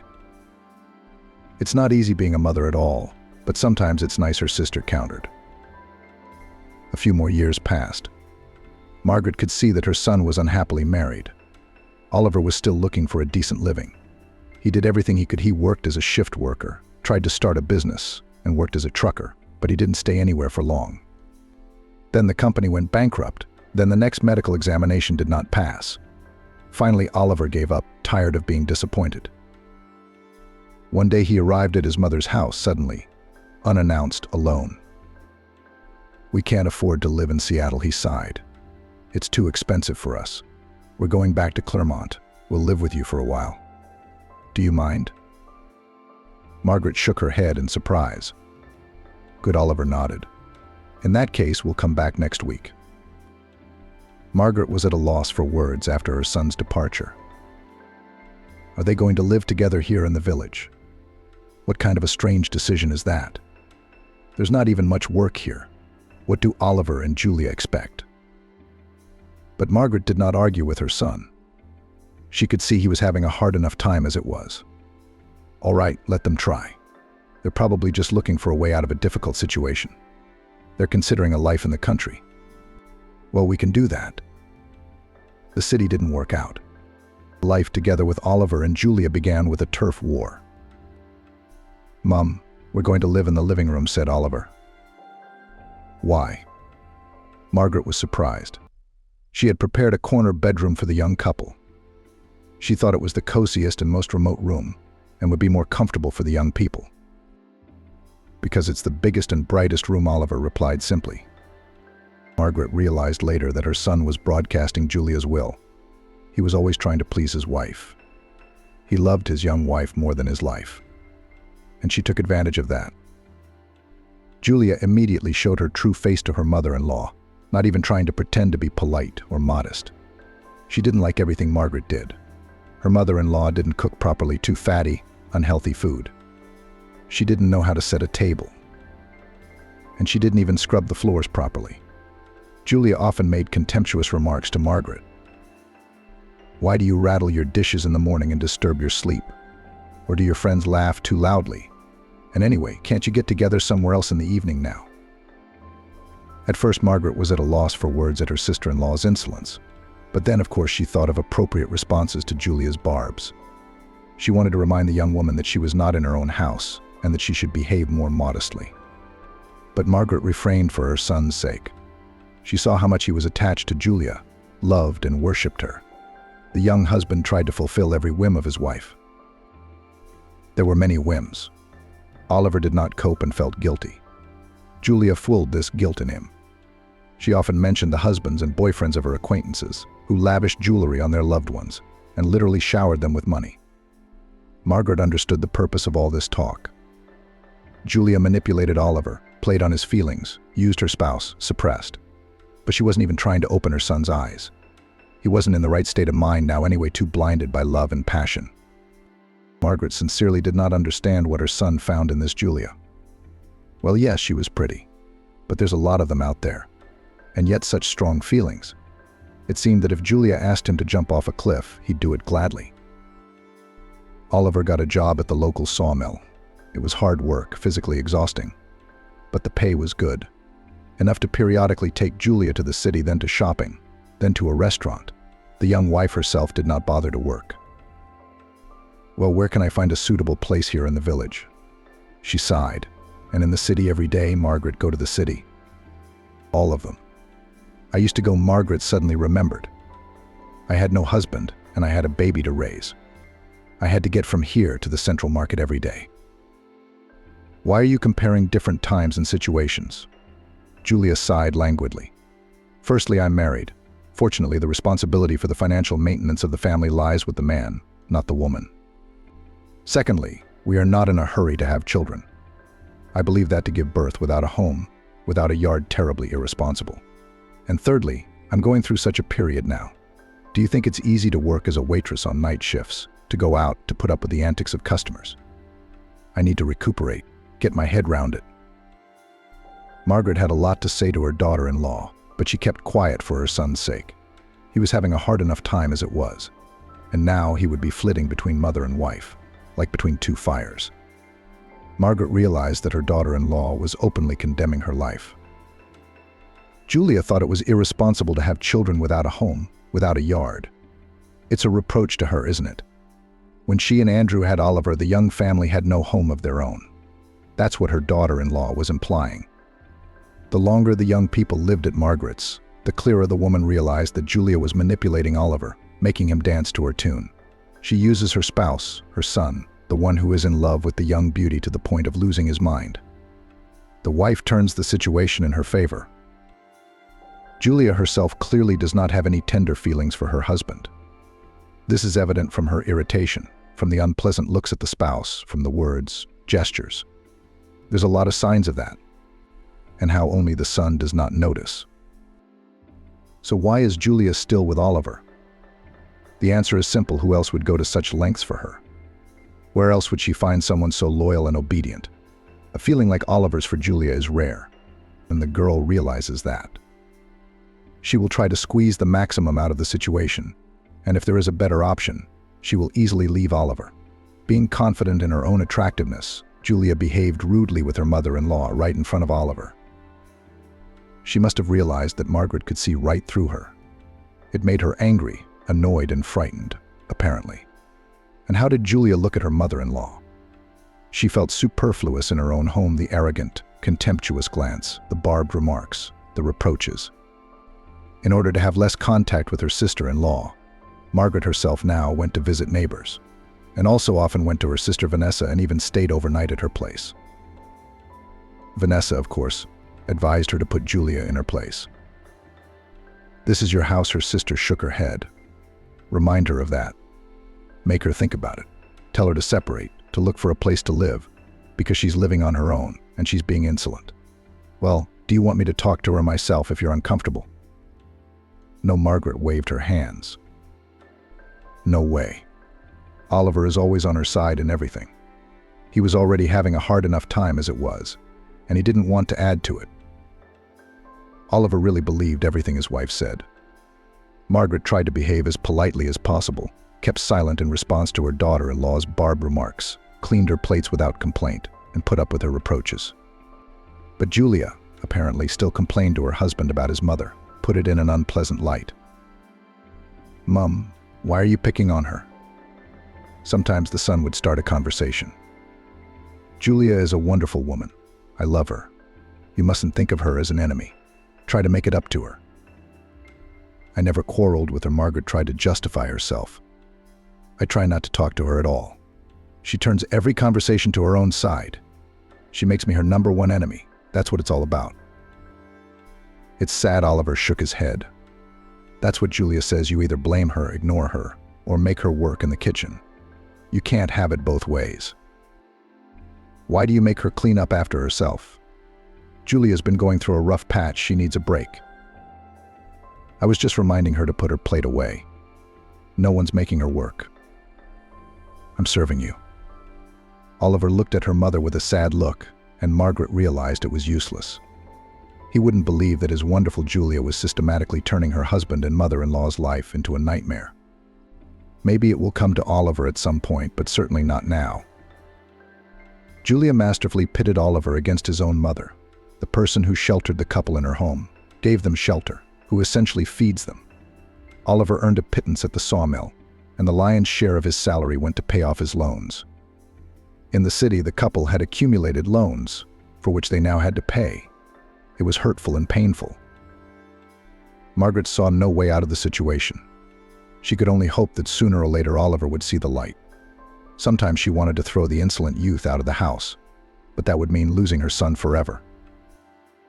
Julia had a way of turning Oliver against his mother over nothing. And if she threw them out of the house at a difficult moment, there'd be drama to be played out. Shakespeare would be jealous. And the house, to be fair, it was Oliver's. When Margaret's mother died, she suddenly realized that these things usually happen suddenly. Yes, Mum had been ill, in need of help, but there was nothing to suggest that she'd passed away suddenly. Margaret thought about it a lot. After all, she might one day be gone just as suddenly. And then what would happen to Oliver? The inheritance, waiting 6 months. What if there's another bidder for the house? Unexpected heirs. My father had a complicated relationship with his relatives. Anything's possible. To protect Oliver, Margaret, who was the only owner of the house at the time, wrote a gift deed to her son. And that was it. Her soul was at rest. Margaret was used to living for her only child. She did everything for him. The house was now officially Oliver's, and his son knew it. The truth was, Oliver didn't think he'd need the inheritance. He planned to settle down in the city, buy a nice flat. What was he going to do with a country house? Who knew it would turn out like this? Margaret decided to be patient. It cost her a lot of effort to hold on and not to take it out on Julia. And it was not a healthy life for her. But for the sake of her son, she could bear it. As long as Oliver was happy. If it hadn't been for Vanessa and her sensible advice, Margaret would have spent all her savings on a flat in the city for young people. But her sister had been right. The woman realized that now more than ever. Julia doesn't love Oliver. That much is obvious. She's using him. And if Oliver buys a flat that would be considered jointly acquired property, the young wife will immediately demand a divorce. She'll legally take half of it with her into her new life. And that's a lot of good money. No, she won't, Julia.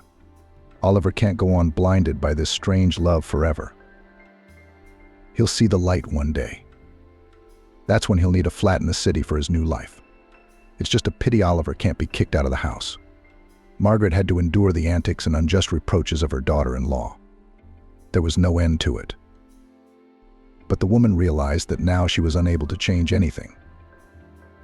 Vanessa, seeing her sister's distress, suggested that they go on holiday together. Why, to get away? She urged Margaret over the phone.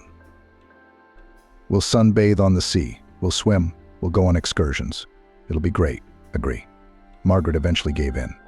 She really needed a break from everything that was going on at home. Let the young people live in the village house by themselves. Julia would have to cook and clean. They're so spoiled they won't even wash a plate. She sits at home all day watching soap operas on her phone. Julia, of course, expressed her displeasure about Margaret's holiday. There's no money in the family. And some people go to resorts, she replied to Oliver's remark that his salary had been cut again. But then even the man who had angelic patience and was in love with his wife couldn't stand it. Julia, what do you care? Mum earned it. She's entitled to it. Yes, and what about my holiday? We've never been anywhere with you before. And we'll earn it, I promise. Margaret disappeared into her room without saying anything. She had no time to get into an argument with her sister-in-law. Things wouldn't pack themselves. It had been a marvelous trip. Margaret and Vanessa rented a cottage in a small village on the Black Sea. The sisters walked a lot, swam in the warm waves, sunbathed, went on a variety of excursions. Margaret once took a risk and realized an old dream, took a ride on a jet ski with a young and reckless driver. Splashing in the face, dizzying speed, endless sea surface. Margaret had never had so much fun and fear at the same time. What about the sea? Excursions. The sisters even went to discos at night and danced like in their youth. Don't despair. Thank you, Vanessa, for pulling me out. Margaret was genuinely pleased. It felt like 10 years younger. By the way, that's exactly what it looks like, Vanessa smiled. You look better, more rested. You look wonderful. And so it was. For the first time in years, Margaret liked herself. She looked fresher in the mirror, and most importantly, there was a sparkle in her eyes and life and energy in her face. Margaret felt that she had left behind all her problems, her capricious, demanding daughter-in-law, her unsettled son, her endless quarrels in the kitchen. There was a powerful reset. The woman felt strong, beautiful, and energetic. The world seemed bright and friendly. Only good things were thought of. One day the sisters stayed up late, admiring unusually large stars and bright yellow moon, which left a clear path on the sea surface. It was beautiful, Margaret said. It sure is. Vanessa agreed. It's a pity we have to go back tomorrow. I can't believe it. I like it so much here, another life, another world. And there it's all the same again. They're chasing them away. Vanessa couldn't take it anymore. They're sitting on your neck and being rude. When she waits for me, I'll come to you and put things in order. Don't. Margaret protested. It would make things worse. It won't make things worse, Vanessa grumbled. It can't get any worse than this. Good evening, fair ladies. A low, pleasant voice came from somewhere behind them. Both women flinched in surprise and turned round. In front of them stood a man, slim, trim, with elegant gray hair on his temples. He smiled charmingly and very friendly. He was wearing jeans rolled up to his knees and a loose black t-shirt. In all this, the stranger looked very stylish and attractive. Hello to you, too, Vanessa answered for the two of them. It's a lovely evening, isn't it? The man kept coming closer and closer. Margaret couldn't take her eyes off his smile. It made the stranger's face glow from within. The man introduced himself as Harry, said he had just arrived here today and checked into a room on the first floor of the cafe. The sisters were just there tonight having dinner at the place, drinking wine, eating kebab, enjoying live music. Harry immediately noticed two beautiful single ladies at the table and purposely followed them to the shore.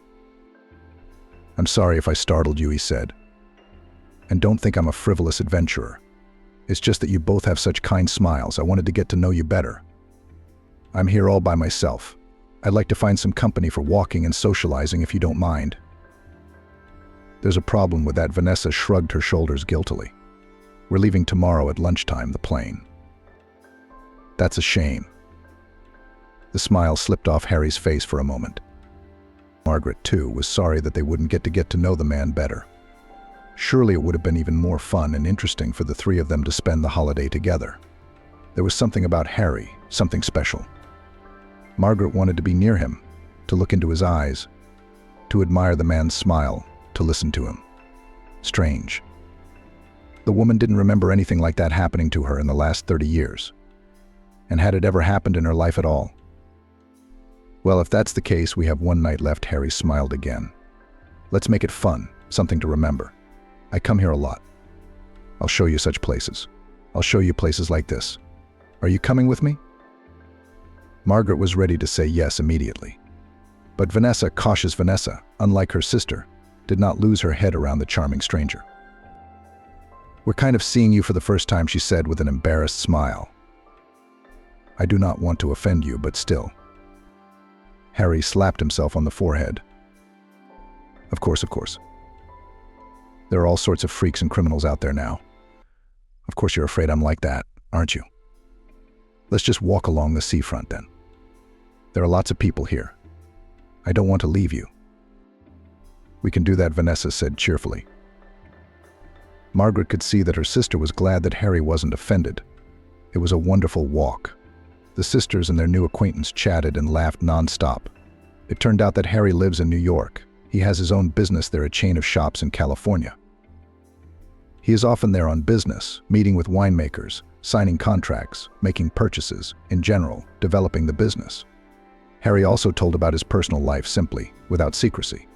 He acted as if he had known Vanessa and Margaret for 100 years. I was widowed early, he said. My daughter was only 9 at the time. I never remarried because my daughter didn't want a stepmother in the house. And the word of an only child has always been law to Harry. You and Margaret are alike in that, Vanessa said. She lives only with her son too, and she puts up with a lot for his sake, allows him everything. Yes, Harry looked at Margaret with interest and met her eyes. The woman's eyes flashed like they had when she was young. She even felt hot. That's a waste, Harry continued. Years later, I realized it wasn't right. My daughter grew up to be a spoilt brat, but she's doing well now. She's found a husband who tolerates her whims as well as I do, and they live peacefully. Abroad, unfortunately. They've gone to a warm place. So I'm all alone. I have a job, friends. But still, after my daughter's departure, the house and my soul feel empty. The Trinity partied till the morning. It felt like they were back in their youth. Harry was clearly sympathetic to Margaret. He tried to make her like him. From time to time he took her hand as if by accident. And once he gave her a gentle, brief hug around the waist. But Margaret wanted that moment to last forever. The sisters didn't get to their cottage until it was starting to get light. Harry, of course, volunteered to escort them. I hate to leave you, he said, looking at Margaret. Margaret, do you two want to exchange phone numbers? Vanessa suggested. What if we had such a good time? Maybe we could come back again next year. We should call each other so we can have a holiday together. That'd be great. That's a great idea, Harry said, dictating his number. No. Give me your phone number, Harry suggested. Margaret complied with his request with a smile. He deliberately held her hand in his as he took her mobile phone. There was so much warmth from him, so much tenderness. Margaret wanted to dissolve into it all. It was a shame they had met so late. Harry quickly dialed Margaret's number from his phone. There he smiled.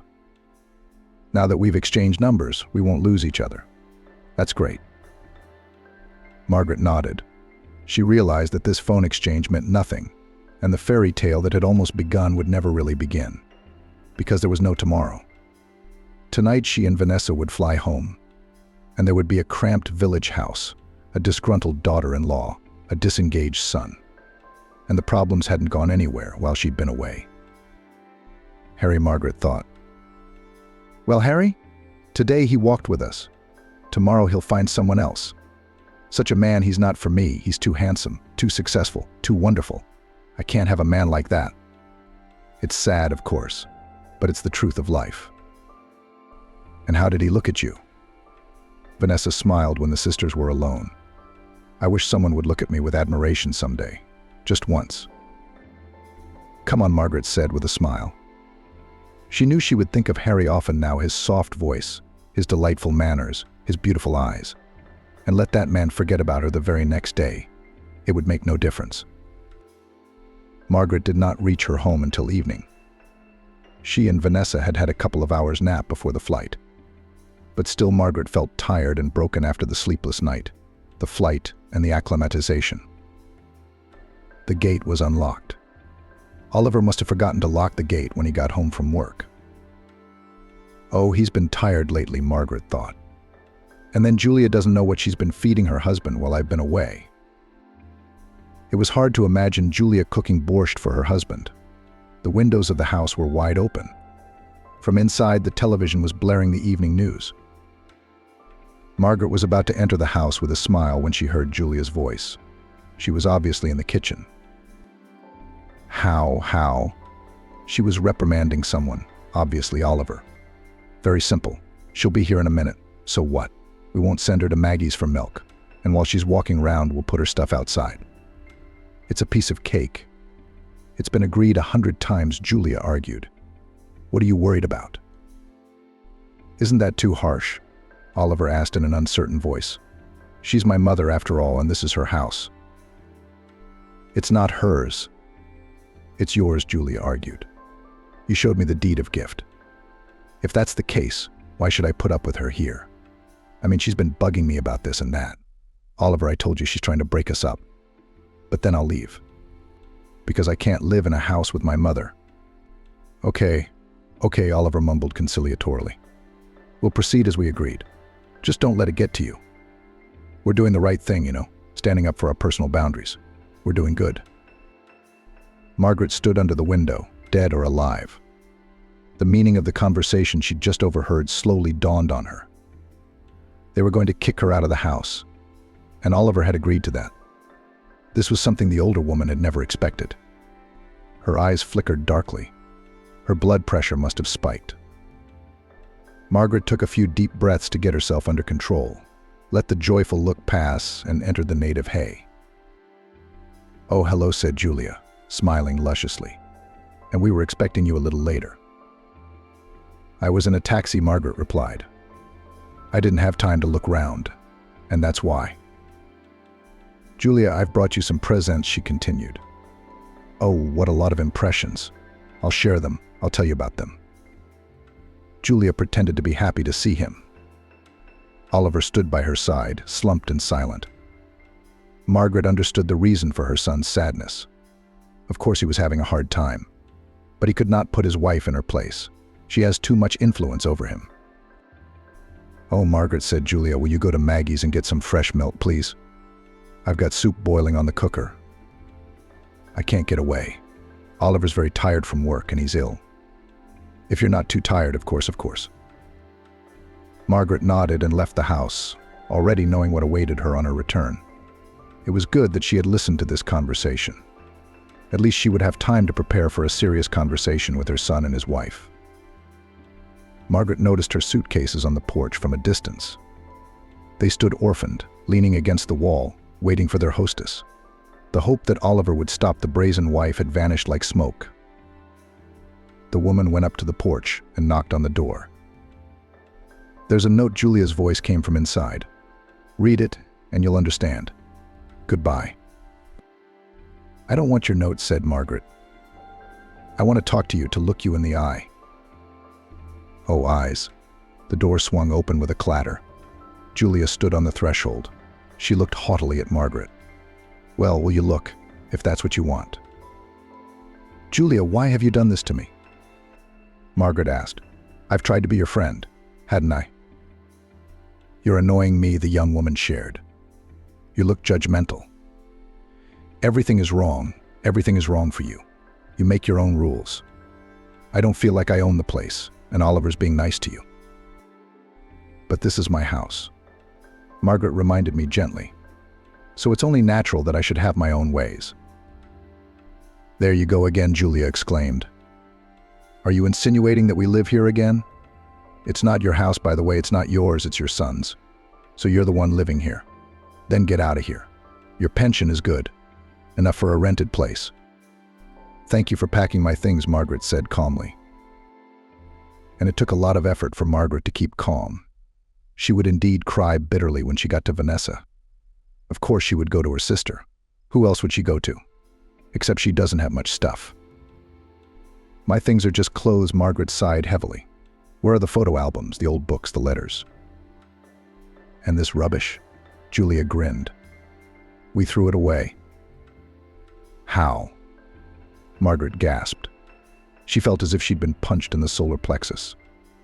It was my family history. Old photographs, letters from Andrew and my parents, postcards, diaries Vanessa and I kept when we were young. Ellie and Oliver's first drawings. All of it carefully stored in boxes and folders, neatly arranged on the shelves of a rack in my bedroom. Was there nothing left? Julia looked at her mother-in-law defiantly. What's with the habit of clinging to rubbish? Grinned the insolent girl. What's the use of these dusty papers? It's even easier to breathe without them. Margaret, in spite of her condition, suddenly had a marvelous idea.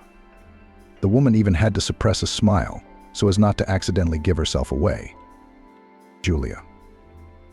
She would soon stop feeling like the mistress of the situation. In a couple of minutes, the smug expression will evaporate from her pretty face, Margaret thought. So you've thrown everything out of my room? She asked. Absolutely, Julia replied. It's going to be our dressing room now. All the boxes, every single one of them. Have you even looked inside? Some we looked at, some we threw away. Why? Julia was suddenly tense. Were there documents or what? I.D. dots can be recovered in a pinch, Margaret said, sinking tiredly onto the porch steps. Was the blue shoebox thrown away too? Yeah, I guess so. What's the big deal? Because Margaret looked up at Julia, it was my savings, the money for the flat I was going to give Oliver. The words had an incredible effect.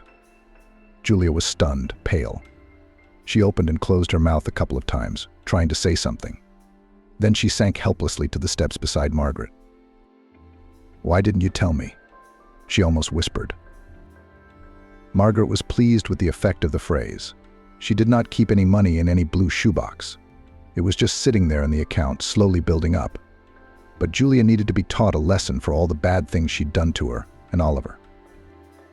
How did I know you'd decide to throw my things out of the house? Margaret said, stubbornly playing the part of a confused, bewildered old woman. I never imagined such a thing. Julia shook her head as if she had woken from a dream. Her eyes lit up with eagerness for action. You will tell me everything in detail, she asked. What did the box look like? What shade of blue was it? Was it large or small? Margaret answered, trying not to confuse her statements, lest the situation get out of hand. Oliver had stayed home the whole time. Didn't even stick his nose out on the porch. He was probably ashamed that he'd gone along with his wife and kicked his mother out of the house. But he couldn't turn against his wife either. He loved her too much, which Julia took advantage of. Having answered all Julia's questions, Margaret headed for the bus stop. Come on, stay, her daughter-in-law said. She needed her mother-in-law now to help her in her search. The young woman was determined to find the box, even in a landfill, even at the end of the world, and Margaret could help her. She knew what the receptacle of a large sum of money looked like. Why should she? Margaret was a little surprised. How so? Why should we look for the box of money together? You do care about your savings, don't you? That's what it is. Margaret smiled. That's where you're wrong. I don't care what happens to that money. I was going to give it to you anyway. If you find it, take it. Margaret walked down her home street and felt Julia's eyes on her. Her sister-in-law was shocked that she had thrown away so much money with her own hands. Yes, but now Julia would dig her nose into the ground to bring that wealth home. Greedy Julia doesn't realize Margaret's money is in a bank account. Her mother-in-law is not so inexperienced as to keep such funds in a box. Before heading to the bus stop, Margaret stopped by to see Jen, a neighbor. She had once been friends with her mother Maggie, a firm friendship, but now Maggie was sadly no longer alive. Margaret still had a good relationship with Jen, though. She needed someone in the village, someone to tell her what was going on, to keep an eye on Julia. And Jen was the perfect person to be that informant. The woman had been exasperated at first, listening to Margaret's story. She couldn't understand how it was possible to do that to a man who let his daughter-in-law and son into the house when they were in a difficult situation. And then, having learnt the full story, Jen laughed loudly and merrily. Oh, Aunt Margaret, you've got to be kidding. You should have rubbed her nose in it like that. You've got that right, haven't you? I'd like to know how they're doing, Margaret smiled. How are they living? How's the search going? Something tells me this story will open Oliver's eyes to his wife. That's too bad, Jen shook her head. I didn't think he'd be so weak-willed. Love is evil, Margaret sighed. Jen had hit a sore spot in her heart. Of course I've been looking after them, and I've kept my son involved. Do you know how quick he is? Peckinpah. Jen's son had just turned 14. He's been using his phone to film content for his channel. And once again, he's got a few things to go on. When Margaret was done with her chores, she went to see her sister Vanessa. She would not abandon her, would listen to her, support her, pity her. It was good to have such a person. A fortnight had passed since the evening of Margaret's return from the resort. It was a short time, but a lot had happened in that time. Firstly, Margaret's plan had worked. Julia was hooked. She found out where the rubbish from their village was taken, found the dump, and now she traveled there every day as if it were her job. Thankfully, the girl didn't work anywhere and had plenty of free time. Julia's trips to the dump were regularly reported to Margaret by phone by Jen. She proved to be an excellent liaison. Oh, Aunt Margaret. What a circus. She goes to the bus stop first thing in the morning like a bayonet. She's like a tourist. She's got a huge rucksack on her shoulders, overalls, gloves, bags. Everything is serious. And in the evening she comes back tired, upset, angry. She smells like a motherfucker. Animals scatter. People cringe. What a circus. The stories of Julia's hikes were not the only ones. Peckin, Jen's son, sometimes followed Julia, traveling with the boys to the dumps and filming videos of the young woman's persistent digging through mountains of rubbish. Margaret watched these videos on Peckin's channel. Julia scrupulously, day after day, combed through the dump, not missing a single square meter. It looked comical, of course. But Margaret was already feeling a little sorry for her sister-in-law, almost ex-sister-in-law. Oliver had filed for divorce. First, Margaret had heard from the neighbors that Oliver had left home. Then the son called his mother, apologized, repented, and told her he was divorcing Julia. She had turned me away with her obsession with money, her boorishness, her greed. We're splitting up, Mum. I can't go on with her. She must be crazy. Julia can stay at our house for a while. I've given her a week because she has nowhere to go. Julia keeps hoping to find money. It's become an obsession for her. She blames herself for not looking in the boxes you threw out, and she's eating herself up. She blames me too. It's unbearable. What about you? What are you going to do in town? I found a job, a good job at last, with accommodation, which is important. I'll have to go on business trips, but what's in it for me? But the money's good. Margaret felt better after talking to her son. It was so important to be in touch with the person she loved. There was no more conflict or misunderstanding between her and Oliver. Oliver's life seemed to be getting better. He's found a job, he's getting away from Julia, who was openly using him. Maybe he'll meet a nice girl soon and be happy in his personal life again. What are his years? The relationship with Julia is clearly a lesson to Oliver. He won't fall into that kind of net again. At least Margaret hoped so. The nicest thing that had happened in Margaret's life was the day after she'd arrived at her sister's house. Vanessa, of course, had taken her in. They had a spare room in their flat. Live as long as you like, sis, she hugged Margaret. I'd be glad if you moved in for good. Margaret went to bed upset. She had no idea how she was going to live her life. In the morning, she received a phone call from Harry, the same casual acquaintance who had charmed the woman at the resort. He said he couldn't forget their meeting, that he thought of Margaret all the time, dreamed of seeing her again. It was incredible. Harry. Margaret had never thought that such a man would actually fall in love with her, but it seemed that he had. Harry called and wrote often. They chatted a lot, and gradually, somehow, they became closer to each other. At a distance, yes, but still Margaret felt that they both needed this companionship. Harry expressed a desire to come to Margaret, but she suggested another option, a more pleasant one. Margaret would fly to him herself, because, well, the atmosphere of a resort and a dusty old country town were, as they say, two big differences. The money Margaret had for the trip was the very money she had once saved for her son's flat. Oliver earns his own money, but she, Margaret, has only one life, and she should enjoy every moment of it. The woman realized this in her retirement. But better late than never. In general, Margaret was going on a long journey, went shopping with Vanessa, bought beautiful things and felt really happy. She had one more unpleasant but urgent thing to do before she left. A conversation with Julia. She's had enough of being a loser, Margaret thought. Let her start a new life too.